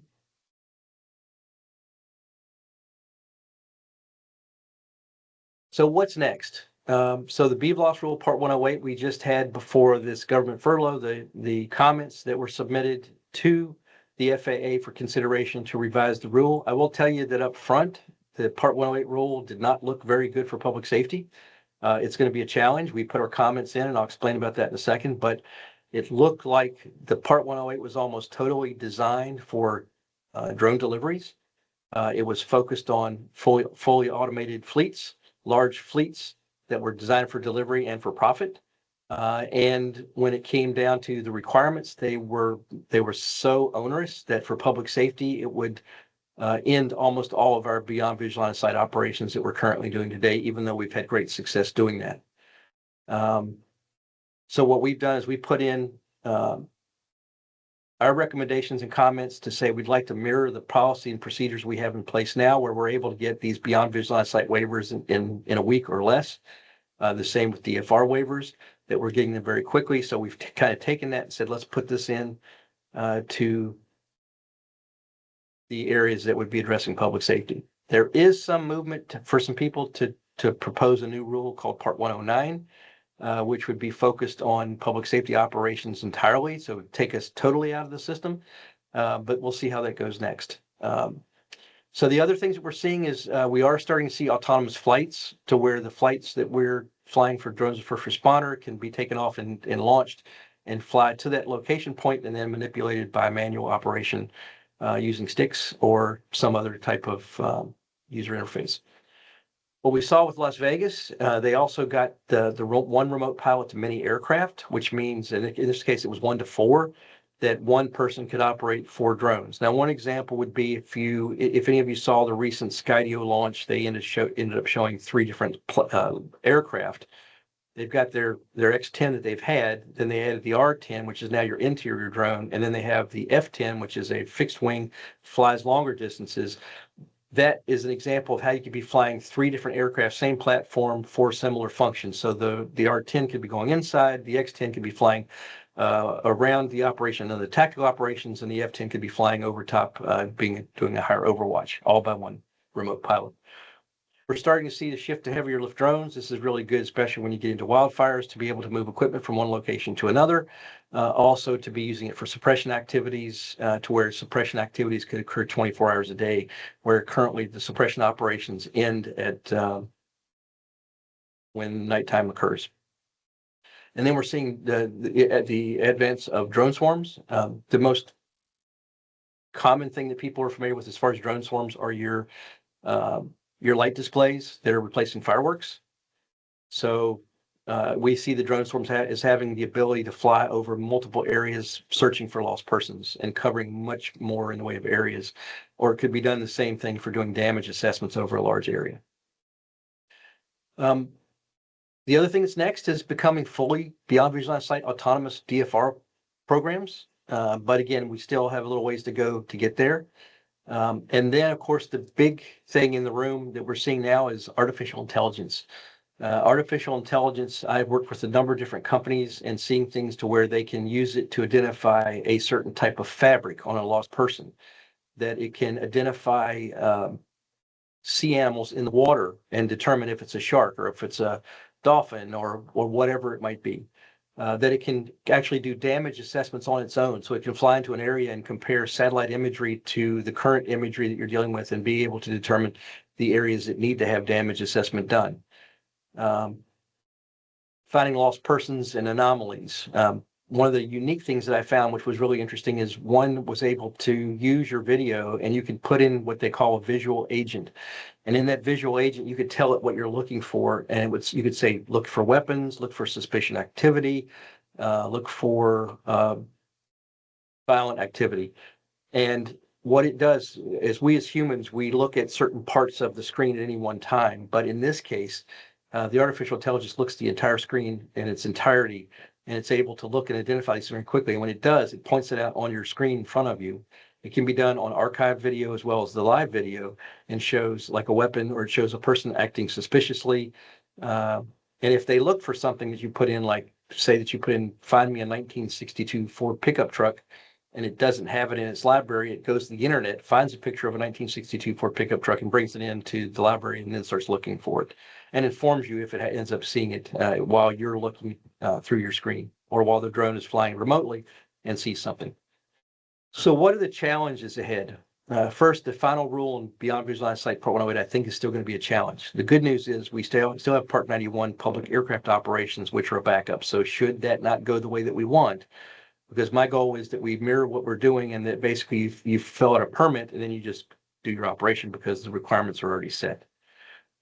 The airspace complexity with drone deliveries, that is going to be a huge issue. We're starting to see more and more of these taking place. I know some of the bigger cities are starting to see a great deal number. The good news is we are working with the drone companies currently.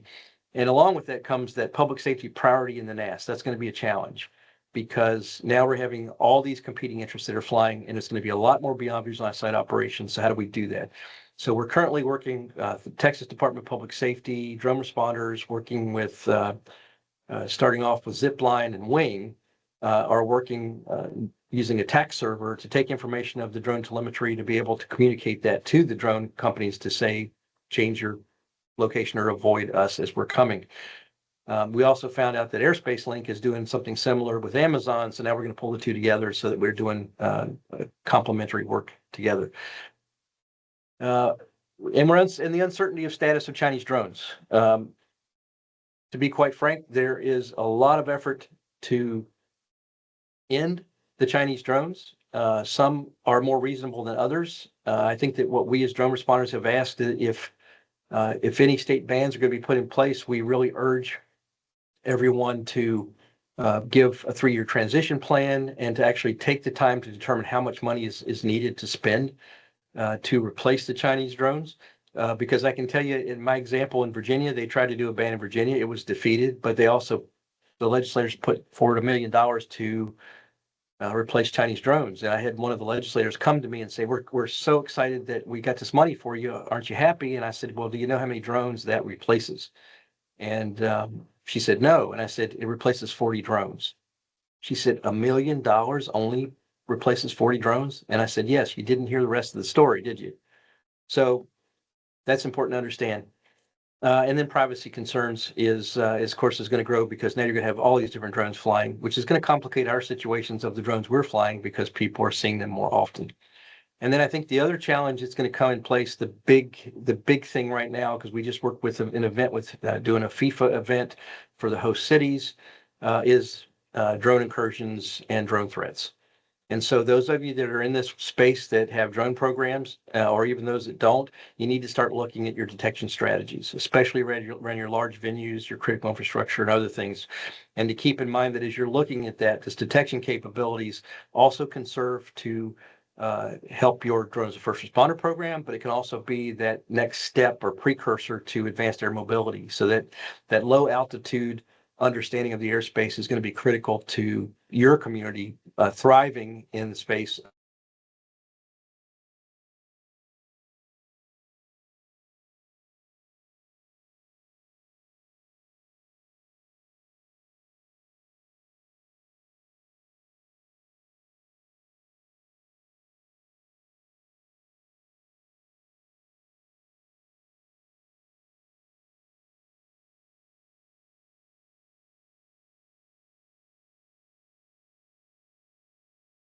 Here.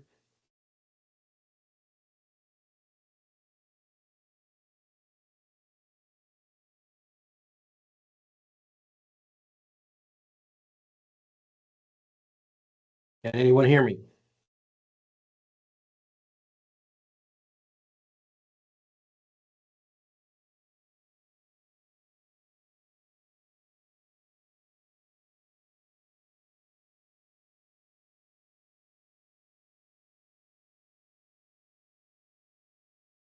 Can we not go to the next slide? Or are we still working?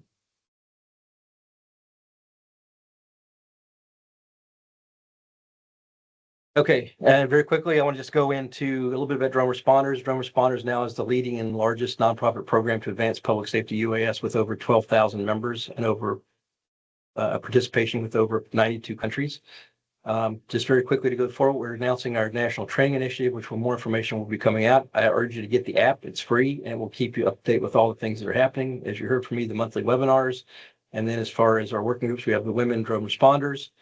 We have state chapters now in Florida, Texas, Ohio, North Carolina. We're talking to California and some other states as well that are coming up very quickly. And we have numerous working groups that you can be able to participate with if you like. And then at the bottom, you can see our drone responder partnership organizations, and there are more, but that's our main ones that we're working with currently. With that, I will end and see if anybody has any questions. I think the next slide has my information, I think.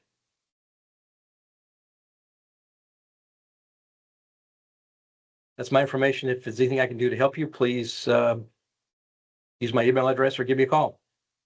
And I thank you for the opportunity for being here. Any question?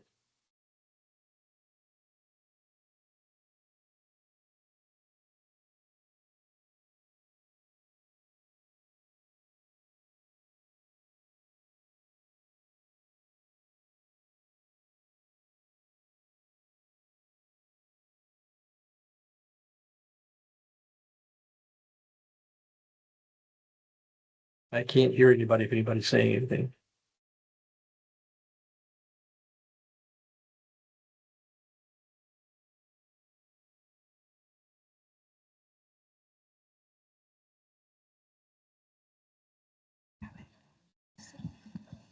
Does anybody have any questions?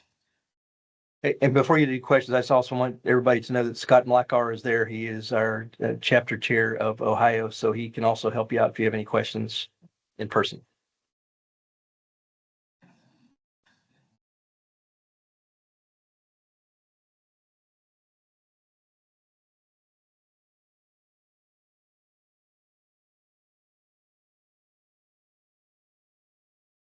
Any more questions? Oh, thank you so much, Chief Warner, for the wonderful presentation, and thank you for being with us virtually. Hopefully it's a little warmer down in Charlottesville. And again, thank you so much, and please give them a round of applause. Thank you all. So what I'd like to do now, there's a couple of things that we do need to do for the attorneys. How many Ohio? There's just the three of us who need the Ohio credit. Is there any other attorneys? Okay, 4 of us. Make sure I see you at the end. I have to sign that you are here. So we'll take care of that. There's 4 of us, and I'll make sure that's uploaded. The ethics portion is at the end. But what I have to, and I usually do that deliberately because the attorneys are looking at, David's looking at me and laughing. I think for all of you who are here, that might be, I don't want to set Daniel up, but that might be one of the more interest, all of them have been interesting, but that might be really interesting because he's going to be talking about AI and law. And he's really getting into the weeds with us on that. I know that Chris is out there, so what we can do, can we take a 5-minute break? And then we'll start back at 1:25.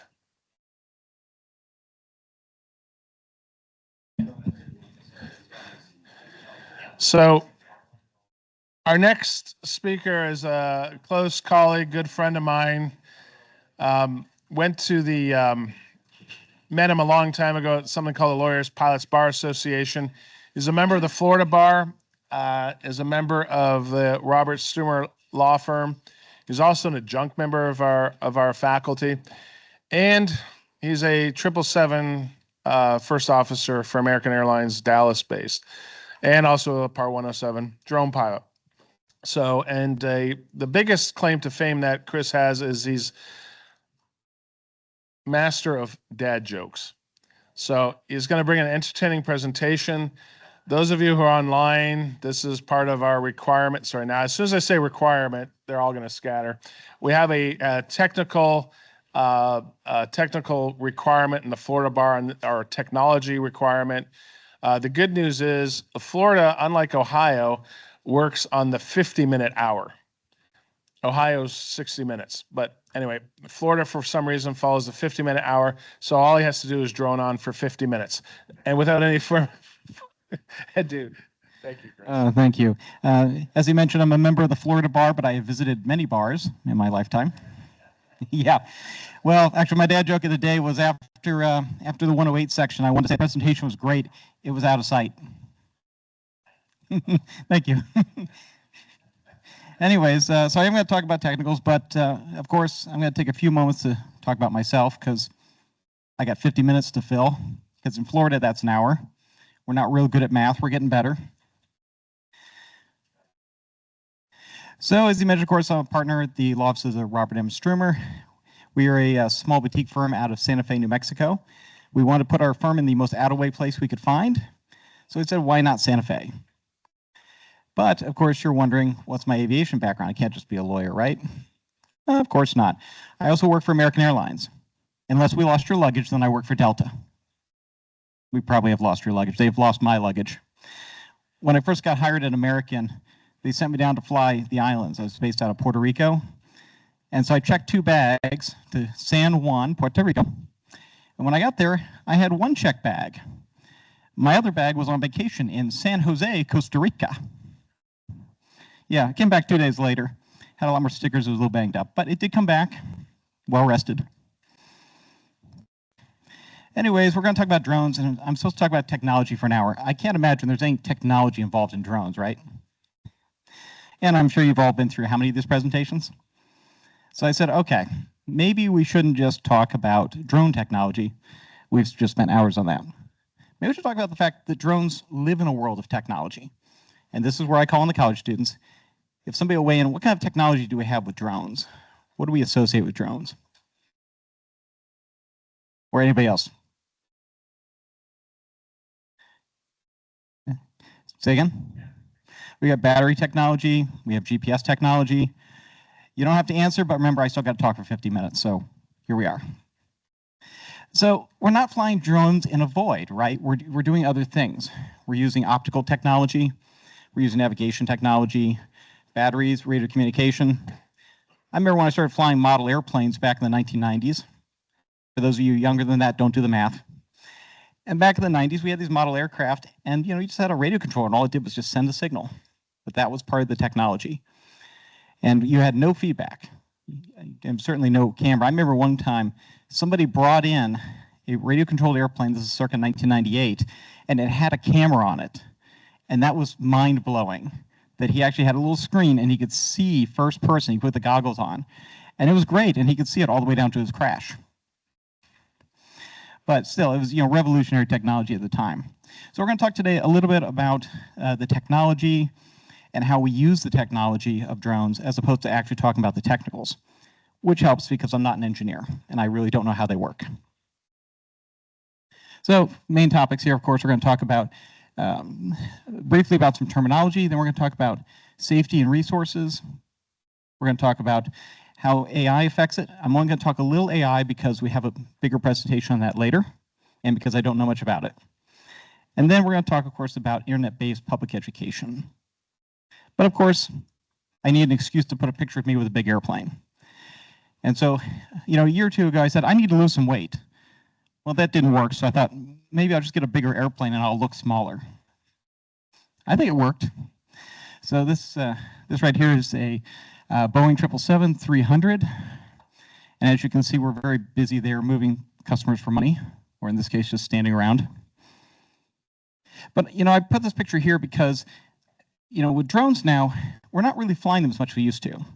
When I had a model airplane, I had to physically fly it.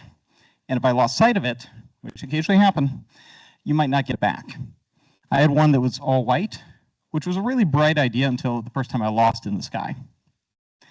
Fortunately, I got it back, and as soon as I did get it back, I went out and got some colored tape and stuck it all over the wings.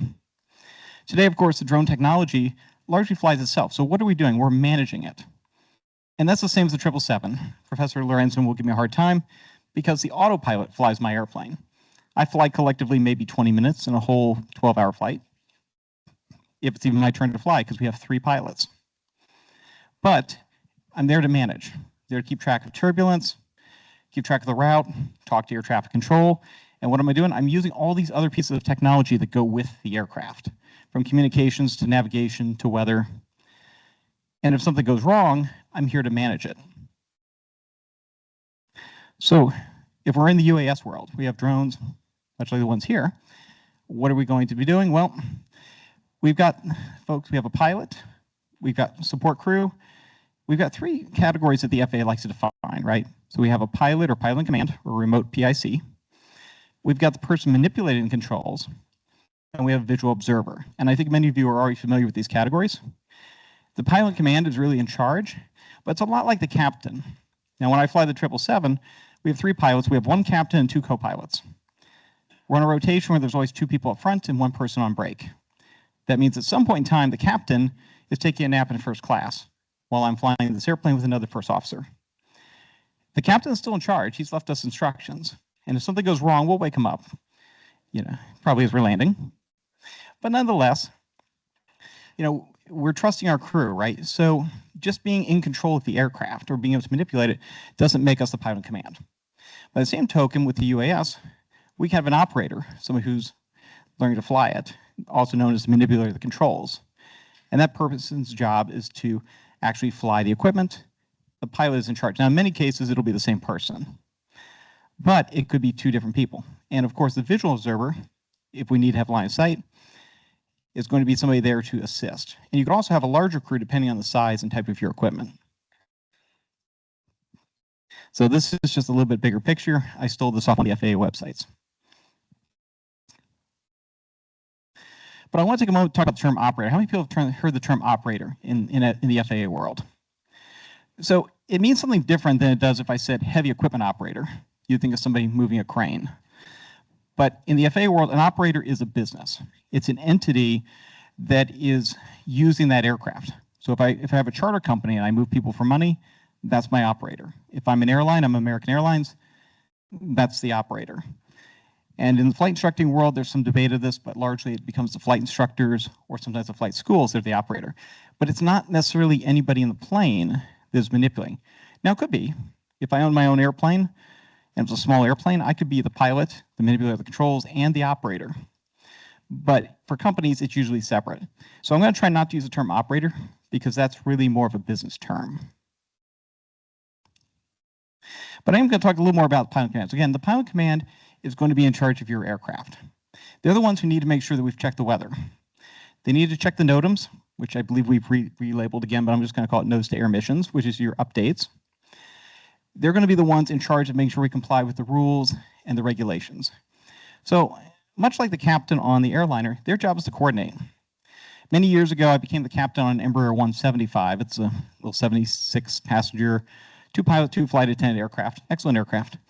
And I was really excited. I'm finally the captain of an airliner, you know, small one, but still counts. And I discovered something really quickly. Being a captain of an airliner has nothing to do with airplanes. It's all about people. It's people, it's weather, it's safety, it's passengers, it's coworkers. There's a lot of interactions, and it's really not about how can I fly this airplane, it's how do I manage the situation. And the same is true in the US world. That pilot, whether you're manipulating controls or whether you're just supervising, is in charge of making sure to check all the information. And so we're going to talk today a bit about what those information is. But of course, I want to talk about qualifications first. How many people have a 107 certificate? Okay, quite a bit here. So when I was researching this, I discovered that you no longer need the 107 if you're just going to fly recreationally. How many people knew that? Okay, I have to admit, I did not know that till last week. So learn something new as I was putting this together. But the 107 is the classic rule set, and that's what you're going to follow if you want to do commercial operations. But we can also use the trust test now, and this is really important. Why is this important? Last year, I got a call. I got a call over at the law firm. We had a customer, or potential customer, nice gentleman who had bought a drone for his 16-year-old son, one similar to the small one we see here. And he figured this is harmless. I bought it at Best Buy. His son had taken it to a couple of public sporting events. It had been videotaped, it had been seen, and it even dropped an object which was approved by the event operator, but not approved by the FAA. And so they got a letter. Anybody want to guess what three-letter agency they got a letter from? The FAA. So the Flight Standards District Office sent a letter of investigation to them to ask about this. And of course, this is very shocking because these individuals had no background in aviation. They'd never interacted with the FAA before. And so, of course, they called me up and I said, all right, well, we're going to take this through the compliance philosophy. And I gave them the guidance on it, and I think that worked out well.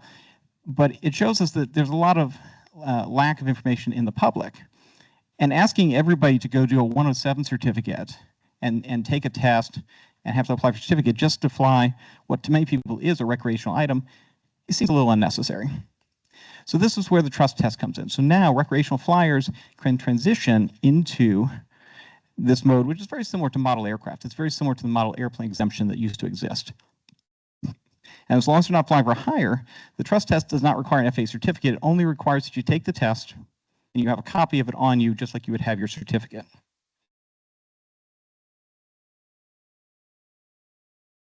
And so the trust test is going to be, it's not a certificate, of course, but it is your proof that you have done the steps you need to do in order to operate.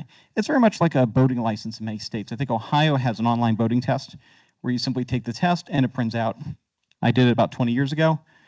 Again, don't do the math. Yeah, when I was born, Berlin had a wall. So anyways, so the trust test, so I went and looked this up, and sure enough, this is available. Now, the trust test doesn't just come from the FAA website. It's actually available from a series of vendors, including several universities, but you can go to the FAA's website and find a link, and that will tell you how you find the trust test. It is available for free. So the easiest way to find it, honestly, is just to Google FAA UAS trust test, and that will bring up the information. And through there, you can take the test. So take a look at some of the differences here. So what's the difference between a 107 certificate and the new trust test, as they call it? Well, the 107, of course, allows you to fly for hire. The trust test is for recreational use only. The trust test also is not designed to give you any of the waivers that would come with 107. So it's going to be limited to what's already permissible. And it's going to tend to be hobbyists. It's going to tend to be people like I described, where they're just doing this for fun. They're not really looking to get into this professionally. When I talked to the head of enforcement for drones last year at this conference, I asked her, what is the biggest problem you see? And she said, it's people that are not in aviation who don't have the background and don't realize that there are rules. And I think this continues to be one of our biggest issues. We don't see as many violations from people that actually have 107 certificates because they're making an effort to follow the rules and to know the rules. It's people that aren't familiar. And we've heard several times today about drones that become a problem in emergency situations. Does anybody remember the one that hit the fire plane? I think it was last year. And I believe they've had to pay for that. So that's an expensive mistake. I'm not sure the homeowner policy is going to cover it. So the trust test, a lot like the 107 certificate, is something that you have to carry on your person. Your only proof that you took it is that you have it. It does not save into a database. So it's a little different than a 107. Now with a 107 certificate, which is an actual pilot certificate, you have a physical card and you're in the database. So if you lose the card, you can simply apply for another one.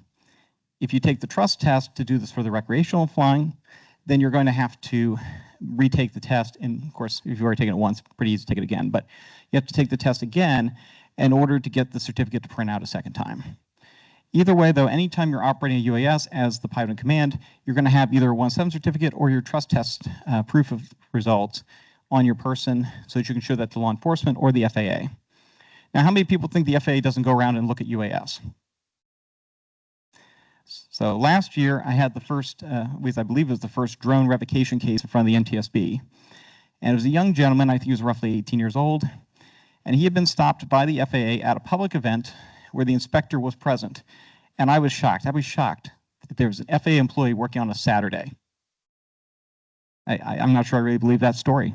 So, but he was there. And I think the FAA knew that the drones were going to be prevalent at this large event. And so they showed up and they spoke to several operators.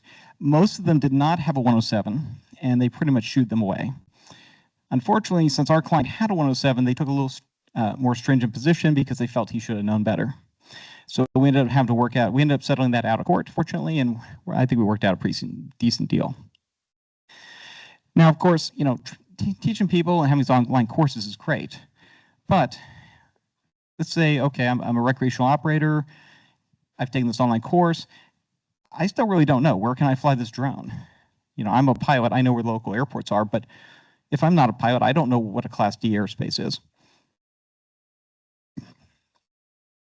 So what we need to do is we need to have resources available to the public where they can go and get information and know where they can fly their drones, where they can't. Now, I know a lot of you work in this field, so you may be familiar with this already.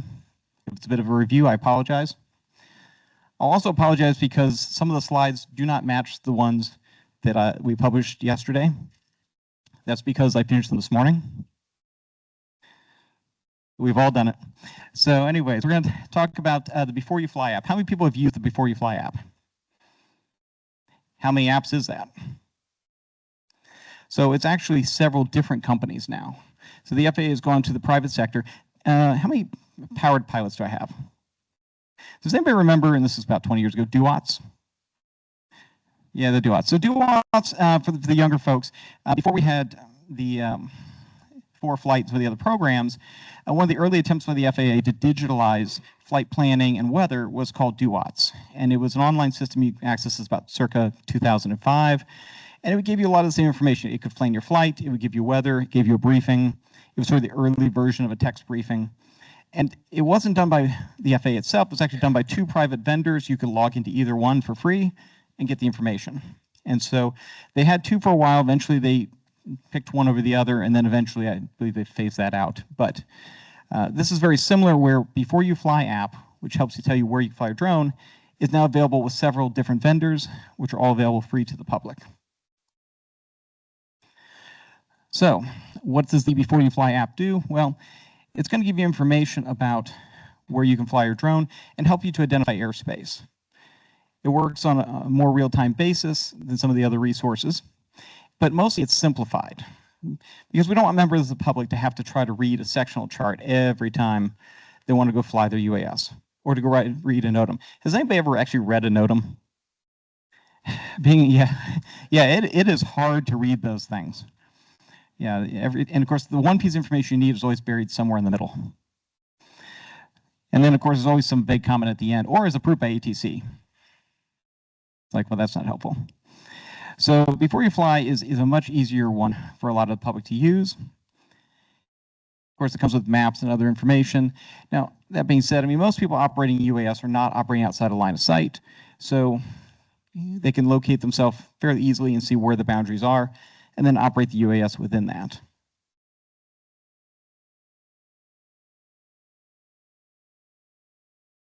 Now, of course, we have designed this, or the FAA has designed Before You Fly, for recreational pilots, but of course it's available to commercial operators as well, and there's no reason not to use it. It's a great resource. And again, that's available through several different providers now. So it's going to be not just one, but you can go to the FAA's website and they'll have the information on that. That being said, though, some of the equipment knows where it should or shouldn't fly, or at least it thinks it does. So many of the products, and this was a few years ago, came with geofencing built in. And this is where if you were close to an airport or other facility, the UAS would not allow you to operate it. I'm sure many of you have run into that before. The problem is it doesn't update with modern information, including TFRs, and it doesn't understand crowded areas or where people are located. So for instance, our pilot who had the drone revocation, he had been stopped by the FAA inspector, and when the inspector stopped him, the inspector said, "Did you check the Before You Fly app?" And the pilot said, "No, but I checked the DJI and it said I was good to go." Yeah. Well, the DJI doesn't check for sporting events. So it did not realize that it was in a place that it couldn't fly. And so that's been a problem, is that many of the operators, especially non-pilots, have been relying on the DJI solely, but it only knows where the permanent locations are. That being said, I understand DJI has removed that feature from a lot of its aircraft. I think they're doing that for liability reasons because they're afraid that people will rely on it. So they've said, well, we're going to get out of the business. We're not going to tell you where you can fly it. We're going to leave that up to the authorities. So that's going to put a bit more burden, again, back on individuals.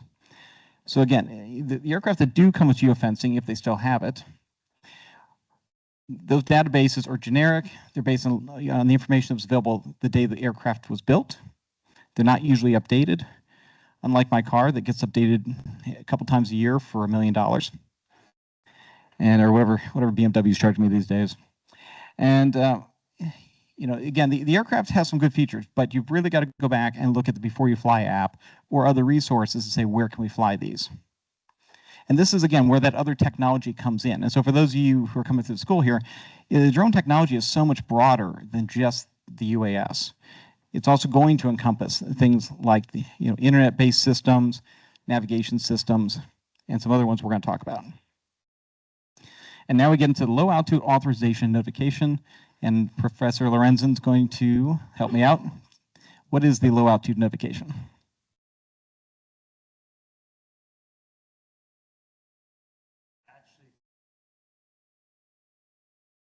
Good question.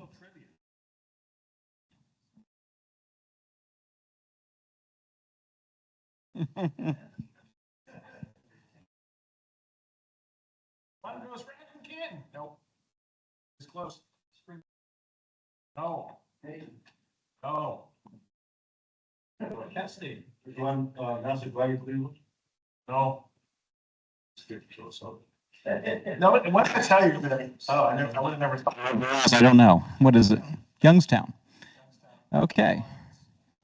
All right, sounds good. So Youngstown, Ohio. So yeah, low altitude system, because the problem is when the UAS first came out, people were calling up air traffic control towers saying, "Can I come fly this in your airspace?"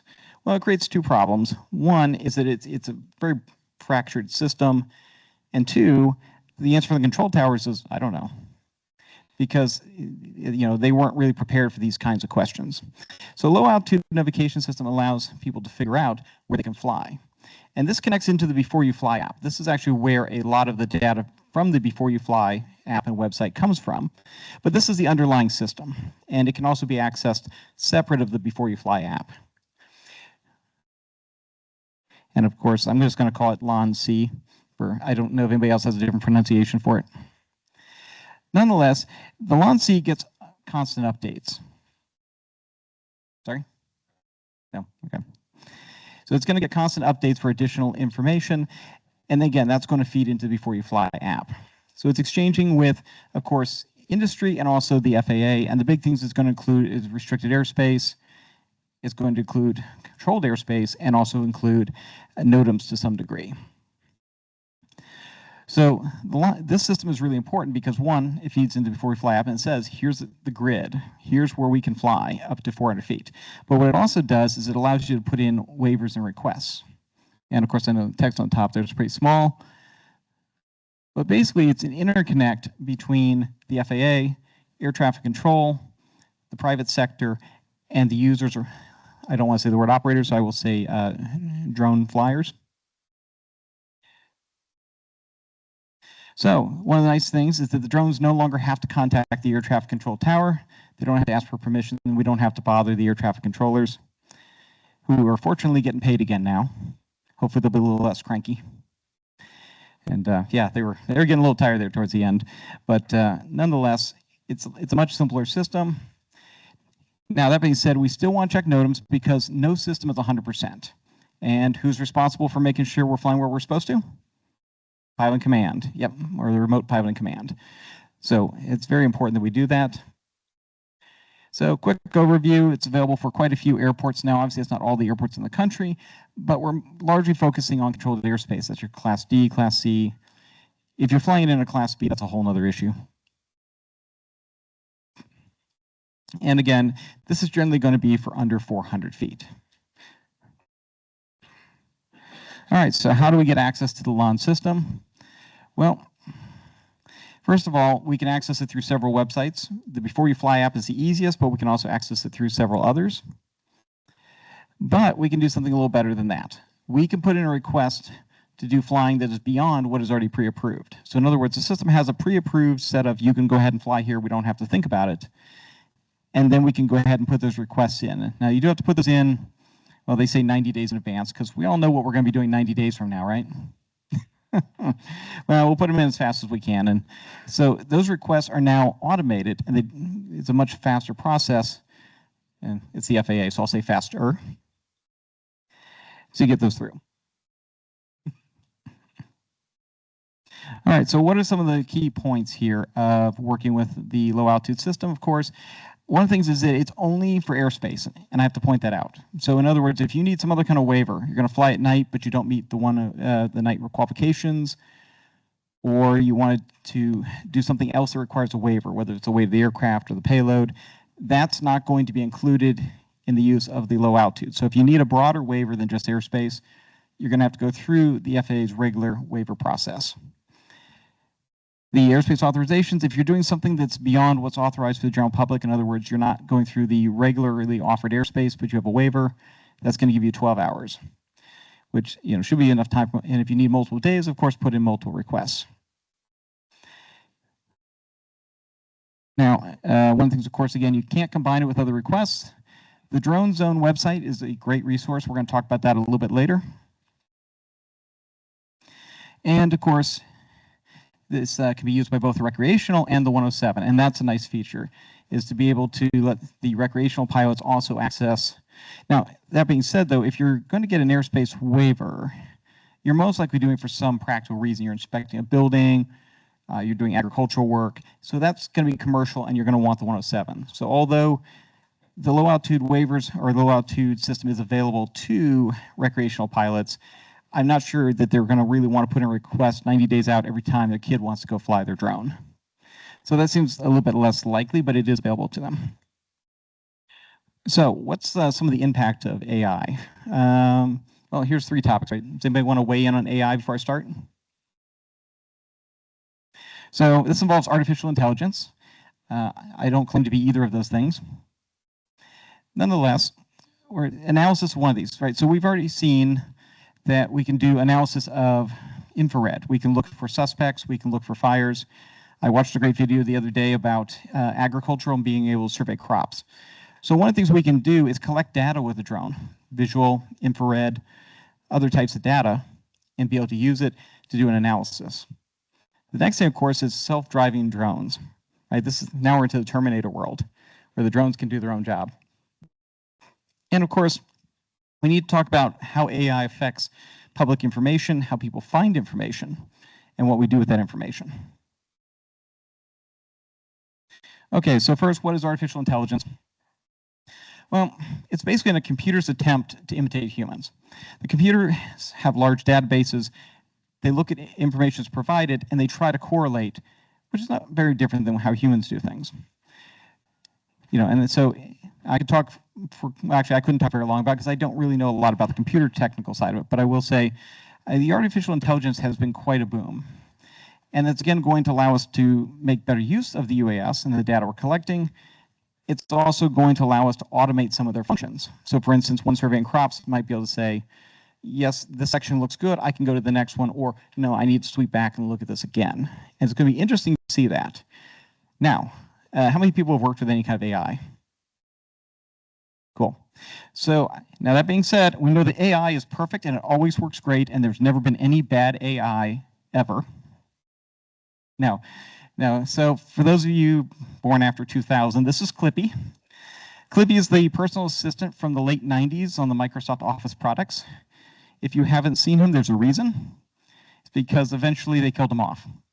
And so Clippy used to appear in the late 90s whenever you were working on something and you were in the middle of a critical moment and you were really frustrated and he'd pop up with suggestions. And he'd have 2 or 3 or 4 and they'd all be useless. I don't think I ever took a single suggestion from Clippy. It did not help. I finally just turned him off. But it was cute, you know, sit there and wave at you. So anyway, so early AI didn't do really well, but the new AI, of course, has moved on quite a bit. And here we see a picture of a drone. This is definitely a picture I took and not one I got off Microsoft Office. I didn't know it was not Clippy's suggestion. Had to find it on my own. But we do see, so we see analyzing data, which again, you know, why does that really matter to us? Well, and one, it tells us where we're going to be using the technology.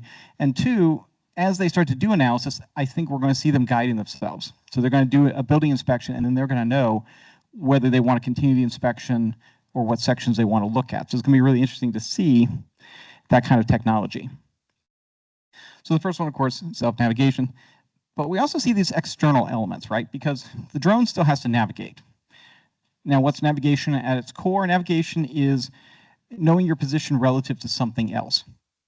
So, of course, in our world, we mostly reference things that we're used to, buildings, roads, the earth, depends on what we're working on. So drones largely run on GPS now. And that's an important thing to remember because GPS signals can fail. They can be blocked by solar radiation or solar flares. They can be jammed intentionally, or malfunctions of systems can simply happen, whether it's in the satellite system or more likely at the onboard equipment. I've had a few times over the years where satellites just stopped working. I used to fly an ATR-72 down the islands, and the top speed, true airspeed was maybe 275, 300 knots. And I remember one day we came off the coast of Venezuela, and the plane suddenly sped up to 450 knots. It didn't really. There was something with going on with the GPS signal there. I don't know if we were doing it or the Venezuelans, but nonetheless, the signal changed, and yes, and that meant that we no longer knew exactly which way we were pointed or traveling or how fast we're going. So fortunately, it was very short-lived, and we were able to switch into an alternate navigation system. So this is something to think about as we build drones, is how do we back this up? Now, one way is visually. The military's had weapons for years that can guide themselves through visual databases as opposed to GPS for this reason.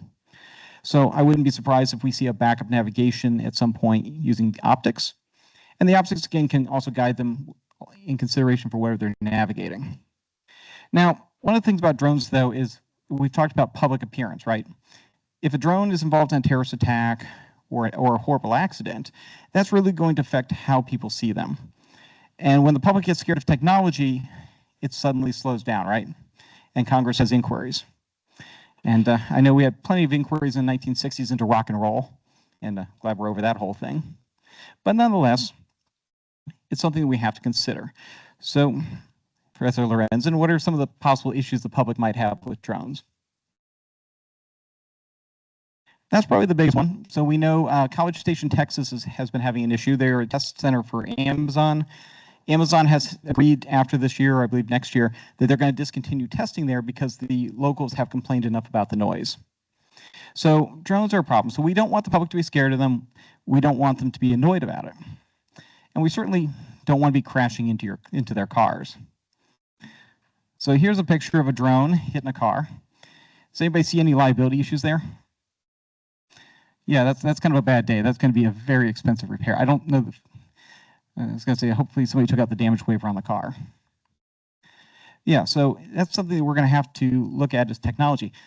But there's kind of a bigger issue here. Okay, the drone hit the car. What if it didn't hit the car? Does anybody know what I'm going to say next? It could hit a person, or it could hit nothing at all. Take a closer look at this rotor. Notice how this rotor has two fins that kind of go in the same direction, or have to oppose each other. Guess where this image came from? AI generator. Looks real, doesn't it? It actually took me a minute to figure it out. Okay, I didn't. I actually sent it to my AI guy and said, is this real? Or I said, can you tell if this, I did the AI myself. I sent it to him and he goes, yeah, the rotor's backwards. I'm like, okay. So the problem's going to be, people are going to do things. They're going to make videos of drones doing bad things. Now, the one with the flamethrower is real. But there are going to be videos, there's going to be stories, there's going to be misinformation. So one of the things we have to do as an industry is get out ahead of this misinformation and make sure that people don't think things like this are real. So that's going to be a concern. I don't have a solution to that, but I want to point out that that's going to be an issue as we move forward. And one of the ways we can do it is through public education. You can see a drone here typing out on a laptop right now. And that's definitely a real photo, not another AI. The scary part is how quickly I generated these images, and for free, because I'm too cheap to pay for them. So we want to talk about, so how can we get information out to the public? Young people. Social media, I love it. So we're going to talk about social media and how we use it. And again, back to our earlier story, I had this nice gentleman, he bought, this really nice drone, $200 for his son. He thought he was doing a nice thing. I mean, as a parent, I think that's kind of a awful situation that you did something really cool for your kid and now the authorities are showing up, right? So hopefully, he never called me back, so I think they got it straightened out. But, a lot of folks see it as a toy. So we need to be able to get that information out there. And so social media, and this was, I went to the AI and I said, give me a picture for social media, and this is the best we could come up with. So I'm like, we're not quite there yet. But yeah, good enough. So we have social media issues because this is where the fake videos are going to come out. And this is also where we're going to have our solutions. We're going to figure out how to address this and how to get information out there. So we got a couple apps here. So these are some of the common apps we see, right? We have Google, YouTube. I'm pretty sure most of us are on Facebook, whether we admit it or not. All right, so how many people have used DoFlinky? Okay, I'm glad no hands went up because I made that one up. It sounded real, didn't it?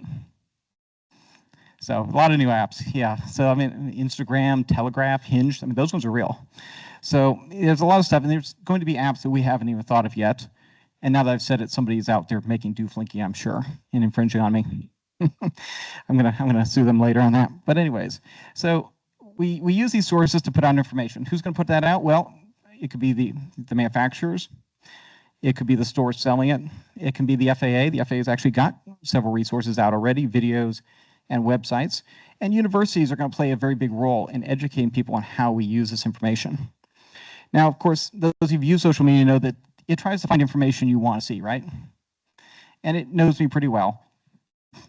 And so at first you think, well, gee, we're going to put this information out into a sea that's full of information. How is it going to find its way to the person who needs to see it? Well, people looking at drone videos are going to trigger the algorithms. So they're going to bring that.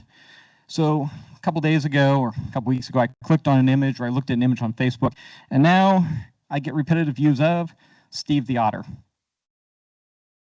And so, if that's what's going to come up on my social media, I'm okay with it. But yes, so Steve the Otter now comes up on like every other Facebook post. So, you know what, could be worse. So that information finds its way. But of course, we want to talk a little bit, how does it find its way? Well, I kind of took a few minutes to think about how does this information flow? Well, websites and YouTubes are very common.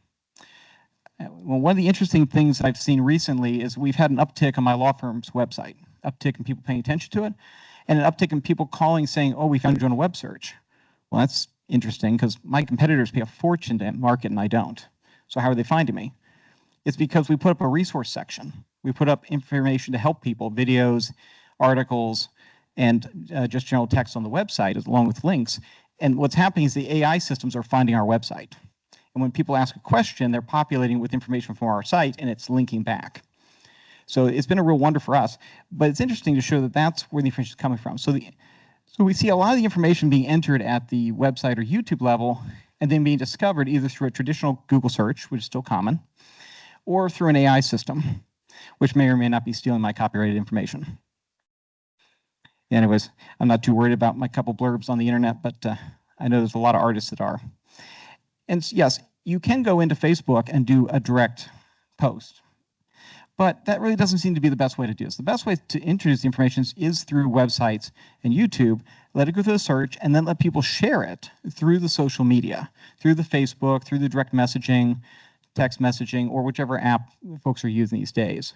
So there's an information flow here, and the important thing is going to be for the private sector and the FAA to introduce information at those sort of early levels where the searches and the AIs can find it.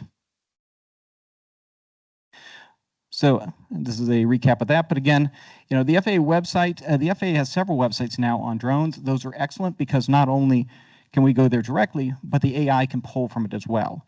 So the more good information we put out on the internet in full, the more information the AIs are going to draw from in order to find the best information possible. So every time we post something on the internet, even if we're just doing an academic article now, we're actually helping to build that database and provide better information. One of the resources I found recently, this is the Drone Zone. And the Drone Zone is an FAA website that is going to include links to a number of different sources. So if you have any questions about drones, or you're working with a client, or you're helping somebody else with it, this is a great starting point. Because you can find information about education, about how to register, and other questions that you might have. And I've only explored a small portion of it, but the FAA Drone Zone, you can just Google FAA Drone Zone, because that's the easiest way to find things. So I've got about 7 minutes here. I think what we're going to do is I'm going to open to questions, thoughts, or rude comments as appropriate. So does anyone have any comments, questions, or concerns? And I'll pause for a second.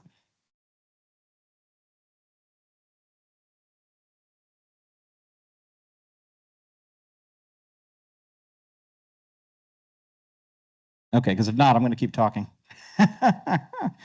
So one of the interesting things, a number of years ago, this was before the smaller drones were quite so popular, I was flying a regional jet out of Syracuse, New York.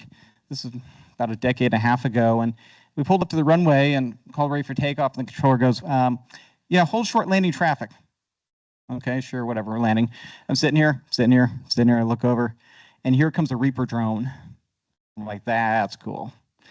Yeah, and so, because of course, you know, this thing needs a runway. It's still a real aircraft.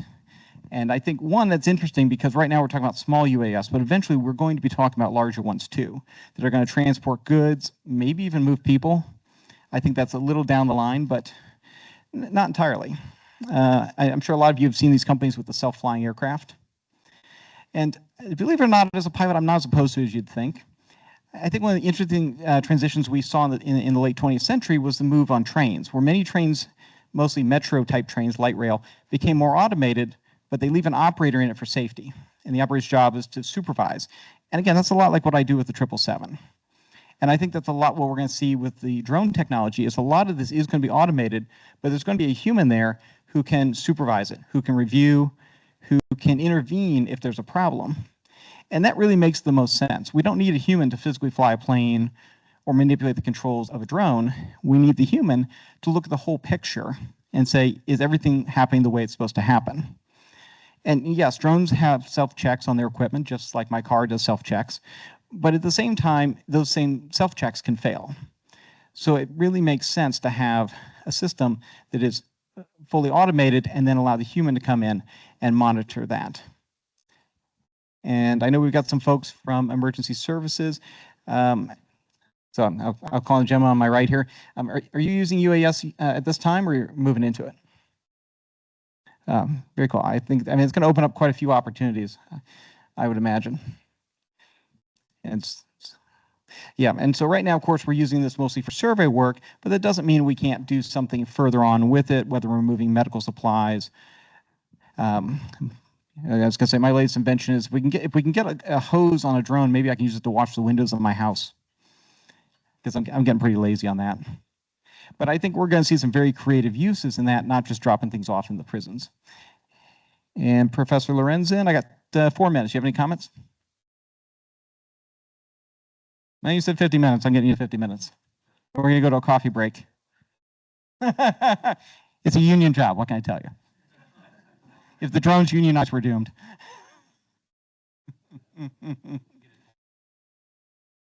Yeah, the Florida gives you a break. Well, yeah, if you have to listen to me talk, you deserve a 10-minute break. Yes.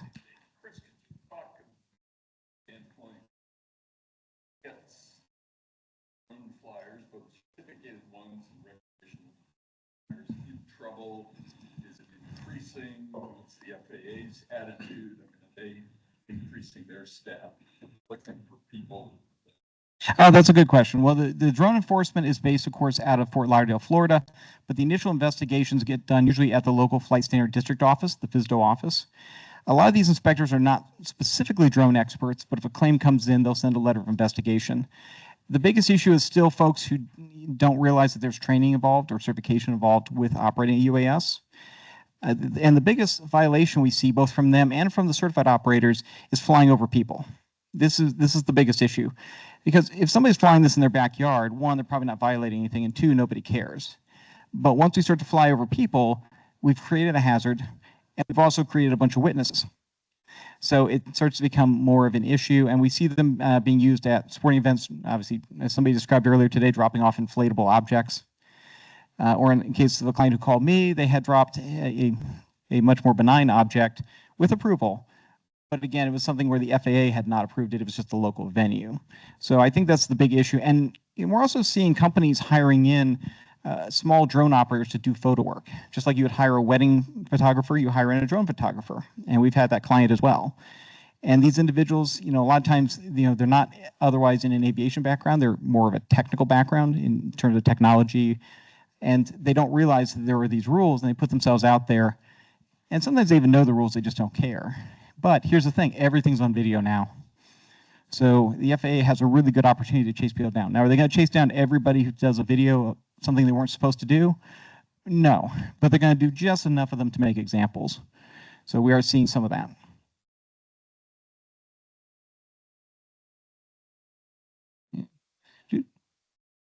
All right.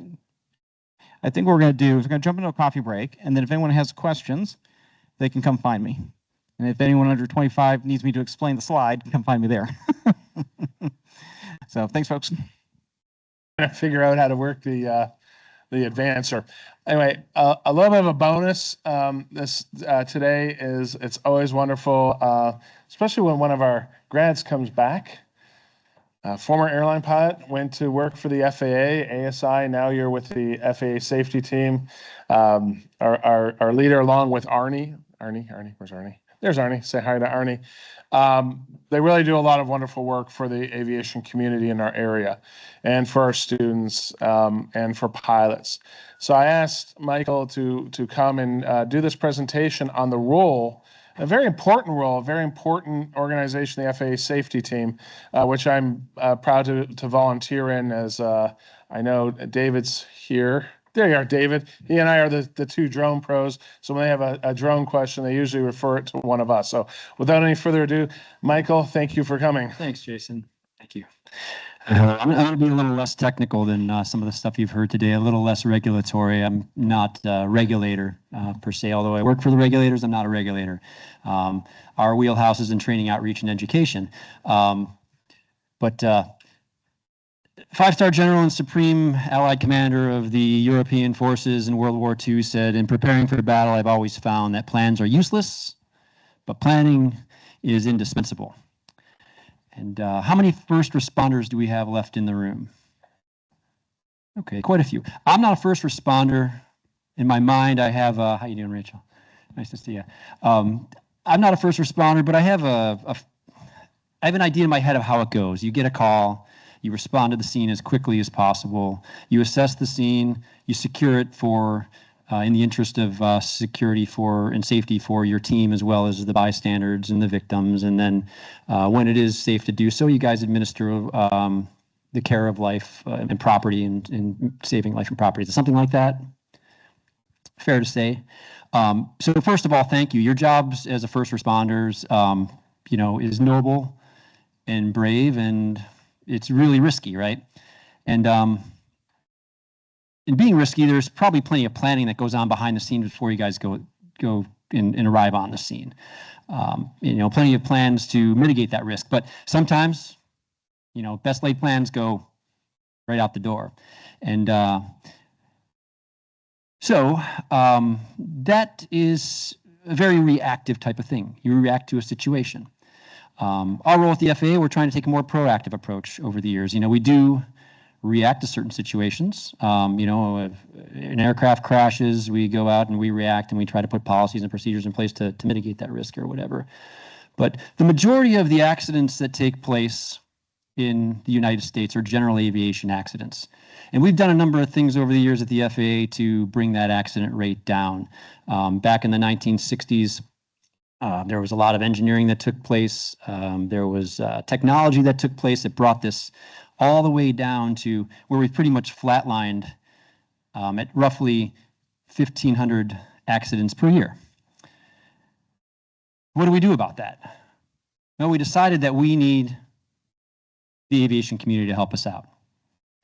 And in doing so, they created this program called the Aviation Safety Program that evolved into what became the FAA Safety Team.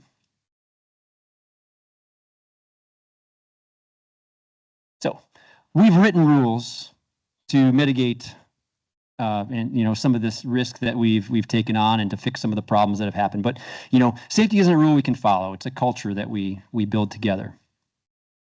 And so in this time of transition, we've gone from these reactive cultures where we react to certain situations to more proactive cultures. So traditionally reactive cultures, we waited for something to go wrong and then we jumped all over it. We would blame the aviator for it. Oftentimes, there have been plenty of aviators who've lost their careers or lost a job because, they had an accident and for no other reason than, well, we just need to do something to this guy. Some cases we retrain them. And then, wait, well, let's just come up with another policy or procedure to fix the problem.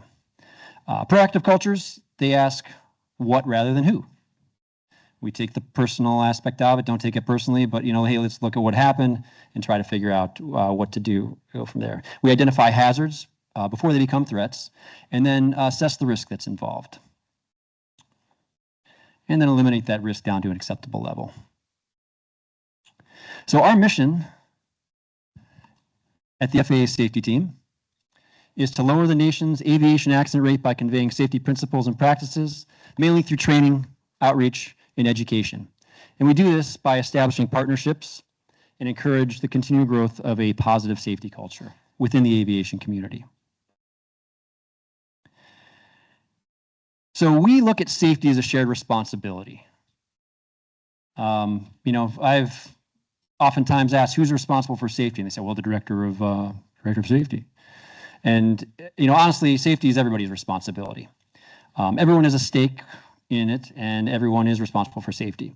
We value education over enforcement. Now, that's not to say that we become softer or more permissive. It's just that we value, a just culture of safety where people are treated fairly when things happen. Let's face it, aviation's complicated, and we are apt to make mistakes. And recognizing that sometimes, people need extra training or whatever. So, and we engage with and collaborate with the aviation community at large. So the organizational structure of the FAA Safety Team consists of a national level. Those are the bosses out of DC. They're the ones that kind of write the policy and determine what we're going to be doing for that fiscal year. And they get that through a number of feedback loops or feedback mechanisms, such as the General Aviation Joint Safety Committee, through the General Aviation Committee, through the data that we collect on incidents, accidents, and occurrences in the FSDO, and that kind of stuff. And we bring that to them, and then they, come up with plans as to where the risk sits, and then we mitigate it as we see fit. The FAST Team program managers, that would be Arnie and I at every local FSDO in the U.S. There's roughly about 120 fast team program managers, both on the operations / pilot as well as the airworthiness / mechanic and maintenance side.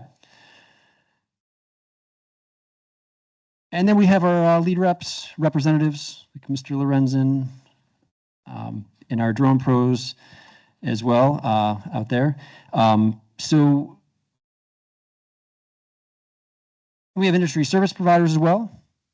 And the industry service providers are people who don't maybe want to take a role in as a fast team representative like Dave or Jason, but they have resources and they have facilities that they selflessly offer up to do presentations and things like that. So they help us out in that way. And then we have our members.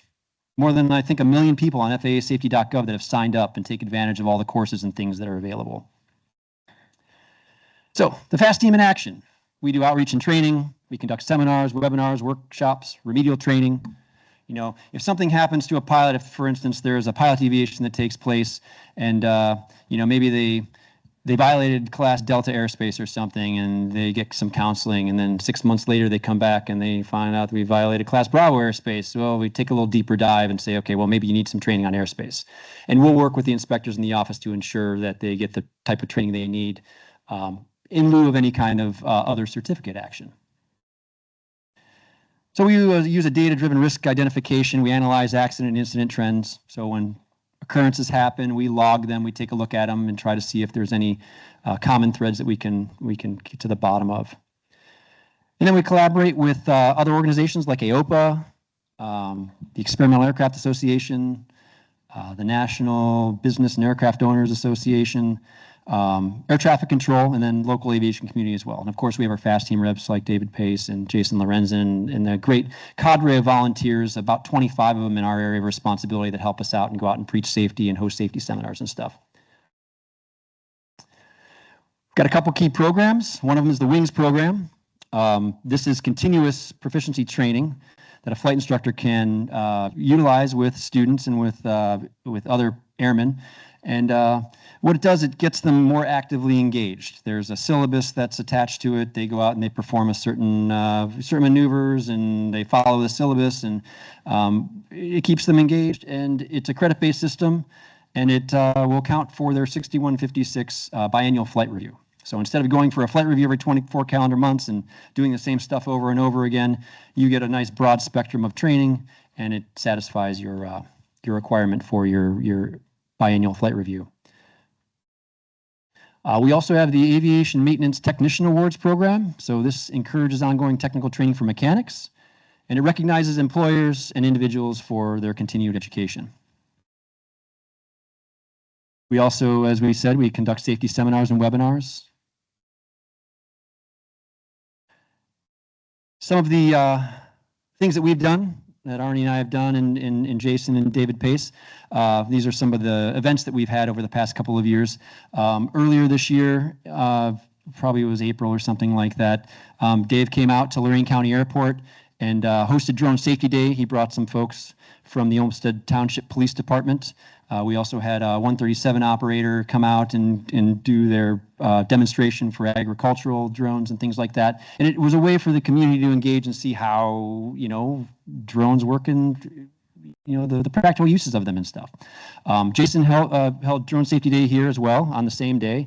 And then we had one out on Tiffin University with a couple of those guys out there, a couple of our other drone pros. We do offer aircraft first responder training as well. There was one that was hosted here at Kent State. What was it? Did we have one this year, or was it last year? It was last year. So the Stowe Fire Department came out and they learned the nuances of how to, you know, what to look for when they approach an aircraft, you know, that's been in an accident, how to extricate somebody, and they get to practice a little bit of that stuff. So we do offer that. If anybody's interested, reach out. We can kind of arrange something for you. We brought the portable reduced oxygen training enclosure to Kent so that some of the students could go see what it's like to be hypoxic. Everybody has different symptoms when they're hypoxic. So this gave the students an opportunity to learn what those types of symptoms were. You see Mr. Lorenzen there partook with his oxygen mask on and later debriefing. We go every year out to Bowling Green and participate in their safety stand down. We have a nice program with the Air Route Traffic Control Center, where we have a FAST representative who's a supervisory air traffic controller, and he gives people a tour of the center. Generally, we like them to be somewhat have a stake in aviation in some way, shape, or form, be a pilot or be engaged in aviation, but you get an inside view in what air traffic control is like. We also work with air traffic control directly. We have runway action safety team meetings at all the towers in our area of responsibility. There are 7 of them: Cleveland, Akron, Youngstown, Burke Lakefront, Cuyahoga County, Mansfield, and Cleveland. And so what will happen there is we meet with those guys, we review all the surface incidents that took place. In Cleveland, for instance, we recognize that they might need a little bit of help with their airfield driver training program. We kind of help them out with that. And then we have various flying clubs and individuals who helped us out. This was a pretty cool project that one of our FAST team reps worked on, Ned Parks. And Ned kind of spearheaded this situation where he said, we need to carve out some practice areas. Things are getting congested out there, out near Medina. Kent's always had their practice areas carved out, but they decided to add a few more down to the southern area there, and then a little bit out west, so that aircraft weren't on top of each other. And they further worked with air traffic control to provide some discrete frequencies. So when these aircraft are not required to be in touch with ATC, they have a frequency where they can get in touch with them if they need to. And this was downloadable onto a iPad for ForeFlight. Do they use those at all? Have you used this at all, or is it still kind of being tweaked a little bit? One of our FAST team reps had a local news personality out to talk about weather, which I thought was pretty cool. They've also did some other things like risk management, caution helicopter wake turbulence, and other seminars as well. Out in Wadsworth, one of our FAST team reps, Gary Baker, was doing monthly seminars on varying topics as well. A whole host of those things there. Good crew. We also have a FAST team rep who's a first responder. He's with the Northeast Ohio Balloon Pilots Association, and he kind of represented us at their national convention this year. Talked about the FAST team, talked about some other safety principles and stuff. I volunteer for the Civil Air Patrol, kind of is a little bit of a symbiotic relationship with those guys as well, where we do aerospace education, and then I'll do some outreach to their pilots as well. And then community events like Discovery Aviation Days out at Lorain County, where there's more community engagement than pilots. We were out there, and then Props and Pistons at Akron Fulton. We were represented there, as well as the Cleveland National Air Show. And then we have some award programs. If you've been flying for 50 years and you've had an exemplary safety record, you can apply for the Wright Brothers Master Pilot Award. Same thing with airworthiness. If you've been a mechanic for 50 years and you've had an exemplary safety record, you can apply for the Charles Taylor Award. And then we have the General Aviation Awards. This is an opportunity for people who are flight instructors, FAST team representatives, and maintenance technicians. Once a year, they nominate Technicians of the Year, CFI of the Year, Flight Instructor of the Year, as well as FAST Team Representative of the Year. November 30th is the deadline here. If you guys know anybody who's a good CFI, good FAST Team rep, feel free to nominate them. They are recognized locally, regionally, and nationally. If they're recognized nationally, they get to be recognized at Oshkosh at the Big Air Adventure event, which is pretty cool. So the impact of the FAA safety team, overall, we improve safety awareness in the general aviation community. There are thousands of free, low-cost training events that we host annually, and we help reduce accident rates by addressing high-risk patterns. And ultimately, we hope to kind of build a culture of peer-to-peer safety advocacy across the U.S. They say in aviation, even the smallest adjustments can correct the biggest course. So if we can get it here, where it doesn't get out there, we can really make a difference, I think. Arnold Wolf's back there. He's the Airworthiness FAST Team Program Manager for the Cleveland Flight Standards District Office. My name is Michael Emmerich. I'm the Operations FAST Team Program Manager. If there's anything we can ever do for you, help you out, and if you would like to be involved in the FAA safety team, there's a QR code, or just go to faasafety.gov and sign up. So any questions? All right. Oh, we got one. The Cleveland Flight Standards District office is in North Olmsted, Ohio. It's kind of near Great Northern Mall, just off of 480 and Columbia Road. Oh, yeah. Jason, thank you for letting me talk about the FAA safety team and some of the stuff we've done.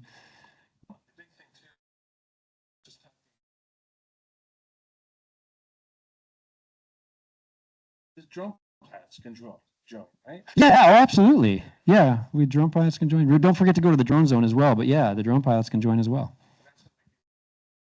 That is how they can do the recurrent. Oh, thank you for that. That's why we have guys like Jason, because I'm a fixed wing guy, so this drone stuff is kind of out of my wheelhouse, and so that's the real magic that happens. We've got people out there advocating for us and helping us out. It's really appreciated. Thank you so much. Thanks. Thank you. Give them a round of applause.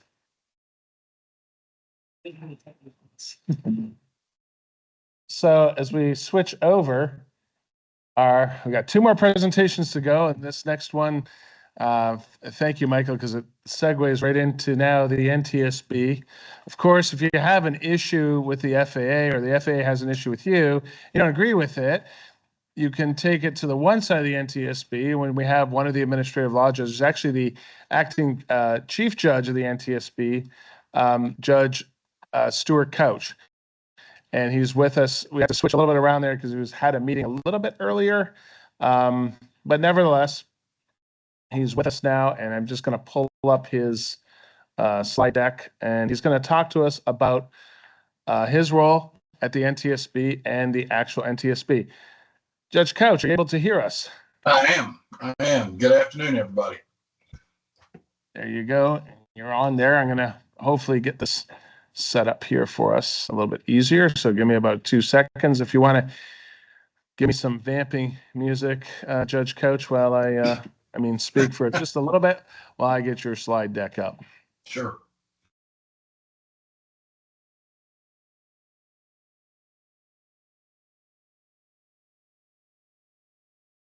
And I almost have it ready, and I can do the, just let me know when you want me to advance to the next slide. Okay, not a problem. Have your slide deck up. Share.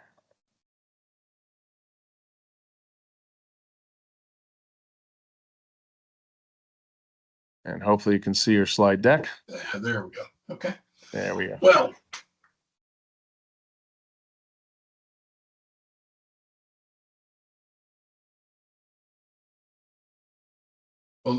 Professor Lorenzen, Jason, thank you very much for this privilege.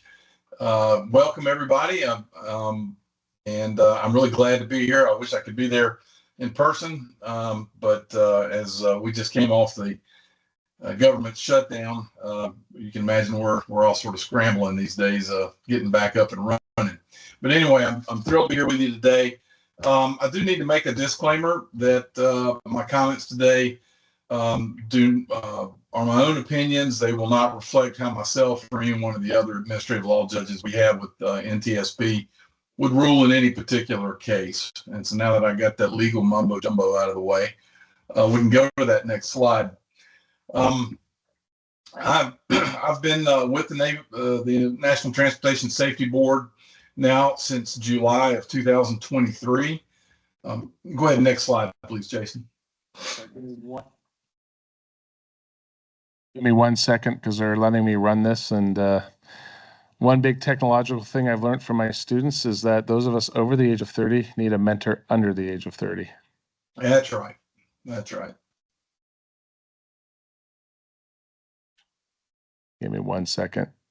Sorry, Judge. Let me just redo this. So if we can do it. If you don't have my ugly mug up on the camera anyway, I can run the slides from here if you prefer. Actually, it might be just a little easier. Okay, let's do that. Okay.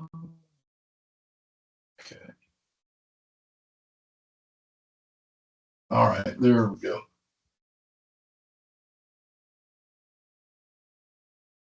All right, how's that? Looks good. That's the first slide. Okay.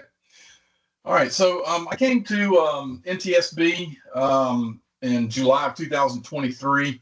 My career started off in the Marine Corps as a pilot. Actually, my father was a private pilot, and so I'd had several years of being interested in all things aviation.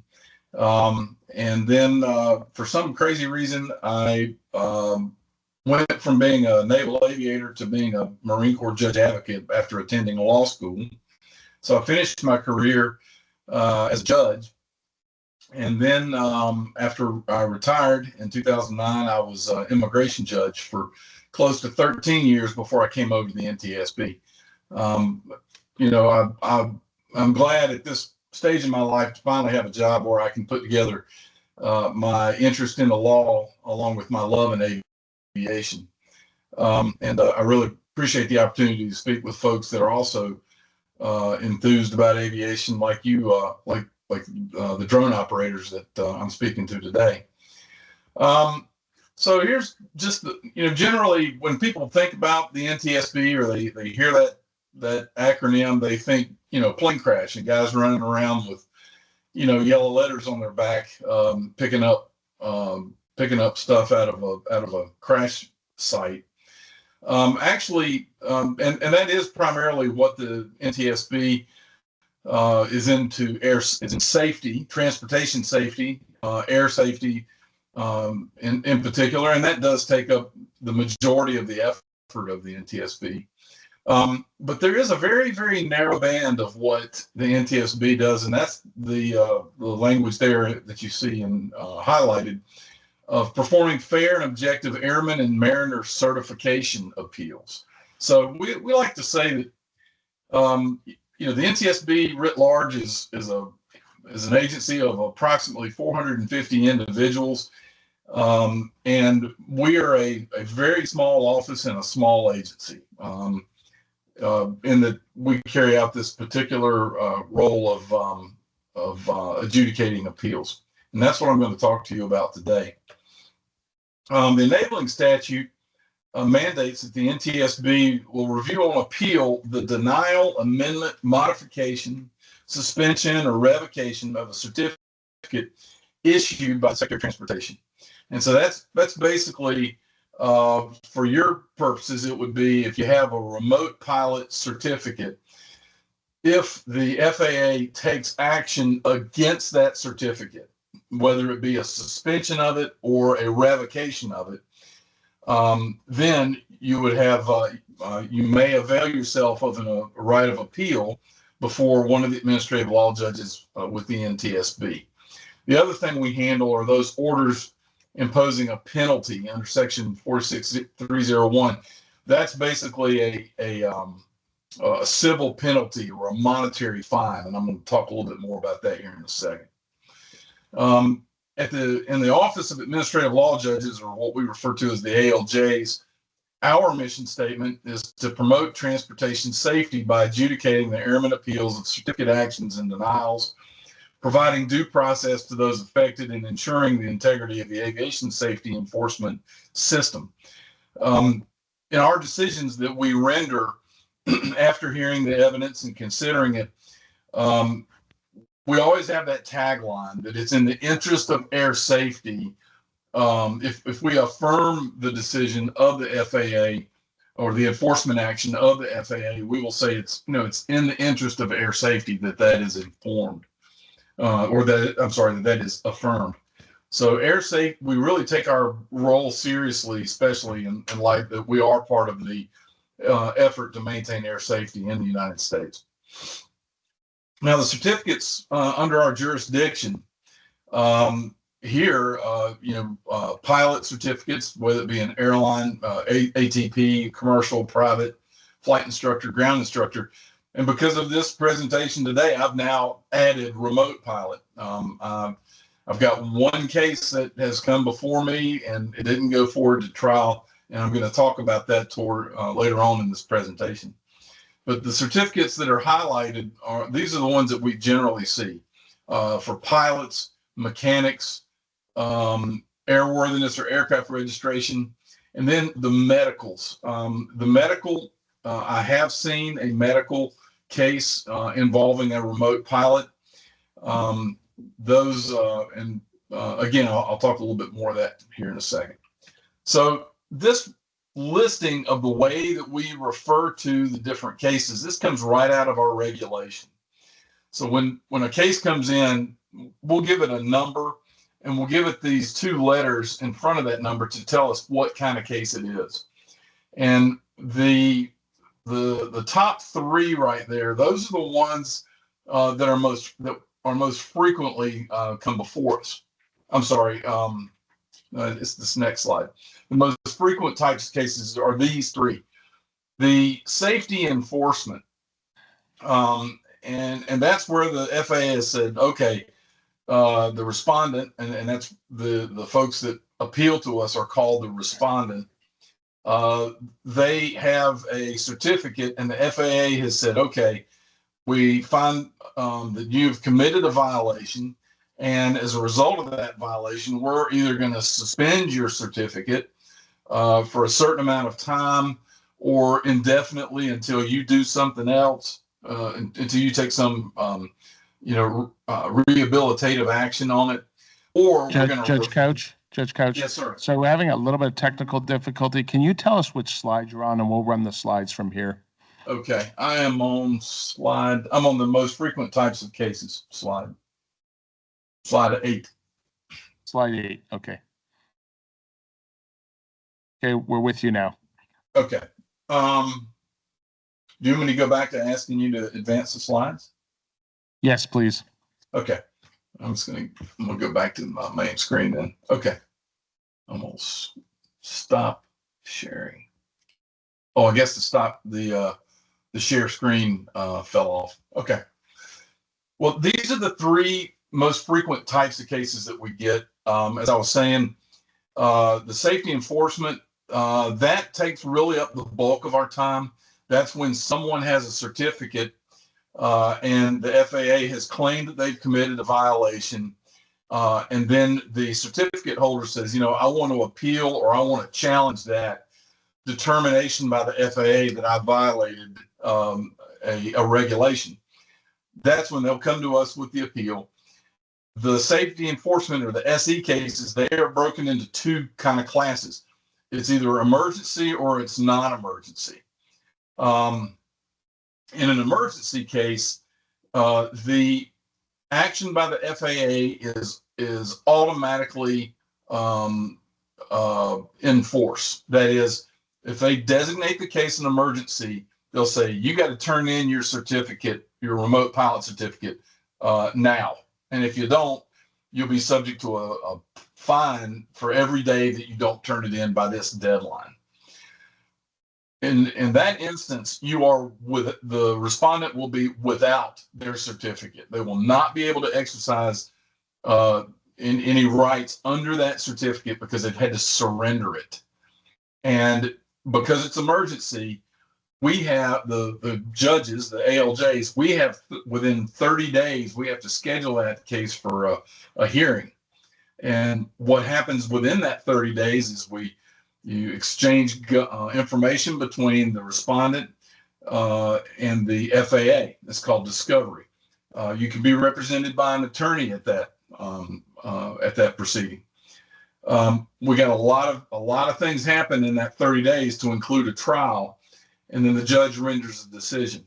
Then there are 30 days if they appeal that decision, whether it's the FAA or the certificate holder appeals that decision to the full board. And right now we have 4 members of the National Transportation Safety Board. The president, before the shutdown, did nominate someone as a 5th. And so I'm sure the confirmation proceedings for that gentleman will be going down in the next several months. But right now we've got 4 members, and we call that the full board. So if they want to appeal the decision of the judge, they can appeal to the full board, and the full board has 30 days within which to render its decision on that appeal. So all told, in an emergency case, the takeaways are: one, the certificate holder is without their certificate because it's usually a revocation. They're without that certificate for the duration of the appeal. And second, that all of the appellate work on that, both at the trial level and on the appeal, will take place within 60 days. Now, in a safety, if it's a non-emergency case, that is the FAA coming out of the chocks, they say, okay, we're going to suspend or we're going to revoke, but they don't designate it as an emergency. Then when the certificate holder files their notice of appeal, that enforcement action is stayed or is suspended. So they still get to exercise their certificate while they go through the appellate process. And so so the question is asked, okay, well, how long does it take to get through that process? How long does it take a trial? Well, it could take a while because it's got to be balanced against all the other cases that we have, to include those emergency cases. In any event, whether it's an emergency or a non-emergency, the FAA will file the order of action, whether it be a order of revocation or an emergency order of revocation. They will file that as the complaint in the proceeding, and the FAA has the burden of proof. That is, they've got to come up with the evidence that demonstrates by a preponderance of the evidence that the certificate holder committed a violation of one of the regulations. Now, the other two types of cases I have listed on this slide, the safety medical, this is when someone has filed an application for a medical certificate with the FAA, and the FAA has denied that medical certificate for some reason, whether they didn't disclose something or they have a medical condition that renders them ineligible for an unrestricted medical certificate or the like. The certificate or the applicant is what we would call them. The applicant has the ability to challenge that decision by the FAA. And in that instance, they would file a petition for review. And in this instance, it's the individual applicant that has the burden of proof to say, hey, the FAA made a decision. They interpreted the medical records incorrectly. They applied the wrong medical science to my situation, what have you, that I'm entitled to that unrestricted medical certificate, and the FAA made a mistake. So that's safety medical cases. And then finally, civil penalties. I put this on the slide. We don't get a lot of these cases, but I put this on the slide because this may be, other than an enforcement action, this may be the most likely type of case that you may get as a drone operator that could come in front of the NTSB. And so civil penalty is when someone is doing something and they are operating an aircraft or and aircraft includes drone in the airspace that is a violation of a regulation, and the FAA says, hey, we're going to give you a speeding ticket for that, and you got to pay a fine. That's what we call a civil penalty. And so if someone believes that the FAA's action to make them pay a fine is not consistent with the law, then they can appeal that to us and we'll resolve it. I should pause at this point and say, we haven't had hardly any drone cases at all. I've had two. I've had a medical certificate, and that case was resolved between the parties, between the applicant and the FAA, and it kind of went away. And I had one enforcement case I'll talk about in a moment that also resolved in a settlement between the respondent, the certificate holder, and the FAA.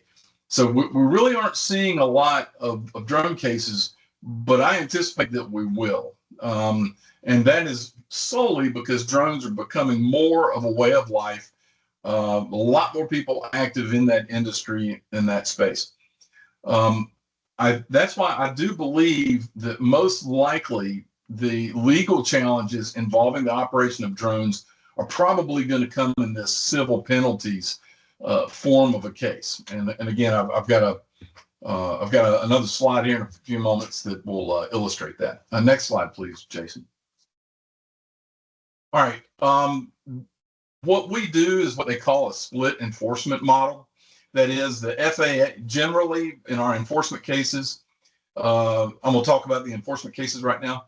The FAA are the ones that initiate, and they send this, letter to the certificate holder and said, hey, we're alleging on this date at this time, you were holding this kind of certificate. You went here and you did that, or you didn't do this, and that is a violation of UMPI regulation. And this is what we're going to do to your certificate as a result. So the FAA initiates that enforcement action. The certificate holder says, hey, I don't think that's fair. They got the facts wrong. They got the law wrong. They got it all wrong. Or I just want my day in court. So then they've come to us with an appeal, and the judges are charged with making an independent and objective review of that. So we'll actually have a trial. We'll do discovery. We'll manage the exchange of information between the certificate holder and the FAA, and then we'll have a trial. And we generally hold those trials in federal courthouses across the United States. They let us borrow a courtroom. I'll come in. The judges wear a robe. The federal rules of civil procedure and the federal rules of evidence apply. And it's just about like any other kind of trial that I've been involved in. And then the judge will render an initial decision. And as I stated earlier, either party can appeal that initial decision to the full board. The judicial review of board orders. If either the FAA or a party is not satisfied with the decision they get out of the full board, they can then petition for a review of the board's decision before a federal court, usually at the circuit level. We don't get a lot of those, but they do happen. They do exist. Next slide, please. Okay, so our organization, we're supposed to be staffed with 4 judges. Our chief judge position is vacant now. Our previous chief judge, Steve Woody, passed away in July of 2024, and so it's been vacant since that time. I'm the current acting chief judge, and there has been a posting for a permanent chief judge to be in headquarters in Washington, D.C. I'm located in Raleigh, North Carolina. Judge Elisa Tapia, she's in San Antonio, Texas, and Judge Daryl Funn is in Denver, Colorado, and that corresponds with our territorial assignments. That'll be, I think, on the next slide, please. I'm sorry. Now, real quick about our staff, and then I think it'll show what states belong to each judge. Our staff right now, we're incredibly understaffed. We have 2 attorney advisors and 1 hearing assistant to help the judges manage a docket that right now is at about 70 cases. We're trying to hire some new paralegals, but with the shutdown and whatnot, that's taking more time than it deserves. Next slide, please. These are the circuit assignments. So right now, Circuit 1 is vacant from a judge's perspective. My 2 colleagues and I, we're splitting up the cases that we get that come in from the Northeast. We don't get as many cases from the Northeast, frankly. My circuit is in the Southeast. I speak Southern, so that's probably why they let me have that one. Judge Funn is in Circuit 3, and that's pretty much the western half of the United States and the Southwest. And then Judge Tapia, she's in Texas, and has basically the central part of the United States. Next slide, please. Now, the hearings are held throughout the continental United States, Hawaii, Alaska, and Puerto Rico. Once in a blue moon in foreign countries. I don't believe there's been one of those for the last 15 years or so. We normally have a case manager. That position is now been held by one of our legal advisors to help assign the cases to the judges and make sure the emergency cases are quickly administered, and we rotate through on the emergency cases. So even though I've got the Southeast United States, if I get an emergency case, I could very well be, out in Spokane, Washington, as I was earlier this year for an emergency. Next slide, please. The case processing deadlines, I've already talked about the 30 and 30, and so I've already gone over that. Next slide, please. Now, the decisions are usually the judge will hear the evidence, and a couple days later, they'll issue an oral decision of the case. They can also be issued in writing, and those cases coming soon to a website near you with the NTSB, those written decisions will be available online for the public to review. Next slide, please.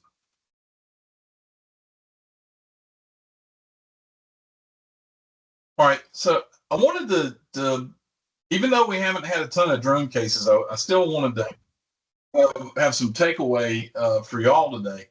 So in any kind of court system, whether it be military law like I did for many years, or immigration, heaven forbid, that I did for many years, or here at the NTSB, if it's administrative in nature, you think of a funnel. Okay, and so the statute is when Congress says, hey, we got to pass a law to make this thing happen or make this thing not happen. And so that's the statute. That's the broad authority where Congress says, okay, we've identified, for example, under 49 U.S. Code, transportation.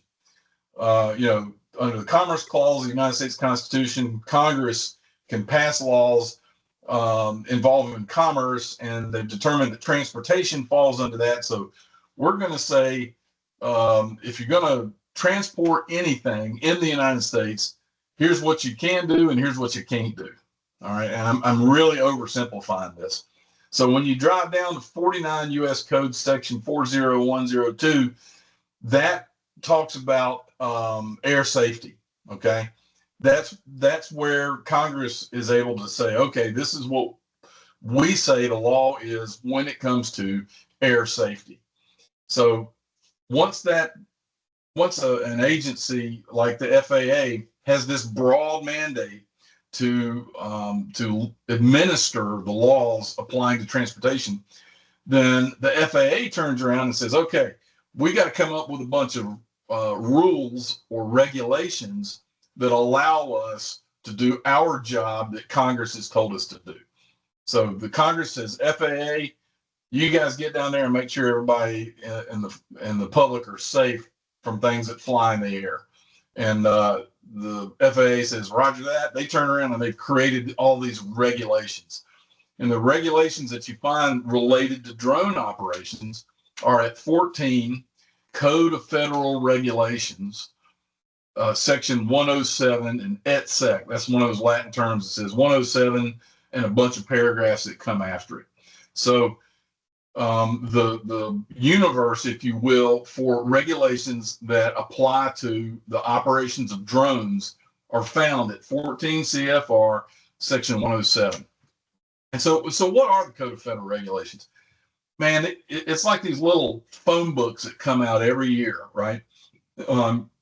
You can find them online. It's even easier. And that thing's updated by the government printing office, the GPO. There's several universities out there that maintain the Code of Federal Regulations online. But you can go out, you can quickly find the regulation that is current and that is in force for operating drones. And that's all at that 14 CFR 107. Anytime there's a change to those regulations, there's a pretty lengthy process that the FAA's got to go through to make those changes, but they've got to make sure that they got the current version of the regulation out there. So again, back to my analogy of a funnel, you got that overriding statute that Congress says, okay, y'all going to do air safety. The FAA in turn says, okay, we're going to funnel it down, and the regulations are going to apply to this aspect of air safety when it comes to drones. And then at our level, we have what we call case precedent. So what this is this is the once upon a time somebody did something and here's how it turned out. Okay. The case precedent is a case that has come before the National Transportation Safety Board and has been decided by a judge. And then the full board made a decision on their appeal, and then it's published on the board's website. So you can find this administrator versus Perker, NTSB order number EA 5730. It's a 2014 case. This is the only case that I could find that's related to drones. And this, I would say, for drone law, case law, this is the daddy case right here. This is where the board says, yeah, the lawyer or the respondent said, hey, I'm flying a drone and that's not an aircraft under 49 U.S. code. And the NTSB full board says, nah, that's where you're wrong. It is. An aircraft is any device used for flight in the air. Therefore, the Department of Transportation through the FAA can exercise jurisdiction over it, and then they can make a regulation on it. And then if you screw up and violate that regulation, you can lose your certificate. So if anybody's sort of interested in this legal aspects of drone or drone law, I would say to go take a look at Administrator versus Perker because it has a really robust discussion about all of that. So our case precedent, as you can imagine, are all the names of people that have somehow run afoul of the government and appealed their cases, and whether they won or they lost, the case carries their name and it's available for your review. Next slide, please. Okay, so here's the one example that I can give you of a small UAS pilot case, and this is one that came before me, and like I said, it settled out. So the FAA said, hey, we're going to suspend your drone certificate because you violated these following regulations. And so those are the ones I've highlighted in yellow. Notice that they are all 14 CFR section 107, and then it's point and 19D, 23A, 41, 47, 49A. Those are separate sections of the regulations that say, hey, you can't do this and you can't do that. So in this instance, this guy was allegedly operating a drone in airspace. He failed to check it. He was alleged to have failed to check out the NOTAMs for where he was operating his drone, which had been designated a temporary flight restricted airspace. And so here's the type of violations. One, he was the remote pilot in command, and he's got to make sure that he follows all the regs with the rest of the chapter. And they said he didn't do that. And then he operated the drone in a careless and reckless manner. And that he operated the drone in a that he didn't have authorization from air traffic control to operate it in the airspace that he was operating it. And that he didn't follow the other provisions under Part 91, and that's over in the pilot stuff. And finally, that he didn't do a proper assessment of the operating environment before he operated his drone. And as I said, this case fortunately resolved in a settlement between the respondent and the drone operator and the FAA. Next slide, please. So what practice tips could I come up for practically for y'all as drone operators? And this is similar to what I give to airman certificate holders or mechanic certificate holders when I give these kinds of presentations. First off, would be scrupulous in all of your record keeping. And when I mean scrupulous, what do I mean by that? Definitely anything that you're supposed to keep records under the regulation, you don't just have it in a wad of paper floating around the floor of your car.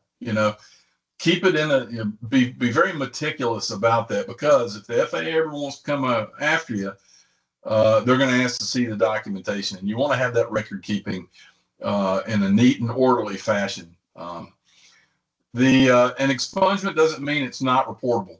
This comes from anytime you have to divulge whether you've had a criminal offense, like on a medical certificate, and we get the 18V question: have you ever been arrested or charged with an impaired driving offense? We have a lot of cases involving 18V. Just because the charge got the charge got dismissed, or that you had a conviction for a DWI that was later expunged by a state court, it doesn't necessarily mean that it's not reportable for purposes of an application before the FAA. So you got to be real careful. And when in doubt, if you've had something like that, divulge it rather than not divulge it, because it's more than likely it's waiverable. But if you don't divulge it, the FAA takes the position that is a falsification. And if you're determined, a certificate holder is determined to have falsified any application for a certificate before the FAA, that can form the basis for a revocation of that certificate. For drones, know where you're operating and any requirements for operating there. That's the same for drones as it is for aircraft. That's just good situational awareness. Know what's going on around you. Know when you're supposed to file those applications with ATC. Know where you're operating, having checked the NOTAMs, as it was in that other case, before you operate the drone. And finally, a timely aviation safety report program report can be your friend. You may hear this referred to as a NASA report. I'm a little bit out on the edge here. I would think, and I'm curious, the lawyers in the room of their position, but if a remote pilot is kind of lumped up in with a regular airman certificate, operation of aircraft, it would seem to me if they make a mistake and they identify that mistake using a NASA report or an ASRP, that they can still avail themselves of the protections. What that ASRP does is, doesn't mean they're not going to come after you or take action against your certificate for a violation.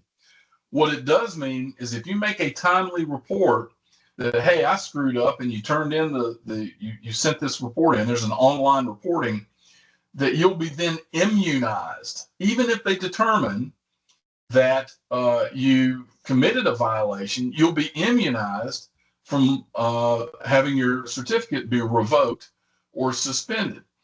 And the test there is whether it was intentional. In other words, you can't go out there and say, you know what, I'm gonna take my drone and I'm gonna go over here to this college football game, and I'm gonna, harass the referees or the players and buzz their heads or whatever.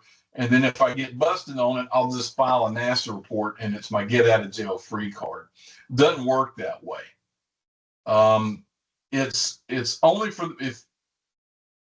those instances where you're like, hey, you went out in good faith, you were operating the drone, and then you made a mistake. You didn't intentionally, or you didn't intend to violate the regulations. You made a mistake through negligence or something like that. You may be immunized from having your certificate revoked or suspended if you file a timely ASRP. We call them NASA reports because NASA used to, and I think they still do, administer this program. But if any of the lawyers out in the audience have any thoughts on that, I'd be curious to hear it. Next slide, please. Okay, so that's a good place to sort of leave off with questions. I'll take any questions from the audience. Yep, we have one question. Oh, you speak out loud? Don't worry. Yeah, if you want to see my ugly mug, you can take the slides off. I've got a camera. Can you hear me okay? I sure can. Okay. So my question is, for that NASA form, would that extend to pilot certificates or only the 107? I'm sorry? So, yeah, I'll take the mic. One sec.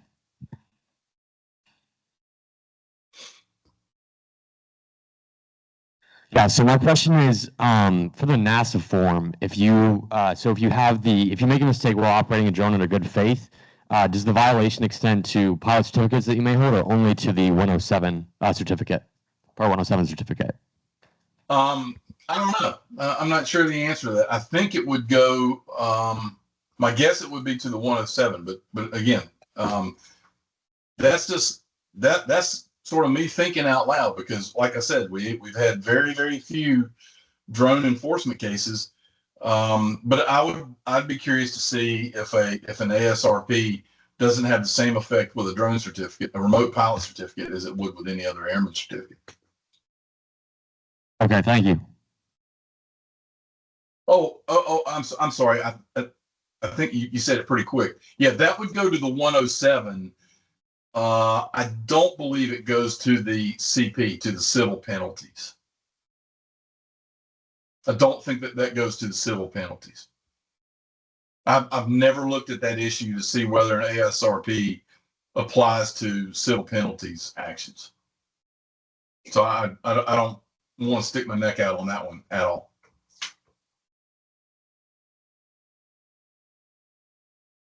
Can y'all hear me? Yeah. Any other questions? Oh, Okay. we got one more. All right.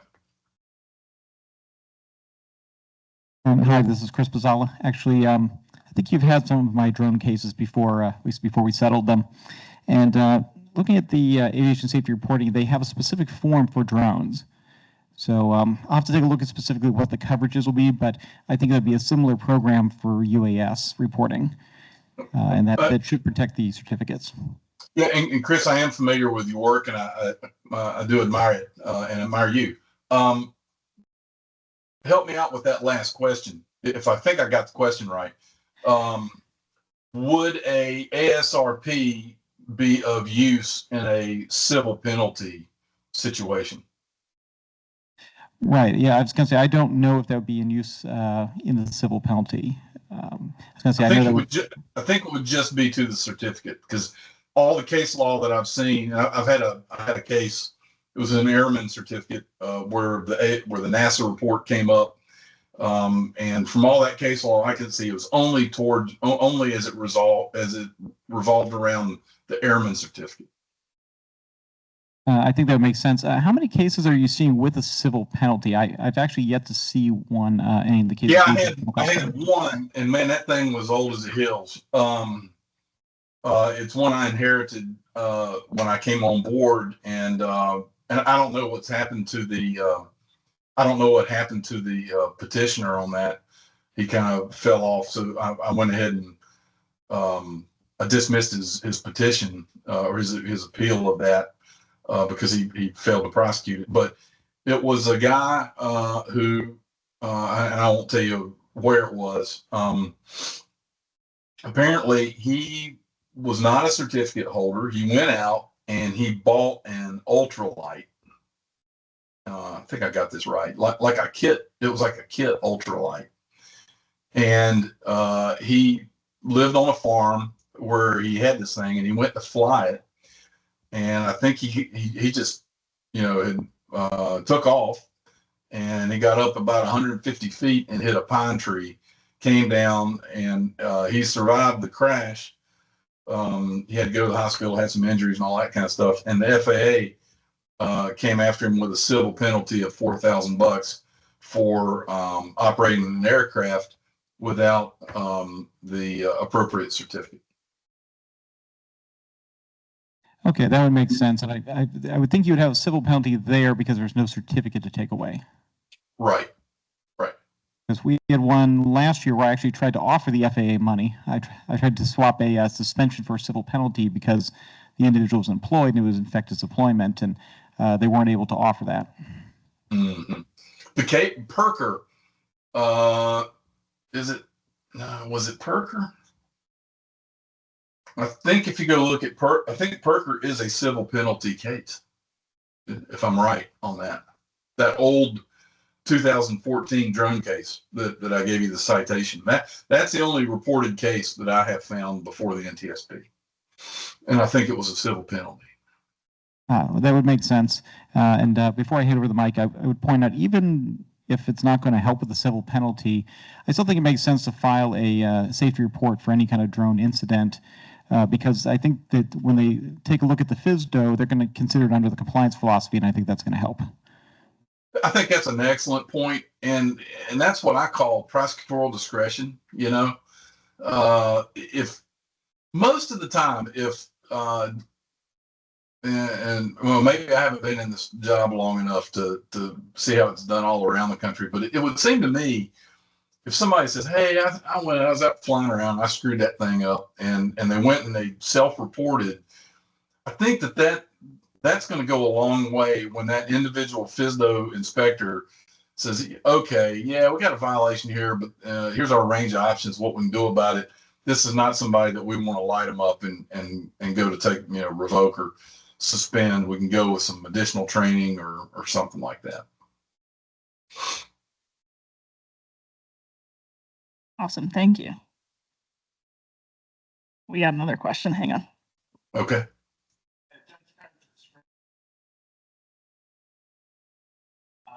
Last year we had former general counsel and vice president of AOPA. It was an interesting thing. I can't remember if it was at dinner when she told us there was a way. So if you're, if the respondent, the pilot, is facing a certificate action, whether it's a suspension, there is a way of asking the NTSB to consider a civil penalty in lieu of the suspension. Have you run into any of those cases or any of those requests yet? No, I've heard, or somebody was thinking out loud on that one. I haven't had anything, to my knowledge, I haven't had anything filed with me yet like that. But trying to remember where I saw that come up to say whether there was a provision of that. If in fact somebody's going to try that, I would tell you that's probably a case of first impression, because I haven't run across it, and I don't believe any of the other two judges have either yet. I think she was mentioning it's in one of the United States Code or someplace in some order. So I haven't found it yet, but it was just an interesting take. And the other, if I could just bring up, because I don't think a lot of our students here, could you mention that movie that somebody played you in? Oh, no. Oh God, I knew you were going to do that. Yeah, just to, my 15 seconds of fame, and I'll just leave it at that. Although I've got another presentation I'm giving tonight for some folks in Florida, and we'll be talking about Guantanamo all over again. So there it is. And the movie is The Mauritanian, correct? That's right. That's right. And who plays you? Don't play rhetorical. We don't have you up there, so it's Benedict Cumberbatch who plays. If you haven't seen the movie, it's a great movie. I don't know how many times I've seen it, but just a plug for the movie. All right. That was another life. I doubt that I'll ever have a movie made by anything I do for NTSB. Trust me. All right. Well, so just to leave off with this, I really appreciate what y'all do. I had to get a roof on my house in the last week, and then I had to get some gutters for that house, for that roof, and both of those folks came out and they promptly put their drones in the air, and I was amazed. I was like, how cool is that? So the technology, as y'all know better than I do, is out there and it's moving. This is going to be an area of aviation law that is going to be under development, coming to a courthouse near you. And I hope some of what I've been able to share with you today can help you avoid ever getting in the crosshairs of the FAA. But if it happens, I will tell you, you'll get a fair shake if we had anything to do about it. I really appreciate the invitation to speak to you today, and good luck to you out there. Thank you, Judge Couch, and thank you for your time. All righty. Thank y'all. Have a good day. Our next presentation, and we have to start promptly at 3:30. So if you need a break, take one now. It's Daniel Hassing, who is an attorney for AOPA. And I know we're still having some issues here, but we'll figure those out. But we're going to start right promptly at 3:30. And this is the ethics component for both Ohio and Florida. Good morning. My name is Dan Hassing. I am a lawyer with AOPA's Legal Services Plan. For those of you who don't know AOPA, we are a general aviation advocacy group that focuses on making general aviation more accessible to people. The Legal Services Plan is a prepaid legal services plan where AOPA members are able to call in and speak with a lawyer about aviation-related legal topics or whatever they may have in mind. So today I will be providing an ethics conversation about the duty of competence and how that duty relates to some of the more cutting-edge technological advancements that we're seeing. And we're going to talk about how some lawyers have been finding themselves in hot water with some of these technological advancements. So what I'm going to talk to you today about is generative AI, generative artificial intelligence. Generative AI has generated a lot of problems for lawyers in recent years. We are seeing an increasing number of cases in which lawyers have submitted documents prepared with the use of generative AI, and they are submitting these things to courts or clients without verifying the results that these generative AI models are producing, and this is creating a lot of issues that we're going to talk about today. So most generative AI that people are using are what are called large language models. These include ChatGPT, Google's Gemini, and Anthropic's Claude. These are three of the most commonly used AI models. We'll talk about some other models here shortly, but certainly ChatGPT, Gemini, and Claude are the three most common AI models. Briefly, how an LLM works. An LLM learns what words are most likely to appear where and which ones are most likely to precede or follow others. It can then make probabilistic predictive judgments about ordinary meaning and usage. This Al-Hamim versus Star Hearthstone LLC is a decision out of the Colorado Court of Appeals from last year, in which I believe it was a pro se litigant in that case, had gotten in trouble for using ChatGPT to draft some legal pleadings or briefs for him. He did not verify them, and the court found some hallucinations or false citations in there.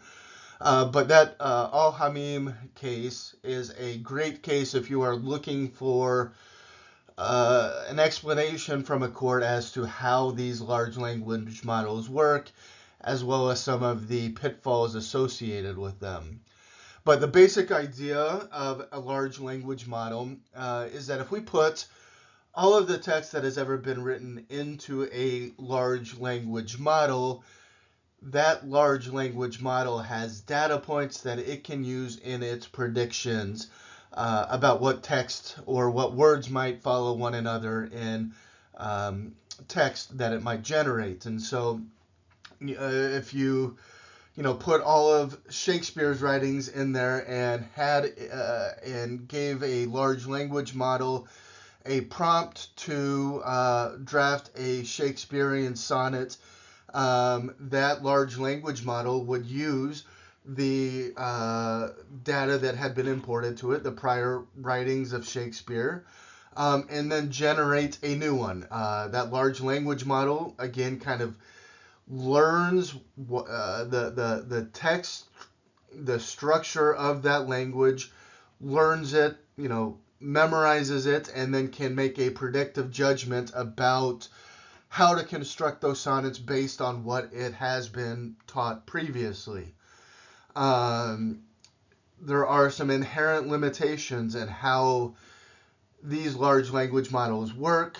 For example, these data sets that are inputted into the large language models seldom contain comprehensive, accurate legal sources.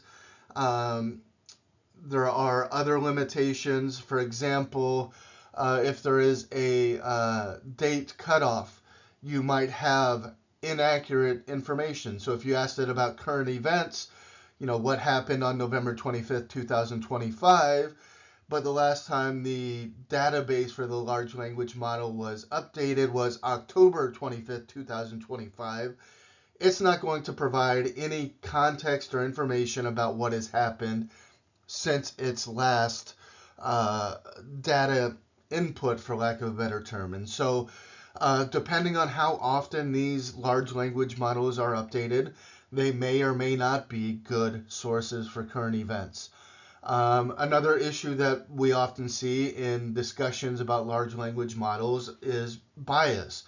So if you were using, 19th century sources about, the respective capabilities of each race, you might get a racist output because what we might have said about, the respective abilities of different races 200 years ago definitely does not comport with how we think about these things today.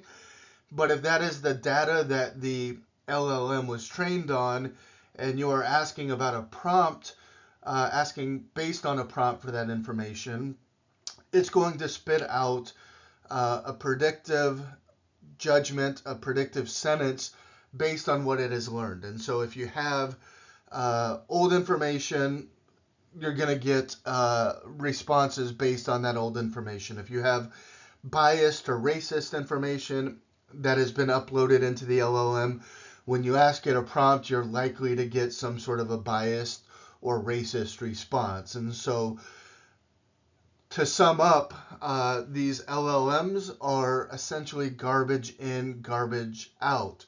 They are only as good as the data they are trained on. And even then, as we'll talk about in a few minutes, there are problems with that. But, setting aside the problems of hallucinations and the fact that AI models sometimes make things up, you also just have to worry about the quality of the information that it was provided on or trained on or provided during its training. Because, again, we have a real garbage in, garbage out problem with LLMs because, again, they're making predictive, probabilistic judgments based on the information it has read and learned from. And if that information that it has read and learned from is no good, then its output will be no good as well.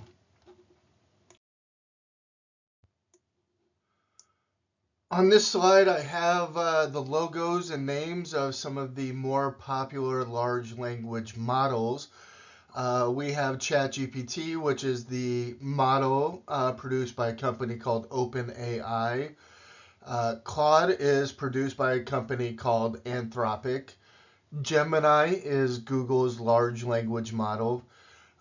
You see Meta AI, Facebook or Meta or whatever they're calling themselves these days, also has a large language model out on the market. In addition to these, there are others. Elon Musk or Twitter has one that they call Grok that is available on Twitter. And so there is a lot of investment in this area. There's a number of companies. If you read the popular press at all, they talk about how much money is being invested, not only in these companies, but also in the infrastructure that is going to be necessary to support these companies. So we're talking chips from companies like NVIDIA and how much of demand there is for those chips. The other thing you often hear about is the immense power and electricity that is necessary to power these supercomputers that are doing these calculations, and whether or not the electricity grid is going to be able to support these things as these things go, and where are we going to get this power from. So, in addition to the legal, ethical issues that we're going to be talking about today, there are just a number of larger societal issues, such as, whether or not we're creating a bubble with the investment that is being poured into this, whether or not, the electrical grid is going to be able to cover it. And then, another topic that we've seen a lot discussed in addition to these in the legal issue is that, lonely people are looking towards these large language models that are trained to be positive and helpful to people. And, lonely people getting into conversations with these large language models and sort of spiraling from there. And so, in addition to the legal issues that, legal ethical issues that are present here, I think we just have a lot of societal issues that we're all going to have to kind of figure out, if these things continue to grow and become a larger part of our society. So what is the takeaway from the first few slides here? The first thing is, with respect to these large language models, while they are artificial intelligence, what I want to emphasize is that they are not intelligent and that they do not know anything. There's not a repository of facts or information that is regurgitated in response to these prompts. Again, what these large language models are doing is making a predictive or probabilistic judgment about which word is going to come next in a sentence based on everything that it has read previously, which could be, millions or billions of pages of information. But again, it's not remembering, the substance of what it's reading so much. What it has done is it learns which word is most likely to follow which word, and so on and so on. And so that is how it generates text in response to prompts. Again, it's not an encyclopedia. It's not a reference book. It is a computer that is making a calculation about which words follow which words, and it is presenting that result in a way that is, plausible, accurate sounding text, although it is not necessarily accurate. But to the extent that an LLM returns a correct answer, it is because its probability calculation correctly guessed the right answer. And so if something is written down, 100 million times, when those words are written next to each other 100 million times, it's going to generate a probability determination, or it's going to alter the probability determination within that large language model, such that that result may be spit out more frequently than other results. But again, what these large language models are doing is making a probabilistic guess or judgment about what words are likely to follow other words. Again, it's not a reference book. It is not pulling information from an encyclopedia. It's making a guess as to which words are going to follow which words based on that prompt. So again, it doesn't know anything. It's making a guess as to what you are looking for based on your prompts.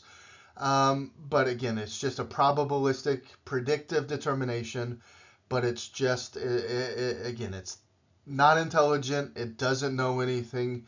It's essentially guesswork that from time to time is going to be an accurate result.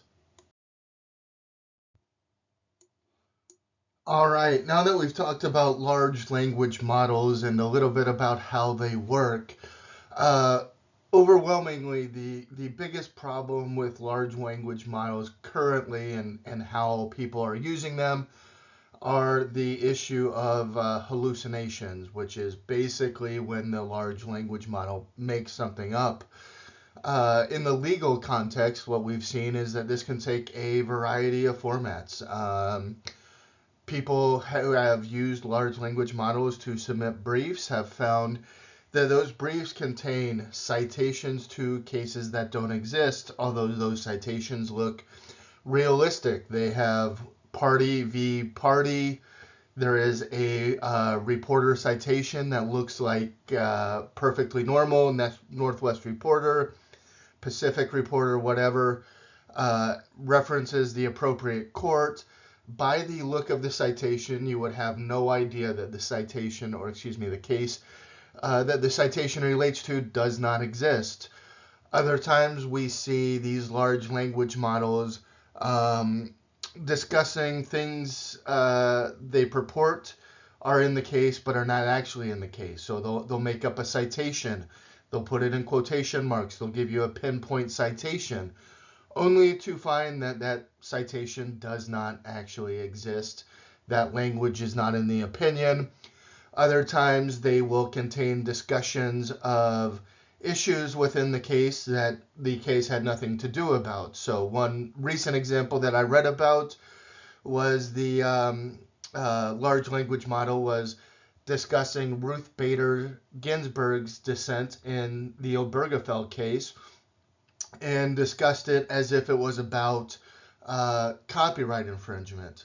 For those of you who know, Obergefell was not about copyright infringement. It was actually the case that found a constitutional right to gay marriage, and Justice Ginsburg did not dissent in Obergefell. She was part of the majority, and so the large language model hallucinated the fact that Justice Ginsburg was in dissent in Obergefell, and it hallucinated what the case was about. Again, it wasn't about copyright, it was about gay marriage.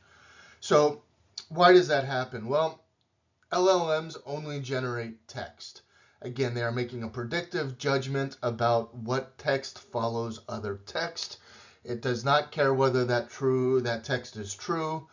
Nothing in the LLM's training gives the model any indicator of the truth or reliability of the training data.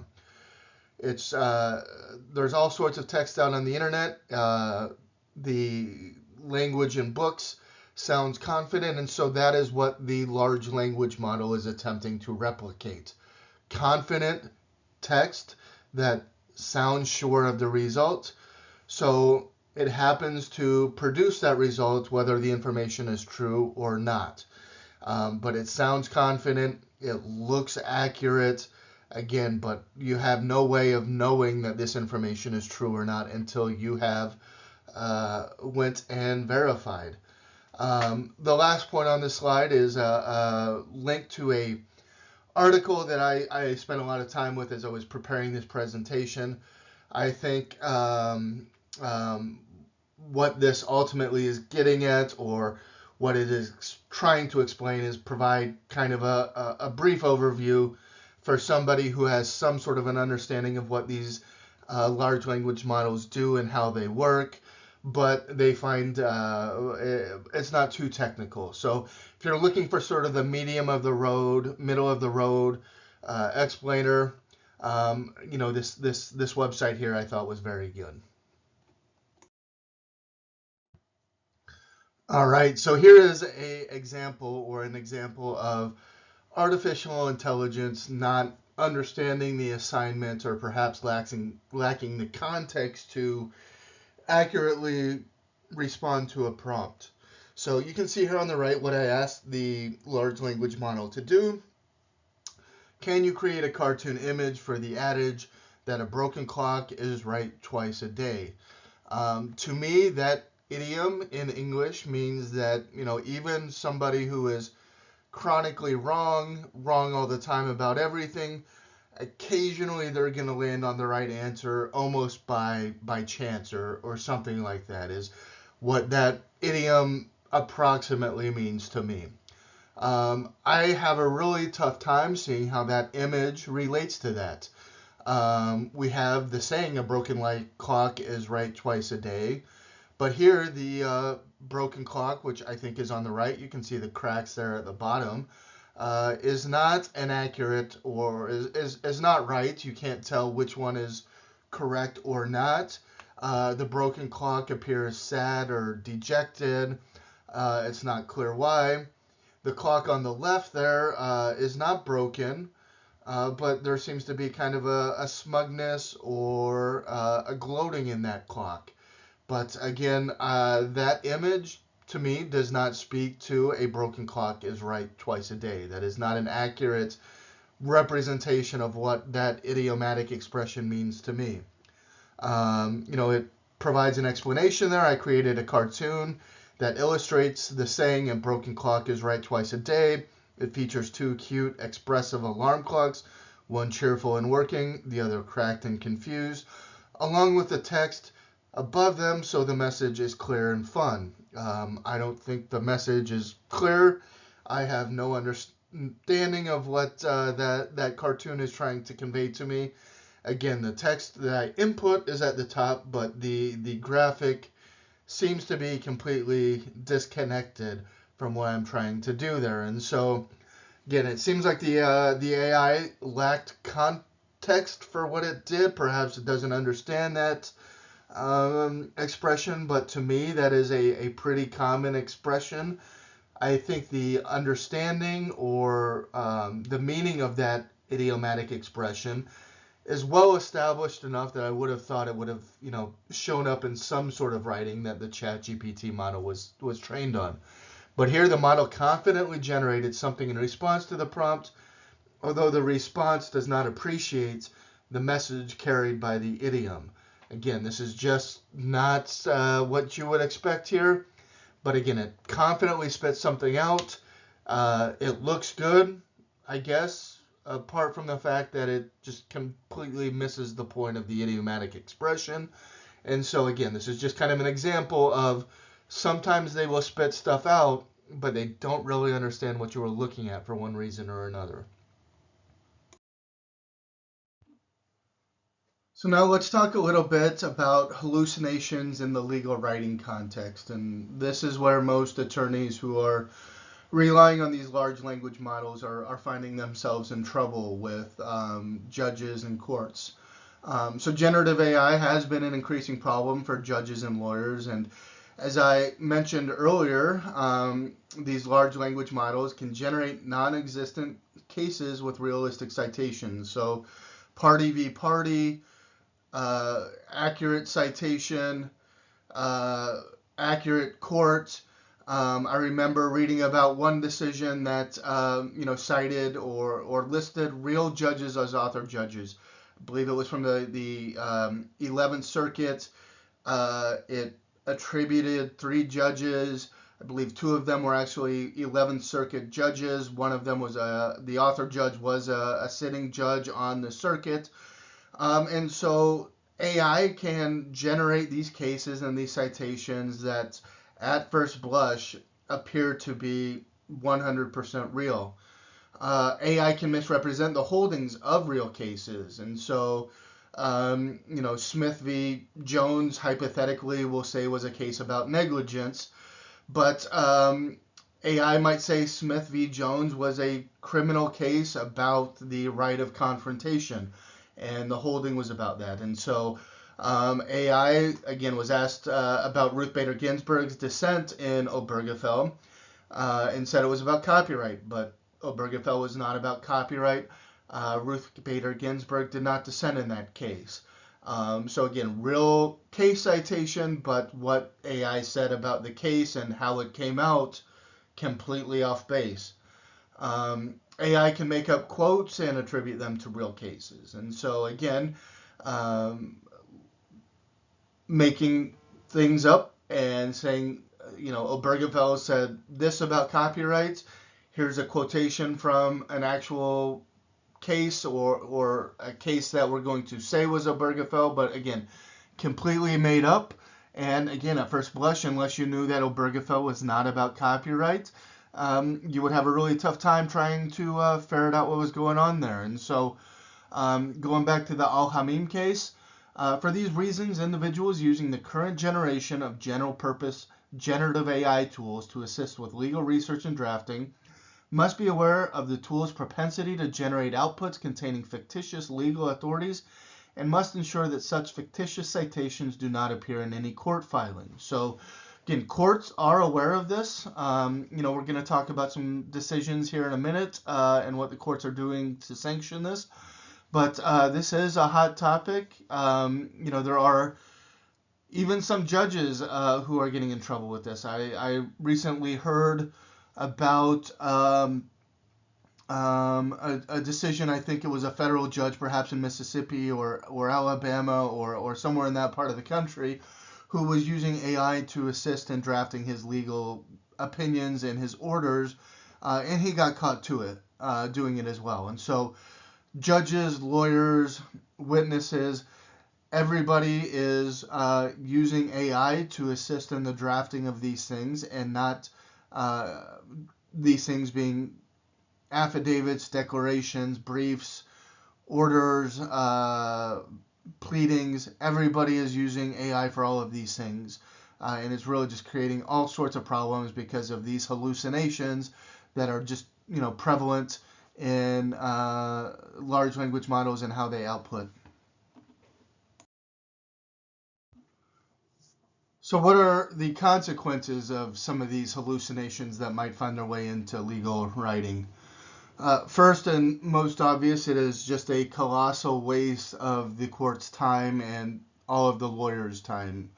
I know that there's been times during my career where a lawyer has cited a case for a quotation, but they fat-fingered the citation and it is not at the place in the opinion where they claimed it was. And depending on the length of that opinion, you might be spending quite some time to figure out the context of that quote, which is actually in there. It's just there was a typo in the citation, and you kind of have to do the legwork of finding out where that actually is. That's obviously a frustrating process, but in this case where you would read a opinion and find out that that quotation is not actually in there, especially if, the opinion is 50 or 100 pages or whatever. You can just imagine how much time might be wasted trying to figure out where is a quotation when that quotation is not actually there. Secondly, there's a damage to the reputation of the judges who are credited as writing the fake opinions. I mentioned earlier that there was a case that was purportedly from the 11th Circuit. It was a fake case, but the authorship was attributed to a real judge. But once you actually got in, the reasoning was not very good. The writing was not very good.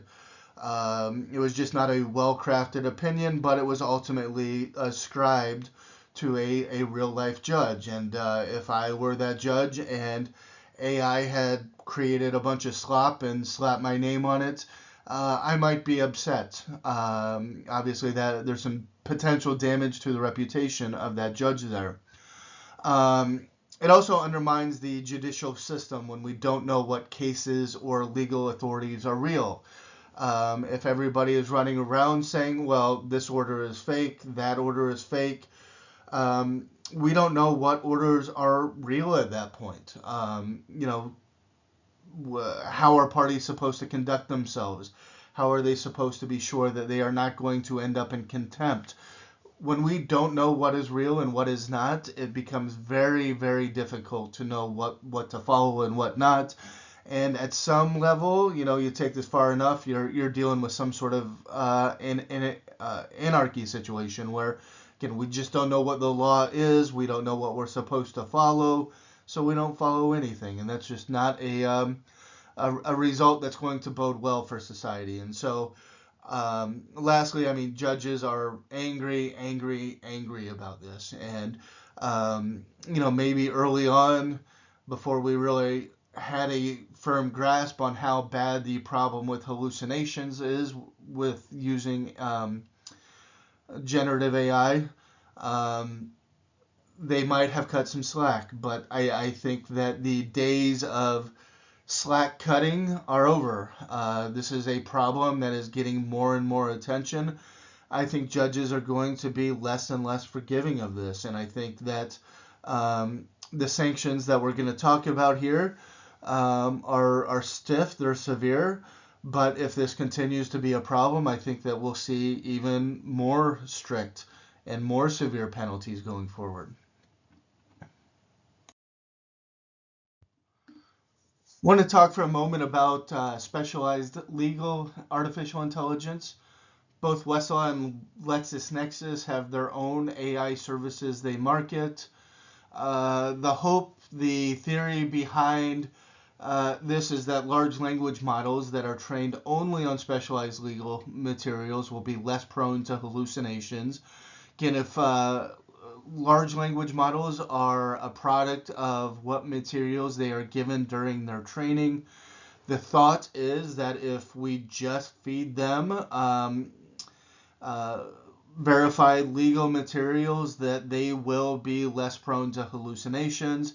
That has not proven true, though. These AI suites with established legal research software have been found to produce hallucinations. A different source other than this Magesh article that I cited here, I think they found that one of the specialized legal LLMs was producing hallucinations in close to 20% of its output. I think a different specialized LLM, I can't remember if it was Westlaw or Nexus, was producing hallucinations, I think, in 34% of its output. And so hallucinations seem to be more of a product of large language models and how they generate text rather than purely what materials they are trained on.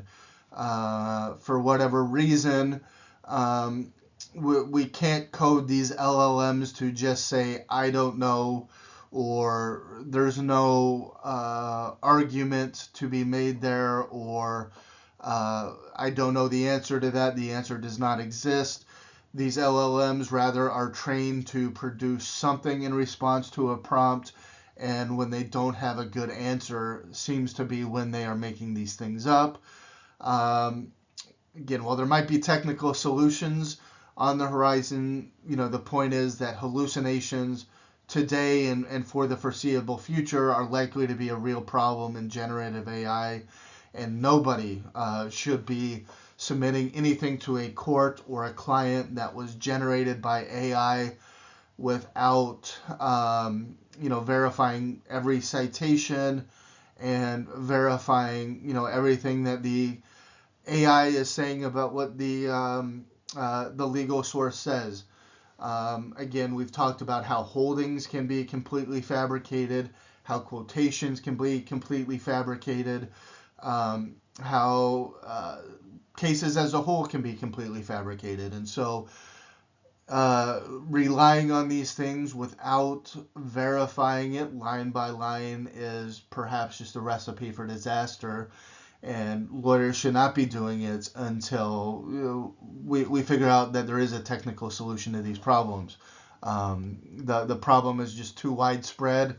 The companies that are generating these LLMs simply do not have a handle on how to stop this yet. And so our duty as a practitioner, as lawyers, is to be extremely careful in this context. So now let's turn to some of the rules that are at issue when we are using generative AI in ways that we might not should be, or maybe shouldn't be using generative AI. So first one, Model Rule 1.1, provides that a lawyer shall provide competent representation to a client. Competent representation requires the legal knowledge, skill, and thoroughness and preparation reasonably necessary for the representation. So we'll go through some comments to this rule here and talk about some of the ways that this rule might be undermined by the use of generative AI.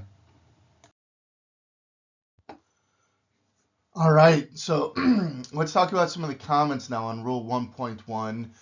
And I think the import of some of these rules is they talk about what we as lawyers are supposed to be doing in terms of how we practice competently, how we understand and apply the law, how we advise our clients.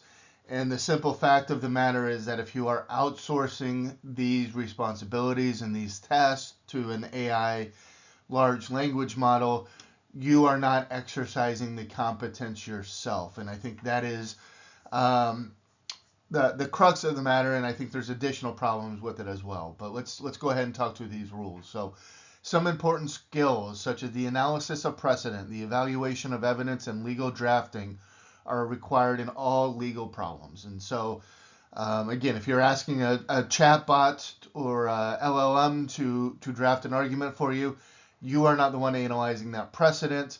Again, that precedent might be made up if the large language model is hallucinating it. Perhaps the most fundamental legal skill consists of determining what kind of legal problems a situation may involve, a skill that transcends any particular specialized knowledge.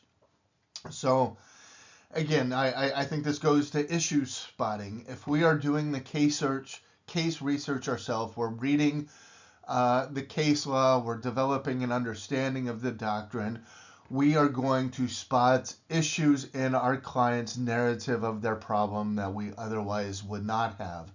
I think that comes from just a thorough understanding and research of the law. And when we outsource that to an AI, large language model, we're not doing that ourselves.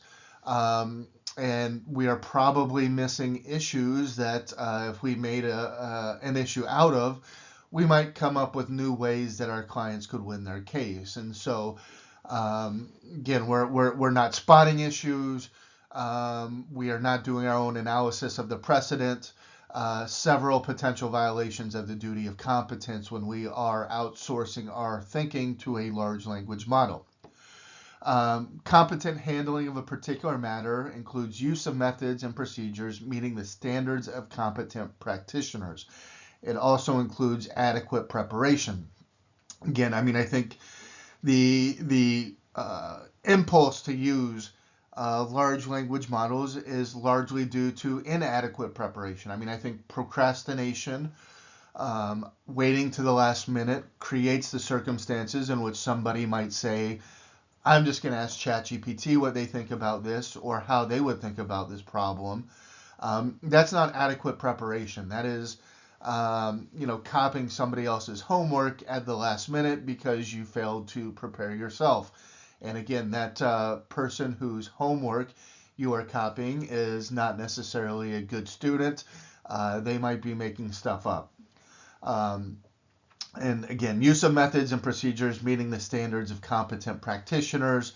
I don't think that a method or procedure like ChatGPT, with its known problems with hallucinations, would meet the standards of a competent practitioner. I mean, I don't know that anyone I would consider competent would hand something over to a machine that may produce an inaccurate result up to 40% of the time. And to maintain the requisite knowledge and skill, a lawyer should keep abreast of changes in the law and its practice, including the benefits and risks associated with relevant technology. Excuse me. We've talked about the risks associated with the relevant technology. There could be benefits with the use of large language models. We can talk about some of those benefits later, but generally speaking, the risks associated with the relevant technology, again, we're talking about these large language models hallucinating results, providing fake case law, fake quotations. So the risks associated with the relevant technology are severe. And I just don't think that the benefits, at least at this point in the history of the development of the large language models, comes anywhere close to making this a rational choice.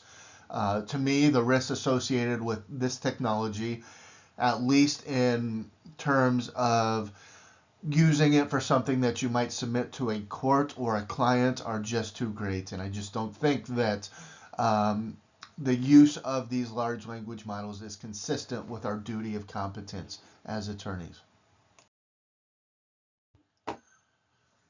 I think there's other ethical concerns with AI as well.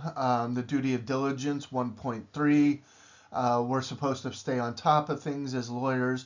Obviously, if you're crunching at the last minute and you're in a position where the use of a large language model is the only way that you're going to meet the court's deadline or your client's deadline, I think you failed in your duty of diligence if you're in that position where that's where you have to be. So I think that if you're in a position where you're thinking AI is the way out of this, you've probably already failed in your duty of diligence. The duty of communication, Rule 1.4, that rule requires you to consult about the means to accomplish the client's objectives. So I think the American Bar Association has written on this. They have a legal opinion on the use of AI out there, and their take on it is that if you are considering using AI to assist in your client's case, you need to get informed consent about the client's from the client about the use of AI in the circumstance. We are contemplating using AI for research. Are you okay with that? We are contemplating using a model to summarize and review documents. Are you okay with that? In those contexts, assuming that there's not any hallucination, assuming that it's simple a document review, which AI can do fairly well, the ABA does not have a problem with the use of AI in those circumstances, so long as there is informed consent from the client. Also implicates the reasonableness of fees. If you are outsourcing the work to a large language model, but you are still charging them a rate that would imply that you are doing the work yourself, I think that raises very real questions about the reasonableness of your fees. And so obviously think about whether you're truly earning the fee as the rule requires if you are using AI to do the legwork for it. Duty of confidentiality, Rule 1.6. When you input information into these large language models, perhaps you're needing to give the large language model some context for your client's legal dispute. The duty of confidentiality would have applied to that information that you received from your client. Is it a violation of that duty to tell the large language model about what you've learned from your client? Perhaps, without informed consent.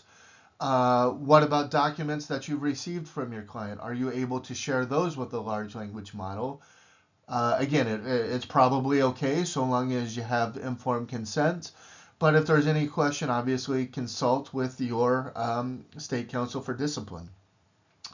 The duty of supervision, obviously it's tough to supervise large language models.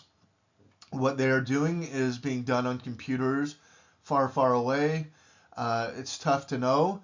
Perhaps the best way to resolve the duty of supervision is to thoroughly review the output from these large language models, but nevertheless, we have a duty of supervision of those staff, those associates under us, and how do we exercise that duty when the subordinates are machines and not people? Lastly, federal rule of civil procedure, which we'll talk about in depth here, is very important as well. We'll talk about the specific requirements that Rule 11 imposes on attorneys, but obviously with respect to court submissions, this is where lawyers are getting themselves in trouble, is the certifications and attestations we have to make with respect to Rule 11 are violated when the submission that we have made to the court contains AI hallucinations. And so that is where By and large, these attorneys are getting themselves in trouble and finding themselves on the receiving end of a sanctions order.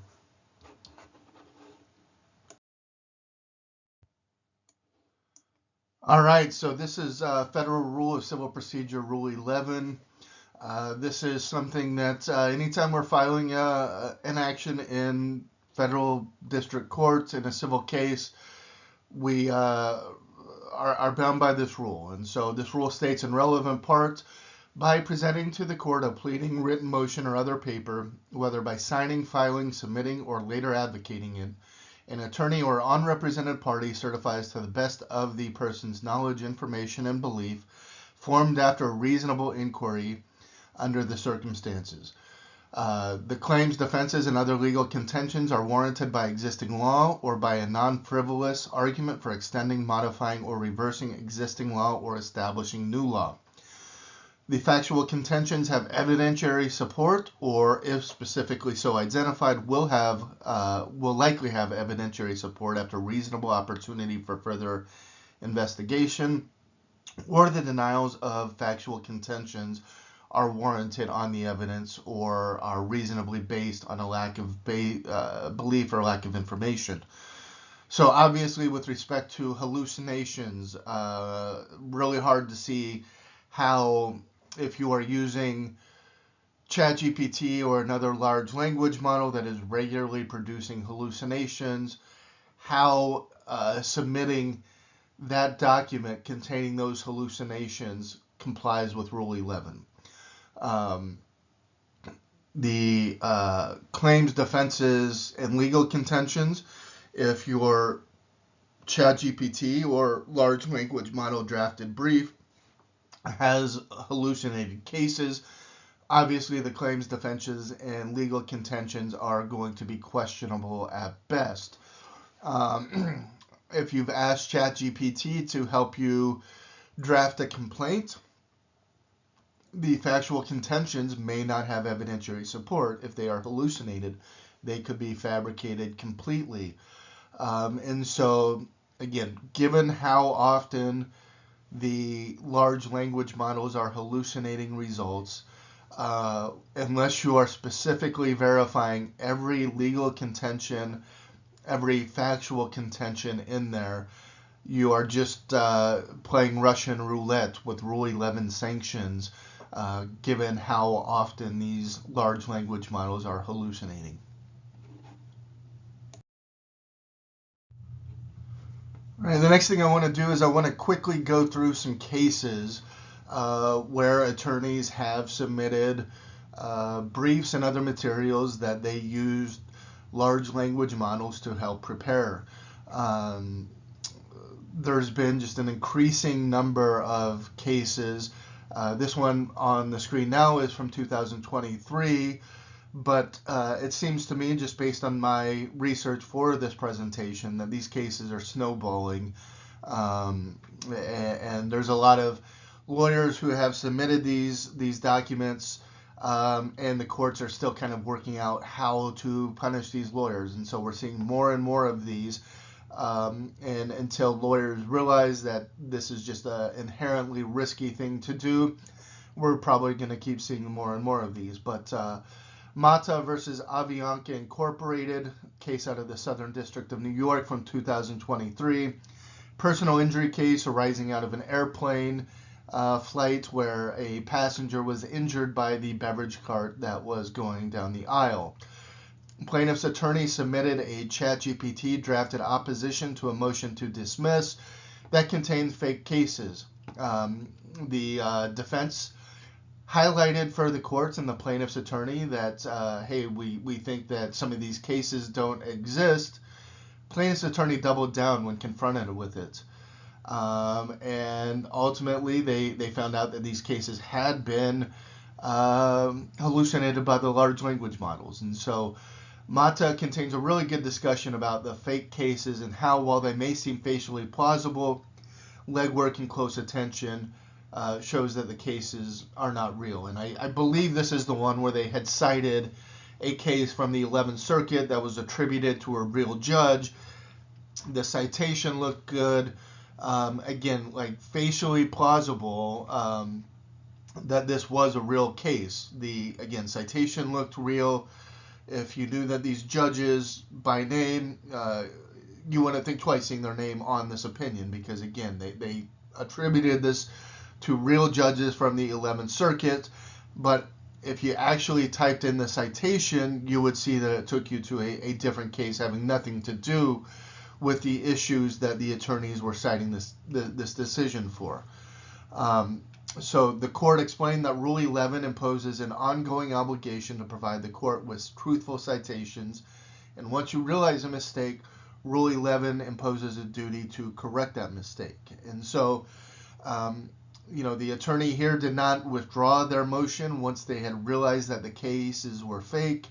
They, again, continued to double down on this. Clearly, they had violated Rule 11 once they knew or should have known that these cases were fake. Here, the court sanctioned the attorneys $5,000.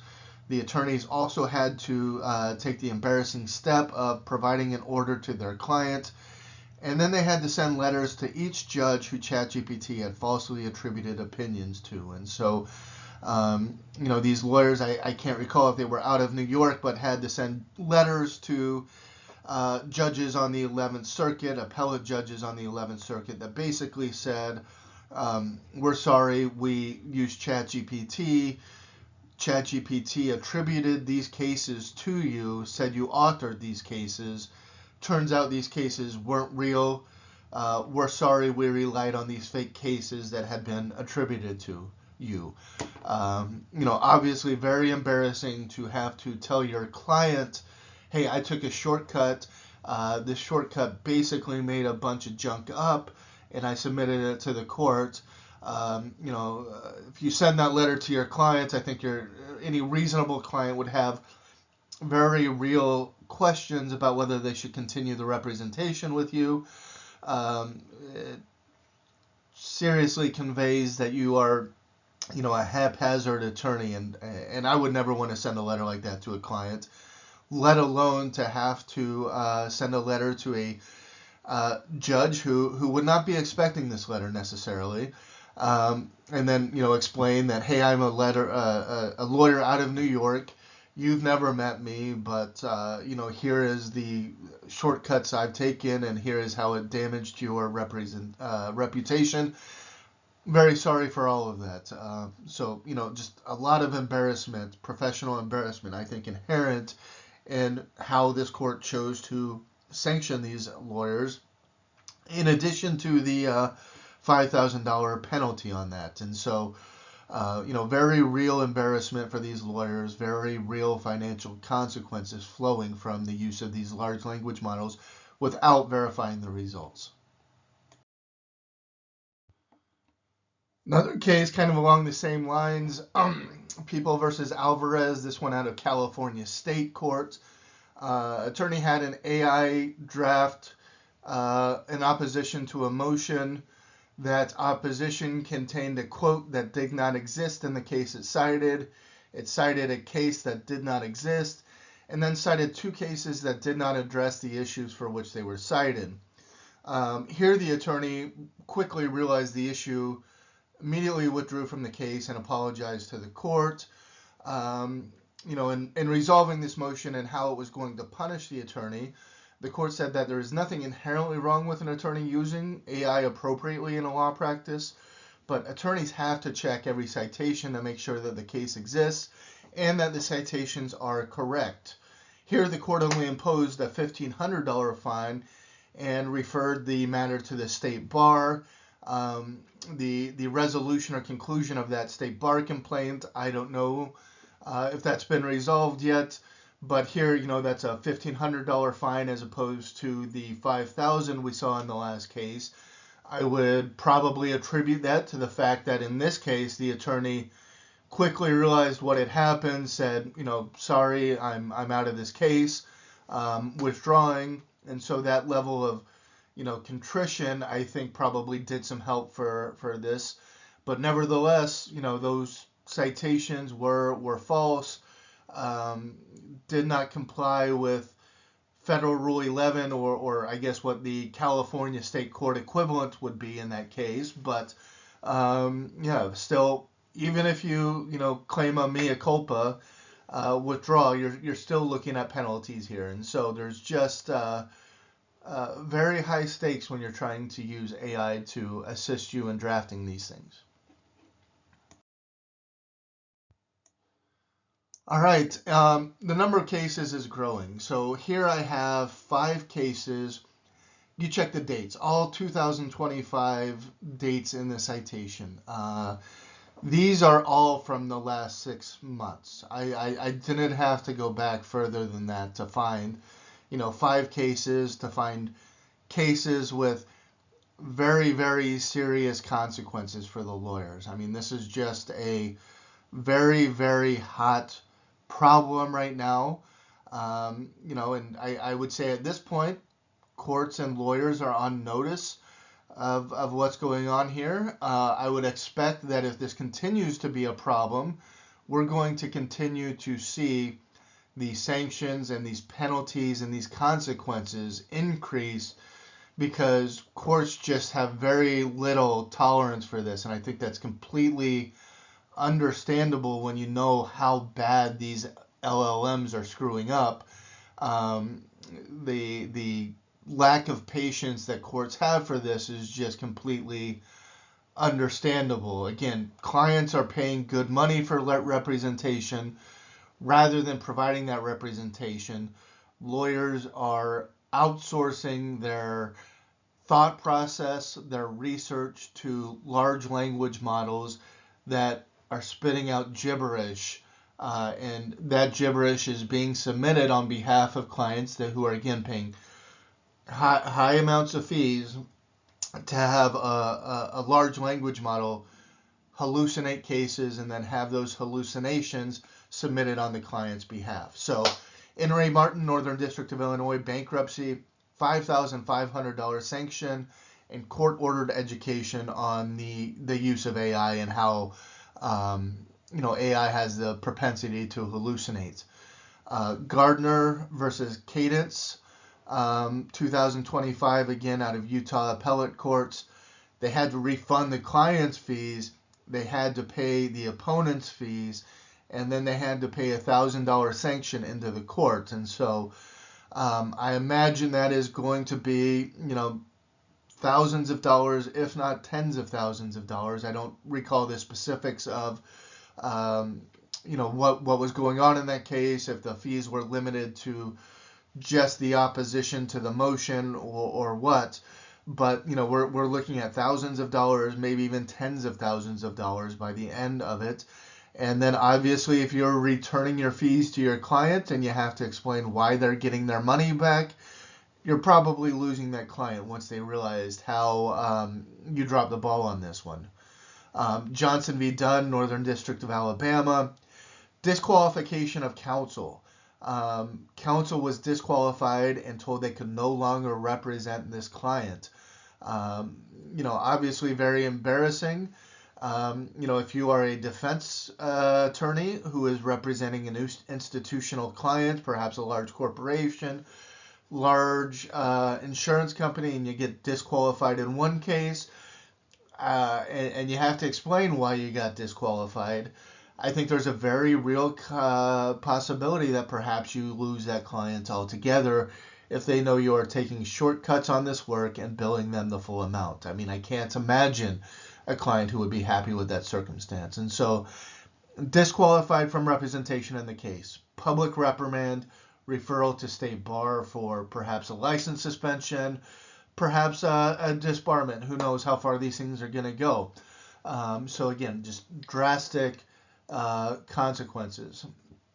In Ray Baby Boy, Illinois Appellate Court had to disgorge the fees that they had received from the client. Again, when you write that check back to your client, the client's going to have all sorts of questions on why they're getting their money back. And again, I mean, I think that's going to lead to, different problems. I mean, does the client even want to work with you anymore if this is the type of shortcut you're taking? Additional penalties paid into the court.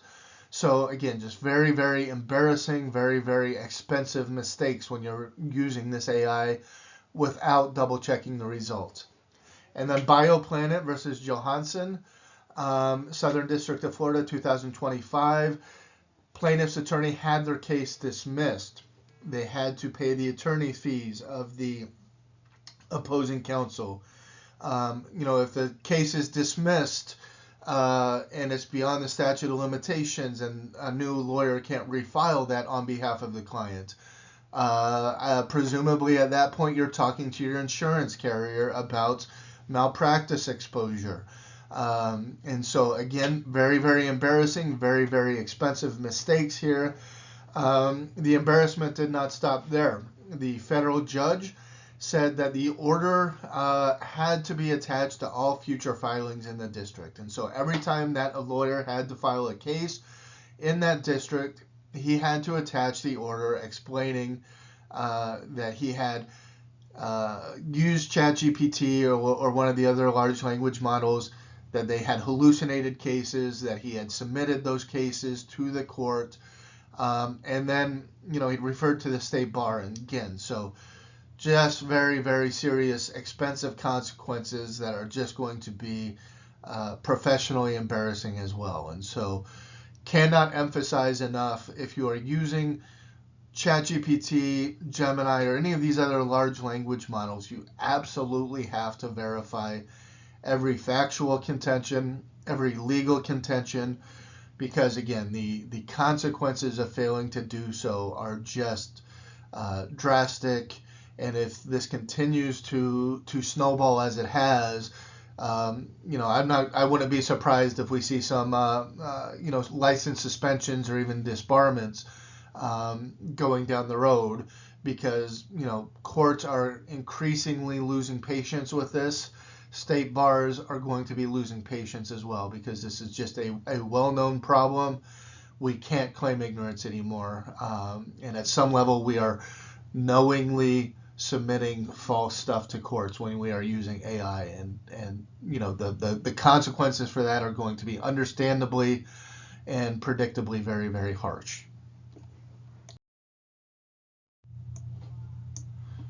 And so we've talked a lot about lawyers using these large language models to generate briefs and other materials, but if you're using experts, you also have to be mindful that your experts might be using ChatGPT or another large language model. And if your experts are using it, you need to talk to them about this, because the hallucinations that might show up in your brief could very easily show up in their declarations or their reports as well, with predictable consequences. And so just wanted to highlight one case here out of federal court in Maryland. Here, the expert was, I believe, a Stanford professor who was offering some opinions in his field of expertise, which was ironically, the dangers of technology and misinformation and how that can influence our politics and other things. So again, very topical. Misinformation can mislead people, blah, blah, blah, is essentially what this expert was saying. The court struck an expert offered by the Attorney General of Minnesota after it determined that the expert's report had included hallucinated academic articles. The court said the consequences of citing fake AI-generated sources are steep. Also, and these quotes are golden, the irony. Professor Hancock, who was from Stanford, a credentialed expert on the dangers of AI and misinformation, has fallen victim to the siren call of relying too heavily on AI, in a case that revolves around the dangers of AI, no less. The court would expect greater diligence from attorneys, let alone an expert in AI misinformation at one of the country's most renowned academic institutions. When attorneys abdicate their independent judgment and critical thinking skills in favor of ready-made, AI-generated answers, the quality of our legal profession and the court's decisional processes suffer. So again, whether it's an attorney, whether it's an expert, if they are using a large language model to assist them in drafting anything, literally every citation has to be checked. Every factual contention has to be checked because, again, these large language models have the propensity to hallucinate and just make stuff up. And if you are relying on these things without double checking, you are doing so at your own peril. So we've talked a lot about how dangerous it is to use AI, large language models, without verifying the results. I'm not going to say that there is not any appropriate use of AI. I actually think AI has the potential to increase the efficiency of legal practice. But I think that how we use AI, we have to be careful for. I mean, I think if you are narrow and careful in constructing the prompts, AI can perform the task of young lawyers. Giving them documents with client's consent and saying, draft me a summary of these, whether they're medical records or other documents from a client. I think AI is pretty good at drafting summaries of discrete documents from which it has the ability to work. I also think that if you give it a narrow prompt, like summarize this specific case, in my experience, that has been good. The problem is when you kind of give them open-ended prompts or allow them to pull from multiple sources or something like that. I think that's when you get into a larger problem.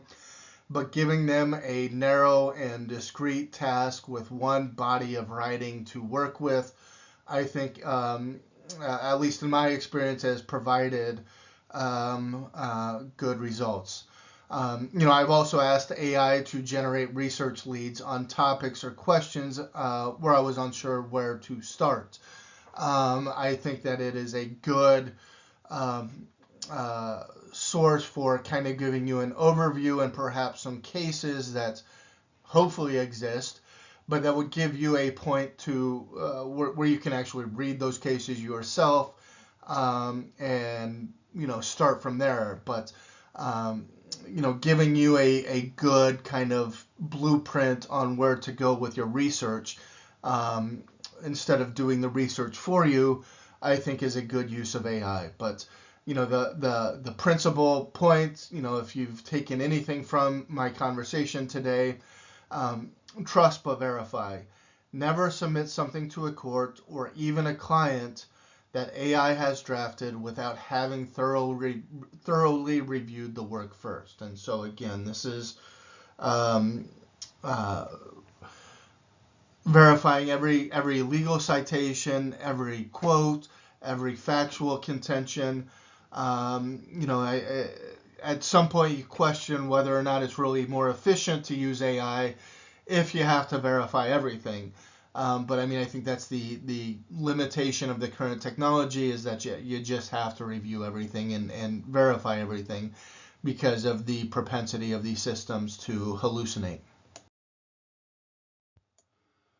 Where I've had problems or just noted horrible shortcomings in AI is where AI has, had to read between the lines, or there is a perhaps element of judgment or creativity necessary in what you're trying to get the AI to do. And so, case law can sometimes be inconsistent or contradictory.